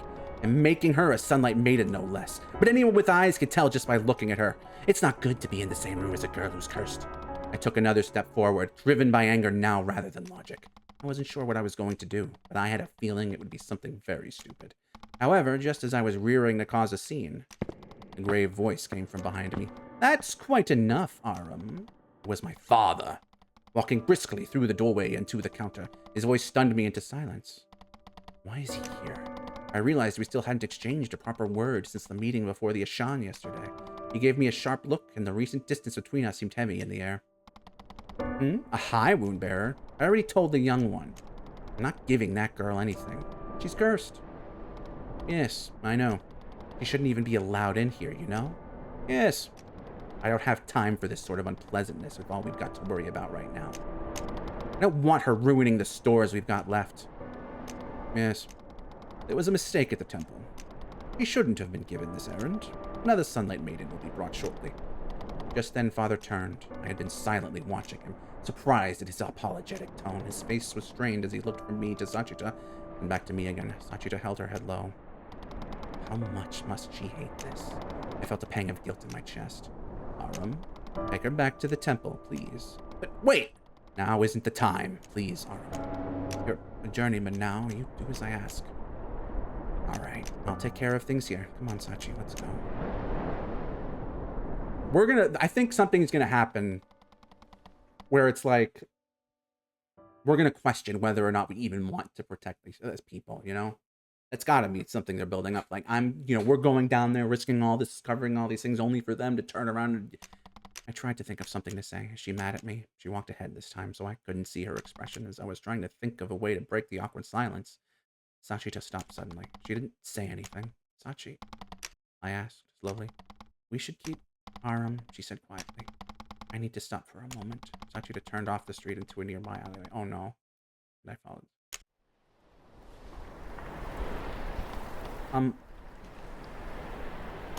Sachita, I'm sorry, Aram. Sorry, I'm sorry that this was such a mess. It wasn't a mess. Can you stop lying just for a few minutes? I didn't do anything wrong. It's not a lie. No. Of course, it had to be her there today. Her voice seemed to be breaking. She wiped one eye with the back of her hand. Tears streaked across her cheek, the red welts and scars glistening in the hazy light. It's so cruel. Every time she pretends like she doesn't recognize me for a few seconds. But of course she does. She just wants me to think that I don't matter. That I'm so unpleasant. She's shocked and appalled all over again, like it's the first time she's seeing me. Hachi. I know. I'm thinking about too much. Letting it get to me. I wasn't going to say that. It's a little frustrating, I think. They don't understand, Sachi. They don't understand that you're not cursed. It doesn't really matter, I think. You've been holding it back. Now her tears came more readily. I'm just so tired of it, Aram. I thought it might be different if you were there. I'm so tired. When will my punishment be over? I desperately tried to think of something, anything to say. The seconds of silence were agonizing. This really is so pathetic. There wasn't any help back at the storehouse. And now I can't think of a single comforting word to offer her. She's never this vulnerable with me. I need to say something right now to comfort her. Something. Anything. She needs me. There was only one idea in the back of my head. So, despite my better judgment, you're going to tell her. I reached out and pulled my arms around Sachita. Oh. I held her in a tight embrace. She sobbed quietly into my shoulder for a moment, unmoving. But soon I felt her arms shift as she put them around my waist. We stayed that way for what was likely only a few seconds. It felt longer. Finally, she pulled away, rubbing her eyes.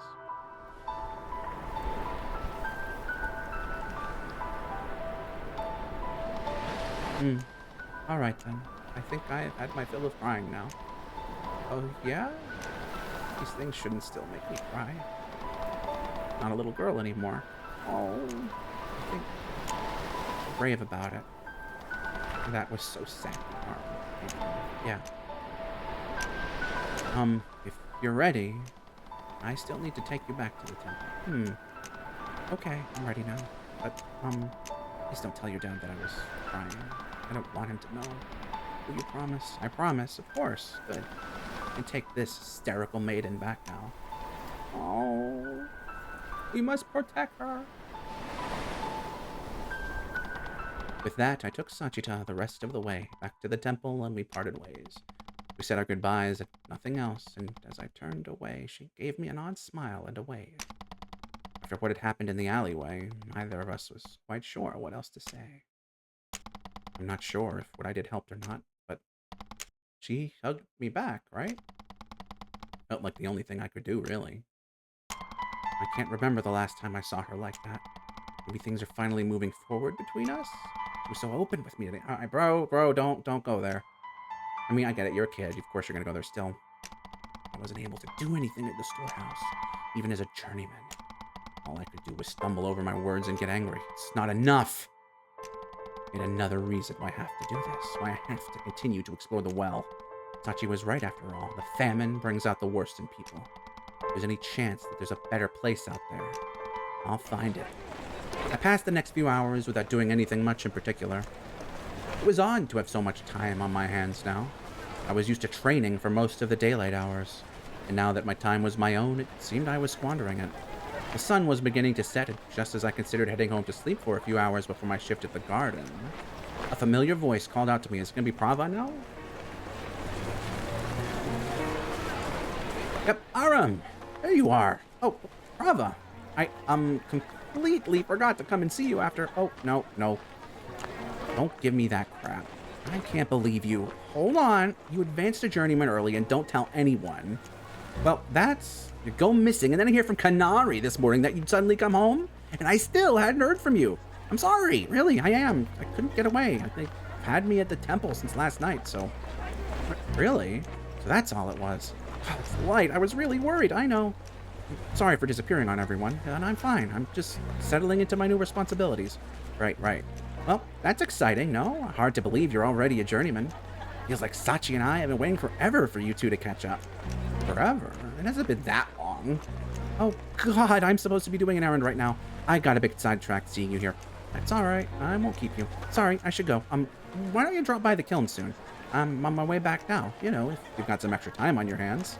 Can and I would love to see you and chat whenever. Well, seems I do have a lot more free time now. If you don't mind, then sure.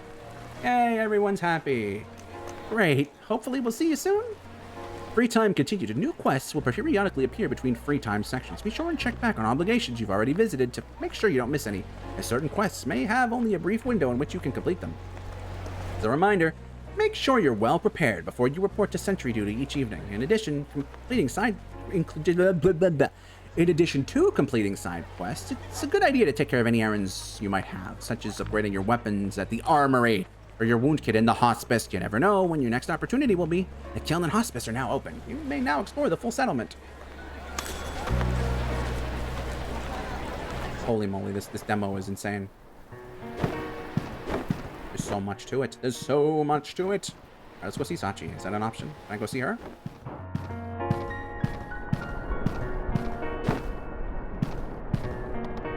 Hello, Aram. Good day. Not too bad so far. How about you, Sona? Pretty boring. You may be surprised to hear. I always try and volunteer for errands just to get out for the day, but I think they're on to me. Oh, yeah. You said this before. Well, why the heck did they... What asshole? I mean, I guess it's only that one that does it, right? Is Tala still here? That was his name, right?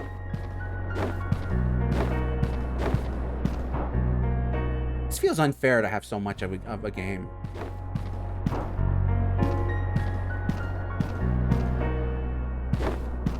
Also makes me wonder how big the full game is. Oops. There we go. Boom, boom, boom. Be the mother? You're looking so much better today, my love. Yeah, I feel better. Much better than before. The other day, it was nothing. It was, hush, dear. There's no need to be ashamed. Being afraid, it's normal.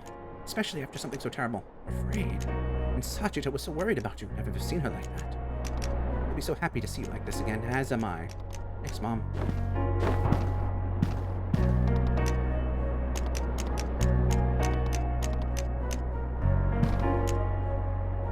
Oh, that is not... Okay. I thought we might get to see Sachi, but no, apparently not. Let's see, do we have... Alright, it's just that a quest for now, so we gotta go find some quests, yes.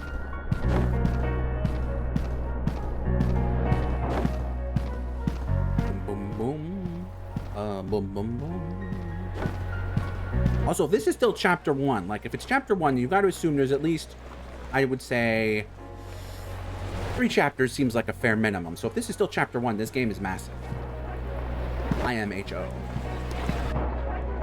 The Loom. Oh, hello. Can I help you?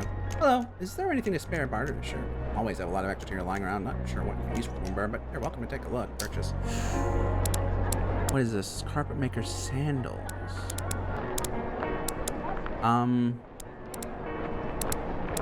Die.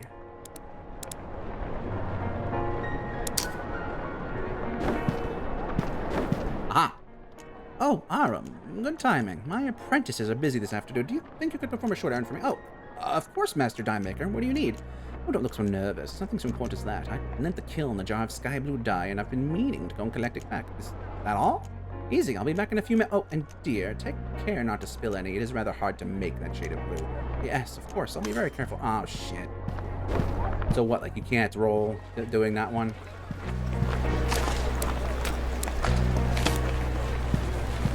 Bum, bum, bum. Hello there.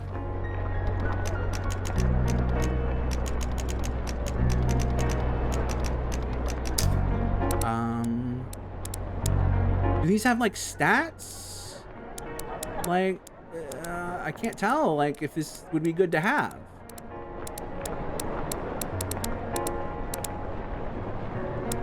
Held 2.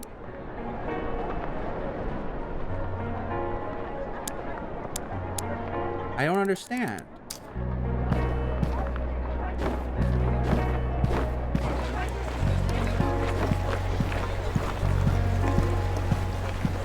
Boom, boom, boom. The depot.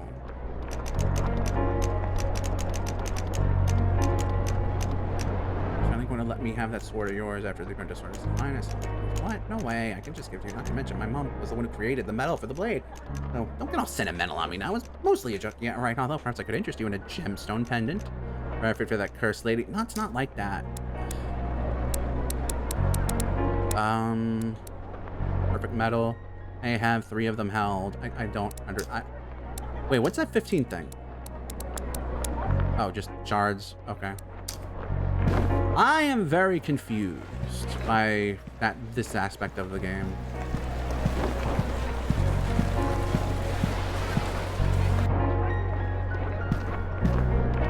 Hey, you live here? My room's, yeah, well, actually, I did up at a reason. Wait, no, we've... Why did it tell me to come in here? Huh? Did I misunderstand? Oh, no, the arrow is still this way.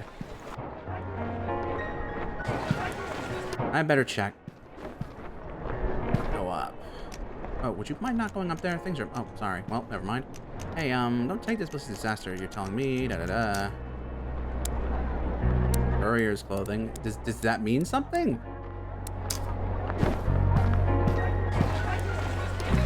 I must admit, I am a tad confused.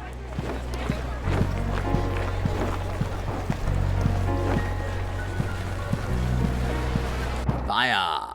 Brickworks.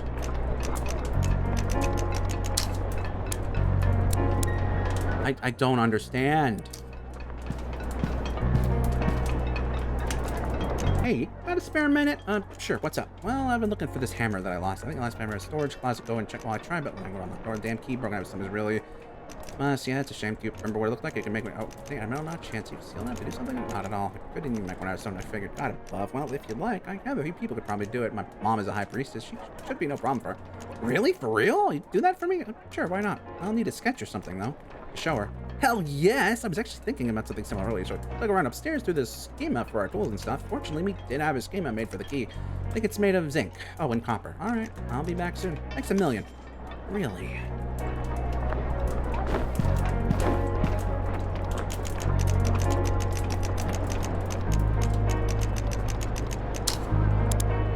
I already talked to you, I think. How do I make sword better? Wait, what?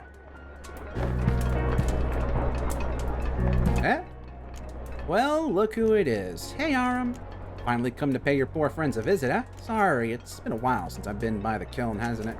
I can't help but feel like you only came to boast about your new hours. We get it. You've got nothing but free time. I will stuck here working till sunset. It's not very nice, Khan. Aram is a sentry now. He's putting himself in danger to protect us, right? He deserves the break. Hey, now, I deserve a break just as much as he does. Do you have any idea what would happen to this island if either of us stopped painting bowls, Brava? It would be pandemonium. Complete chaos. It's not easy doing such important work all the time. So true. By the way, Aram, I've been wondering, what's it look like? The well, I mean, that grand doorway. Is it really there like everyone else? Oh, I want to know too. I have to admit, I'm a little curious. I took a moment to think before I responded. If nothing else, I need to keep my story straight. Kanari and Prava only know what I've told them, so I'll keep the details as minimal as possible. Yeah, that's right. The doorway is real. We hardly go near it, though. That part's true, huh?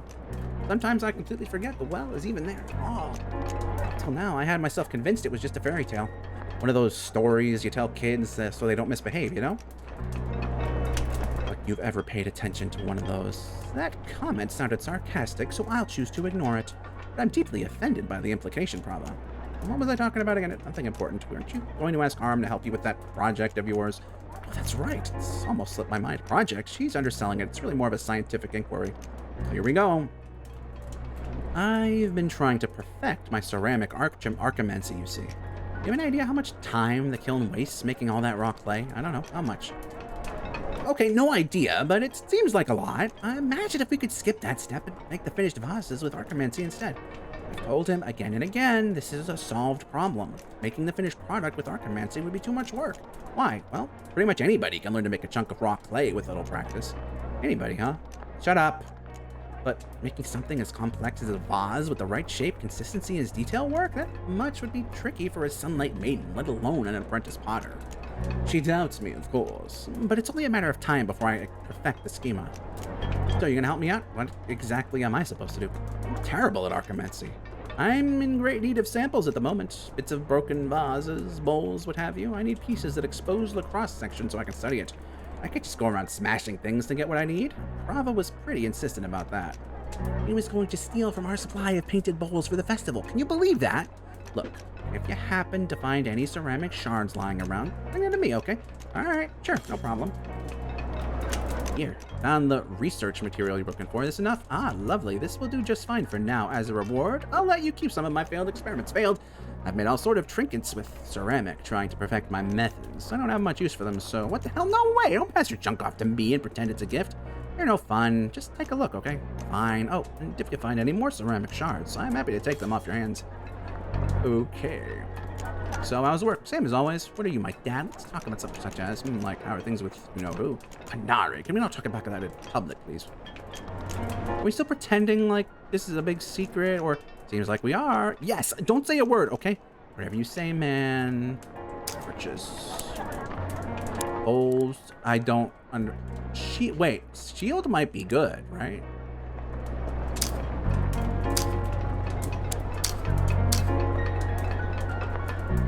Oh, I can't afford it. Because I gave him the freaking shards.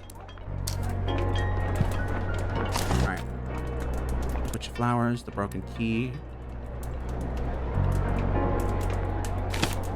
Right, that's also why I was here. I'll take this. Hey, hello, I'm here on behalf of the Loom. Sounds like they lent the kiln some blue dye. They'd like it back if that's okay. Oh, sure, they told me to expect someone today. Didn't think it would be you, though. Yeah, you sure do a lot of errands for people, Aram. So, say no sometimes. I'll be sure to remember that when you want help with something. Say it to other people. I am not going to roll just in case. Alright, this way... Hold on, let me just check.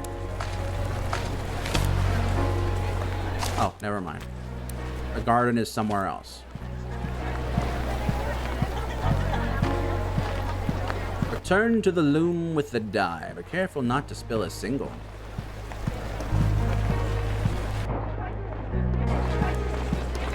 Don't remember where that is.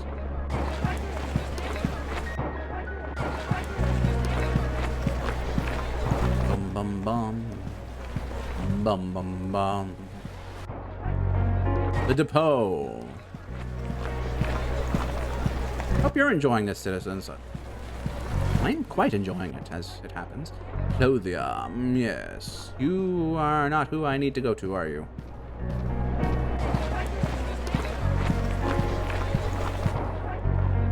There we are. Here, master. I brought it back. Wonderful. And I didn't spill any. Don't worry. I didn't think you would, dear. Oh, Master Dye Maker. I was wondering about the color. It's so beautiful. How do you make it? There's nothing on the island that looks like that shade of blue. Yes, you're quite right. We use archimancy to make them and carefully follow the schema that have been passed down through the generations. Part of my duties is to maintain them. If we ever lost even one, a beautiful color might fade from the world entirely. I can't let that happen. But it wasn't always like this. What do you mean? Well, Aram, if you have a spare few minutes, I can tell you the story. The story of how the island lost its colors. Really, I'd love to hear it. Is it Ya or Va? Varashi tilted her head back thoughtfully, taking a moment to compose herself before she started speaking. Long ago, there was a sunlight maiden named Maka. Alright,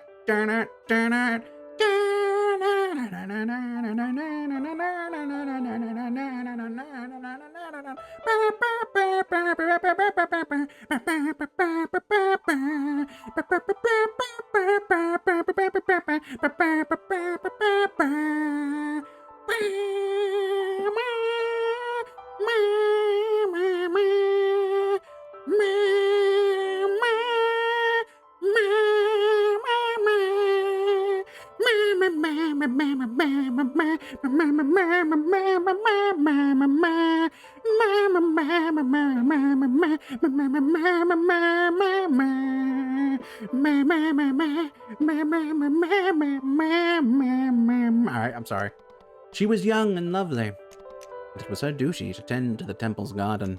Yes, you see, in that time, the settlement would bloom each year with flowers of many different colors. Not just the white sunflowers we see today, but burning reds, ocean blues, and sunset pinks. Oh, just imagine it, Aram. Imagine the beauty we lost. In her spare time, Maka would take flowers to her room and study them. They say she was a brilliant mind and sought an understanding of the flowers' natural pigments, so that she might be able to replicate them with archimancy. Indeed, we attribute the very schema of a colored dye we use today to Maka and her work. And so it was that we became able to make dye. Alongside this discovery, of course, came the desire to use the flower's color in all things. Paint, carpets, clothing. Dye became the very symbol of beauty. So beautiful that wearing dyed clothing or having a dyed carpet in your sleeping room, these things became a symbol of status, of importance. Things that made you better than your neighbors without them. Almost overnight, the settlement began to change. Varashi stopped suddenly with a puzzled expression on her face. Oh my. How did it go again? She sat deep in thought for a minute longer, but at last let out a tired sigh and shook her head. Sorry, dear. Seems the rest has slipped my mind. It's awful getting old. Oh, it's alright. I enjoyed the first part anyway. No. I'll remember soon enough. Come back sometime soon and I'll finish the story, I promise. Of course. I will, thank you.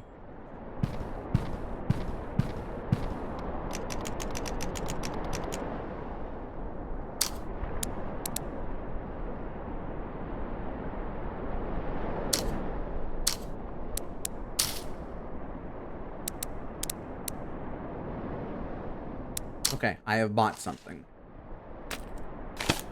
Oh wait, hold on.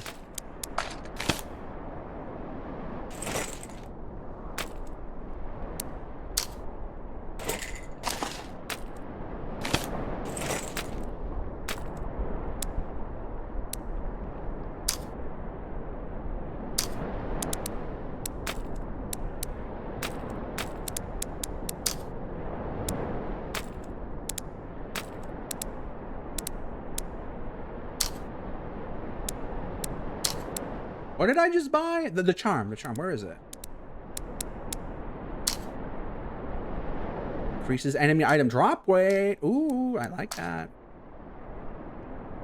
I don't quite like that, actually. Sachita's ring. Slightly increase. Oh, that's cute. Okay. Like, it's still exclamation point. Shouldn't I be... Wasn't there talk of,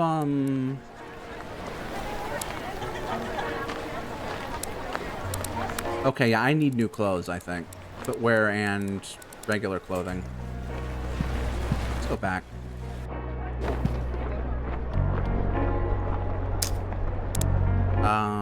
What, I do not have enough dye now. And I don't have money for dye. Okay, we cannot get that. So we'll go, at the next place, we'll buy clothes. Or after the next place, because for now we gotta go see our mommy.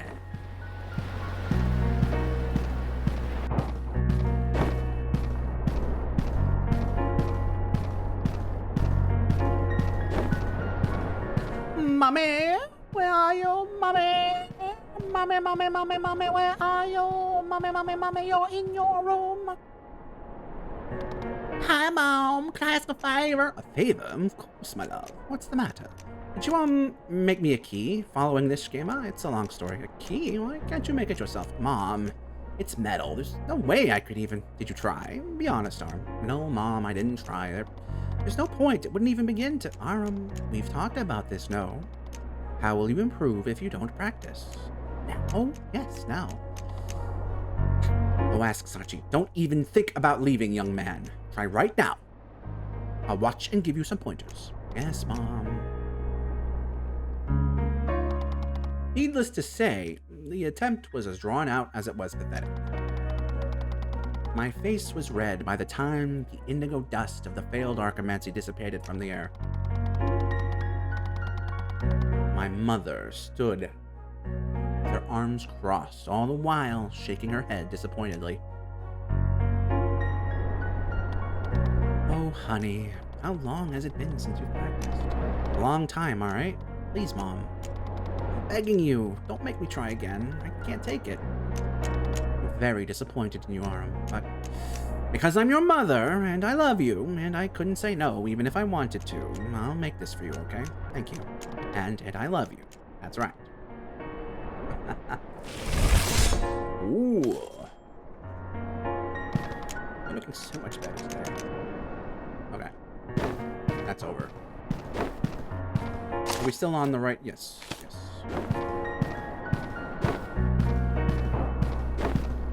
Bum bum bum. Bum bum bum. Bum bum bum. Bum bum bum. I haven't talked about it much. The music has been very good in this game so far.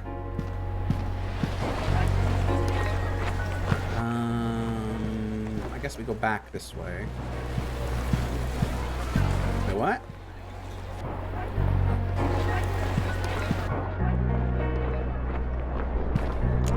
Wait, no. You're the one that won't give me anything. You're a jerk. I hate you. Come out here. Thanks again. Yeah. I want to buy. Okay. We have thread and money. Antique. Let's go with warm clothing. No, I said let's go with... Wait. Why does it say held 0? Did I not buy it? Huh?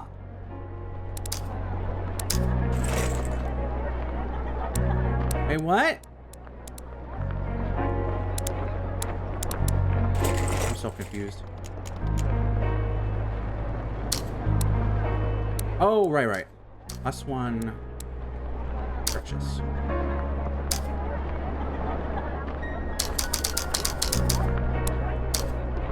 Oh, wait, I think I understand. I don't have enough thread to buy it.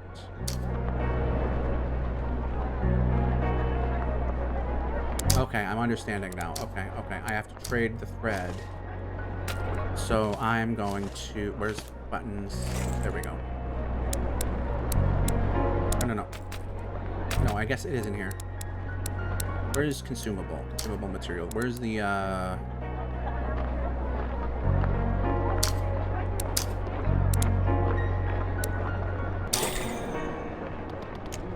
Alright, yes. Now... One thread. Wait. Oh, shit. Now I don't have enough for anything. Hold on.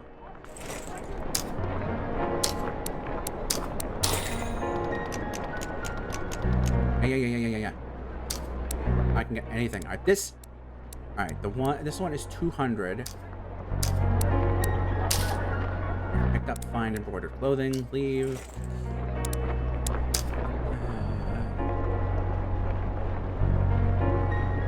Oh, this... Alright. Okay. Not quite what I was hoping for. Did our HP or stamina go up a little bit? No, I don't think it did.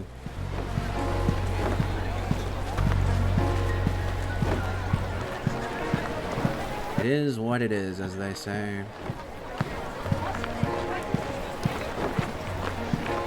Alright, my guess is we can do all our quests, and then I should find where to upgrade my my thingy, my weapon. Brickworks. Will this be this? Nope, this is just clothes. Here's your key. Let's try it out. Holy, it's perfect. Thanks. With that, he took the key from my hand and approached the locked door. After fitting to remove the broken half of the previous key, inserted and twisted it with a satisfying click, the door swung open. I breathed a sigh of relief as it came out a moment later, brandishing a hammer. The next time somebody asks me for archimancy, I'm going straight to Sachika. Can I steal this, please? Picked up ash concrete ring.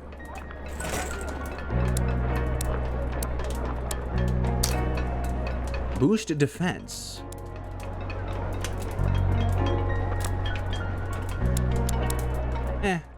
What's this one do? I think we want items, because item equal money, right? Hey, maybe... I could have sworn they mentioned something about strengthening your weapons. Am I crazy?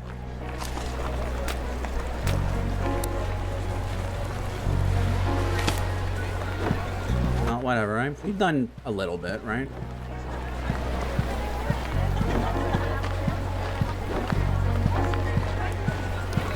Boom, boom, boom. Boom, boom, boom. Boom, boom, boom. Also, I am once again floored at how much content this demo is offering you. Like, Jesus.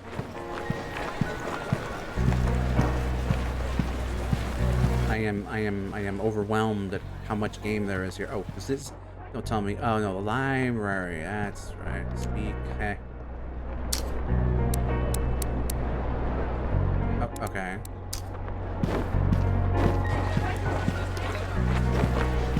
I'm very worried I'm gonna hospice.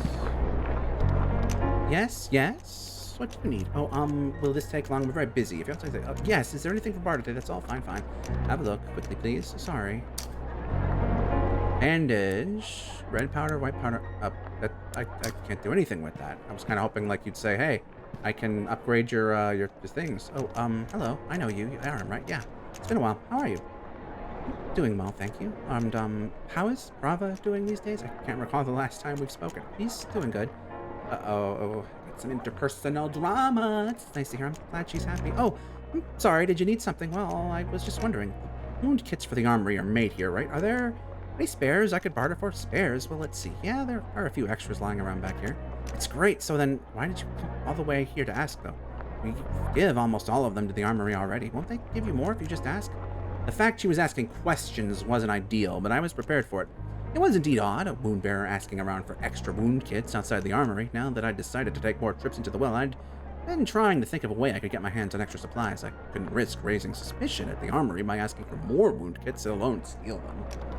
But I'd recall that they were made at the hospice to begin with. As it happens, I know somebody there. Sita isn't a friend per se. She knows me well enough that if I can make up a halfway decent excuse, I might work. I kinda want them for personal use. I've been trying to practice my first aid skills lately. But the armory won't let me take more than the one I'm assigned, so I was hoping I might be able to trade for a few, you know? Oh, I see. That makes sense. Sure, I think it would be okay for me to barter them off. Let's see. For anything in the storage closet, they told me to ask for... Oh, that's right. Petrified bone. If you can get your hands on any, I'd gladly trade you. Petrified bone. That stuff is hard to come by. Can't we do anything else? Nope, sorry. Apparently, we're conducting research at the moment and really need some. We asked the temple if they could spare any maidens to make some for us, but that's some ways out at least. For now, I'd get in trouble giving anything back here away for less. Okay, no problem. Thank you. If I find any, I'll bring it straight here. I do not have a petrified bone, but okay. So this is upgrade. Okay, that's important. Okay. But they're not marked. Which means if I want to upgrade my weapons, I'm going to need to go back to talk to people. This is the temple. So let's find the armory. And then speak to everyone in there. Assuming the armory is not on the left side of the map and I'm going the wrong way. Wouldn't that be silly? What about you? Wait a minute. Die? Oh shit. Oh shit. Wait a minute. Okay, I need dye. I need to go find dye. Where was that at the loom? Ooh, okay. I like this. I like this. And I said this with Astrobestier the other day, or whenever you see this. I like when... I need 200. Okay. I like having extra wound thingy will be way worth consumables. Ancestor component. Give me salvage 2 of these. Yes, yes, yes, yes, yes. Purchase items. Give me the dye. That's thread. Fuck.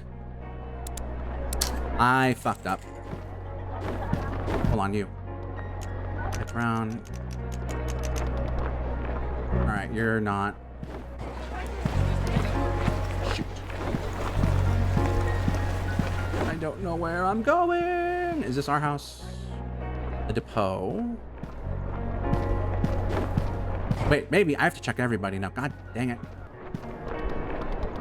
Now, the name of yours always stuck out to me. It's quite unique. Is it really? I've never thought about it before. It is indeed. I don't know if it's ever occurred to you, but there really aren't very many of us on the island. What I mean is, we tend to use the same names again and again. Oh, yeah, I guess so. I can't begin to tell you how many Sanyas and Aravs I've seen come through a typical week. Parents these days are so creative. I mean, come on now. Naming your kid success or fortune, isn't it a bit on the nose, I suppose? What makes my name so strange? Well, for starters, it's the only one of its kind.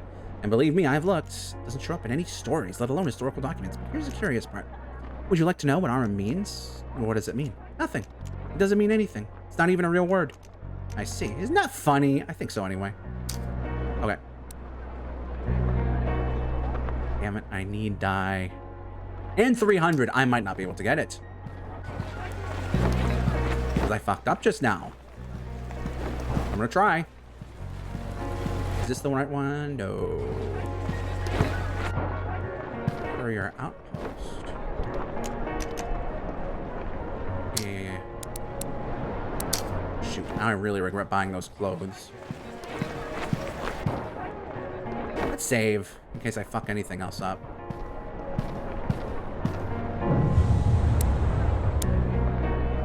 What? Huh? That was an option? Army barracks.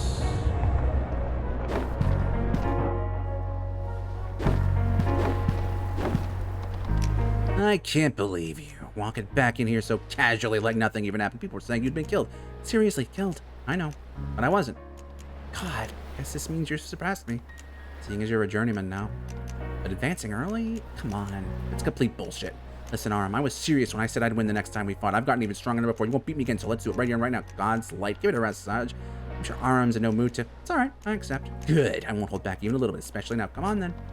I wasn't entirely sure why I'd agreed. Competitive spirit I just had a few days ago. Now that I'd become a journeyman, it had completely left me, but it had been replaced with a new feeling, a burning desire. I a desire to avoid the embarrassment I had been subjected to, knowing that Sachita had been afraid for me. I won't let her see a single crack, not anyone, no matter what happens to me.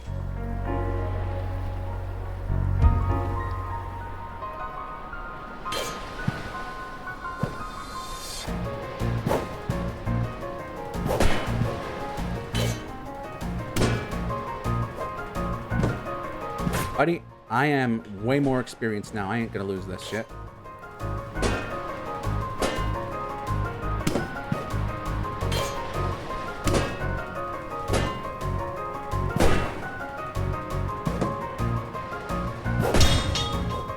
Damn it. Yeah! Hoorah! Uh-oh. I just killed that man. Damn it. Damn it! You're way too fast. It's alright. If you'd like to try again, I'll take you on anytime. I'm learning your movements. Eventually, you'll run out of tricks, Arm. You'll see. Sure. I won't even gloat. That's the worst part. Should I? Just you wait, Arm. Next time, I won't be messing around. Ah. You looking at me like that just because you're a journeyman now doesn't mean we're, you know, the same. What? Yeah, I heard everything. I've still got 4 years on you. Whatever. What is this? Mark of honor, don't care. Padded clothing, padded footwear, worn shield. Wait. Sword or spear. Alright, so those are new weapons, but I could have sworn there was something about up. Wait, there is. I just remembered my brain. Brain is blasting, guys. It's right in here. The freaking thingy. This! Alrighty. Why does it have to cost money though? But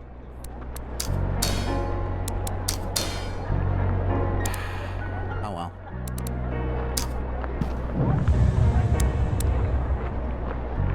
Okay. Now what am I doing?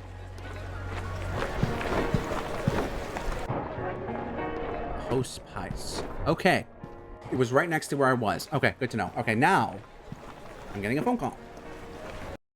Holy moly! I did not realize how long I'd been going in this game. Jesus!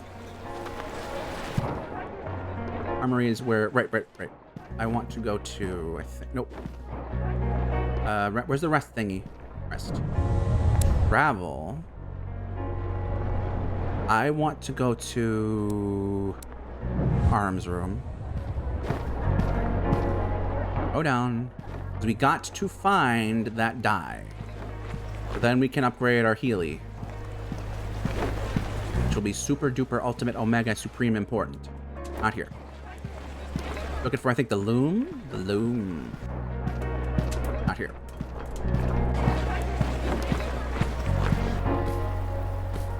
Oh, since I just saved, let's see if there's anything this way.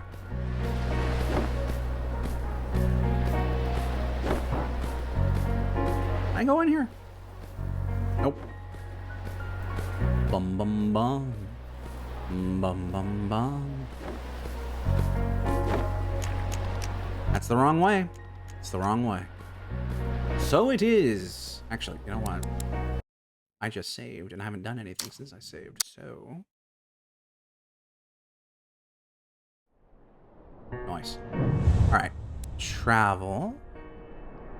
To the room. So it is, this is, I guess, is the farthest east. Courier. Just that guy's room.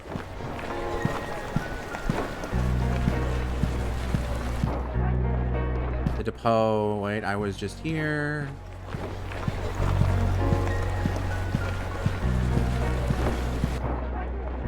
Clothier. Oh, yeah, okay. Just want to double check. Yeah. We need dye, and then trade for the other thing, and it's probably going to be money at the next place too. The loom. Damn it, I was one room off. Okay, you have dye. You have dye. Wait.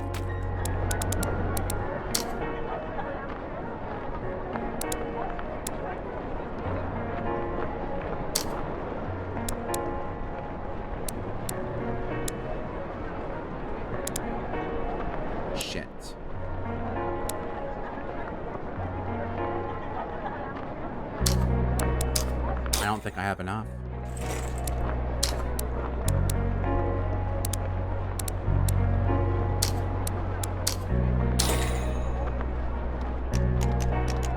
I do not want that goddamn thread.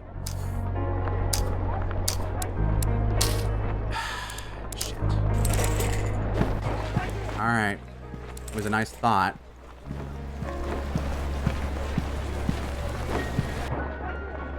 Not Clothier, the other one. Dang it! Oh! I screwed up. It's you, right? Yeah. 300.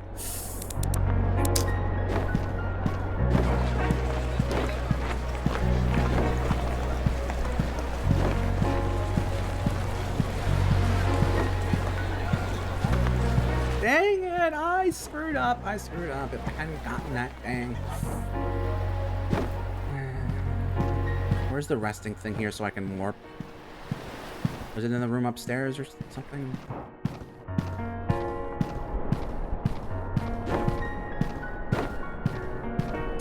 Man! I gotta farm more, clearly.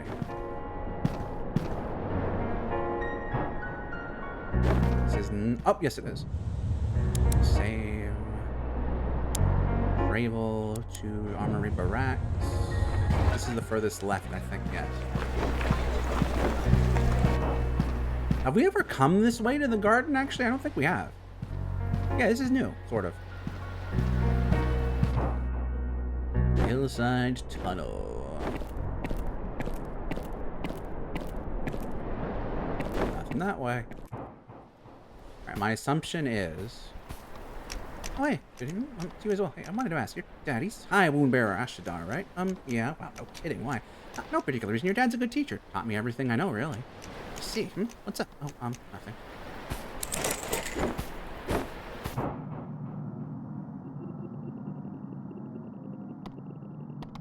Hey, how are you feeling?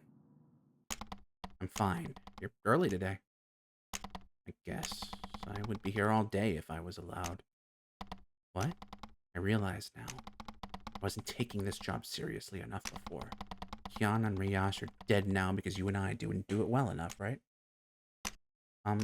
Listen. I wanted to talk about what I said last night. So you've changed your mind then? Going to stop with this now? No. That's not what I was going to say. I intend to go back tonight. I already told you about everything I read down there. And with this nonsense. You don't believe me? You think I'm just making this up? I didn't say that. I have no idea what you've been trying to explain it to you. I'm well aware we're forbidden from this place, but despite that, I think what I'm doing is it's going to help everybody. Help what? They're fine. The island is just the same as it always was. Fine? You say that now, Tala. What about the harvest? Aren't you afraid? Aren't you afraid of what might happen? I don't know. If I don't do it, who else can? Who else would? I'll say it one more time. You should stop this. Tala. Be back in 2 hours. Holy shit, we're still going. That's crazy. That's wild.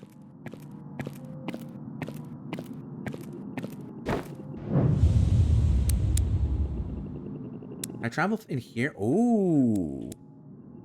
Ooh. Okay.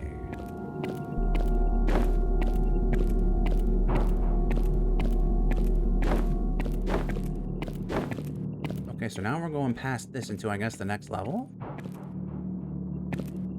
Ooh, spooky, spooky, spooky.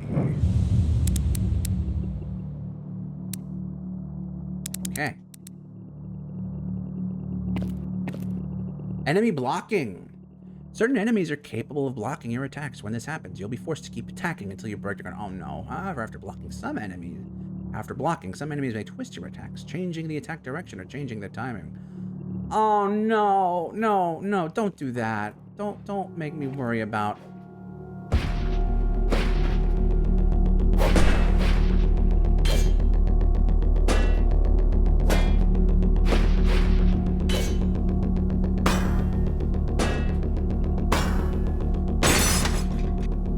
Thank you.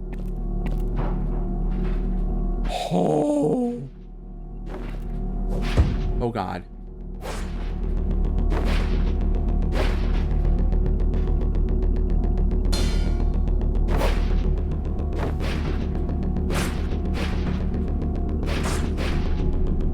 Holy fuck.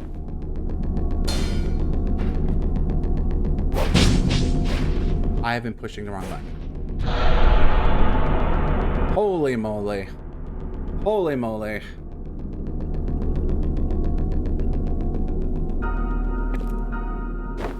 Okay, well, we can test the,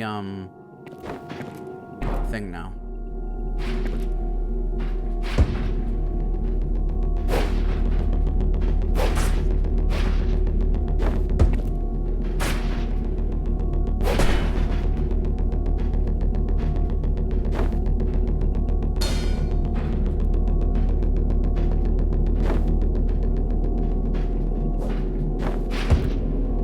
Jesus.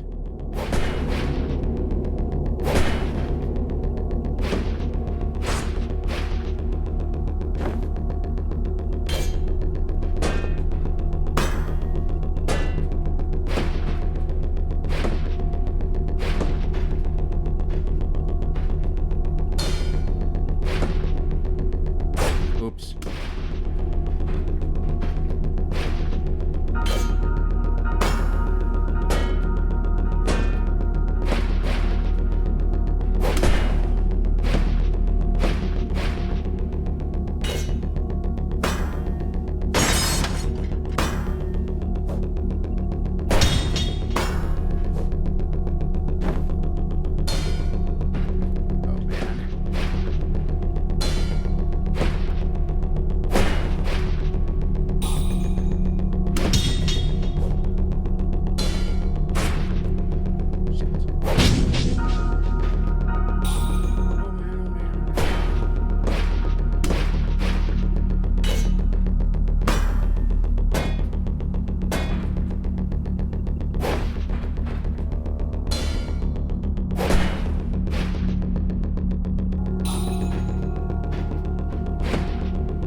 Holy moly.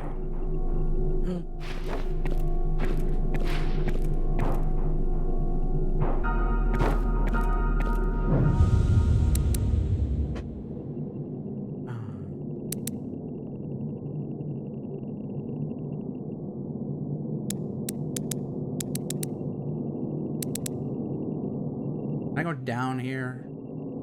Oh no, no, obviously not. Those stairs don't go anywhere.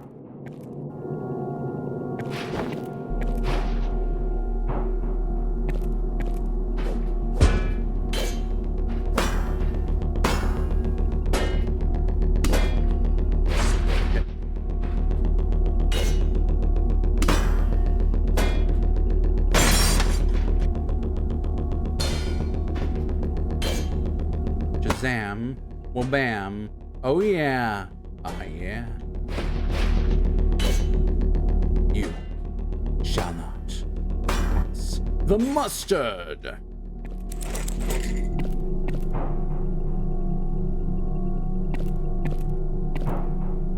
Okay, that's the door.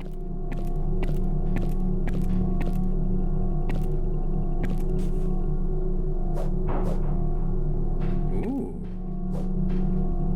Wait, what? Can't get over there.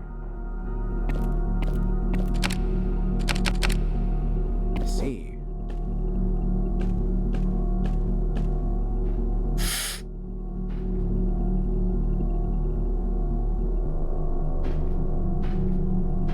Alright, I'm not fucking with that right now.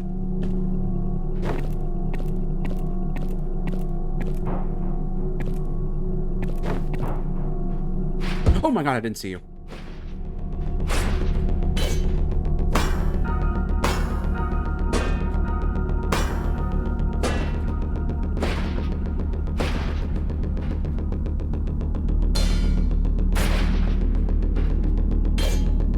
You are enemy.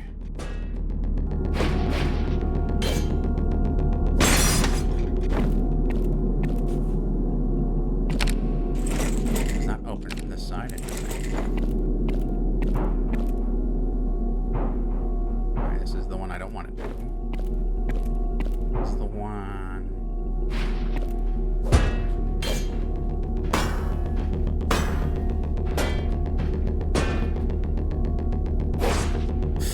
Ouchie, ouchie, ouchie, ouchie.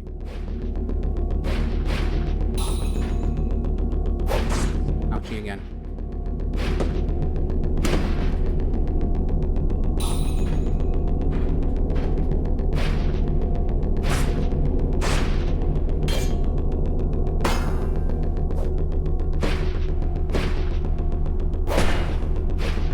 Oh my god!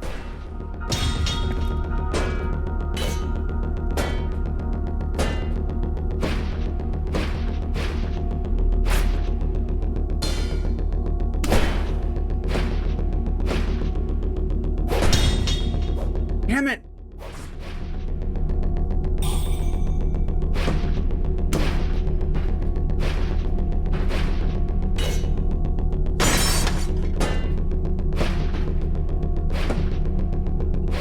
Sorry, I'm being quiet. I am in the zone.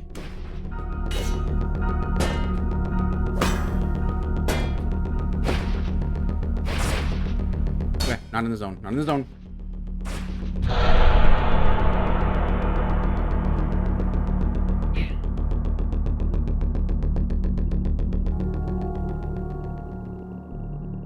All right, you know what? I'm sold. I'm sold on this game. I'm gonna call it here for now. I don't know if I'll play more. If I do, I don't know how much more there's left of this demo, but wishlist this game. Link in the description. And holy shit, yeah, man, I am sold.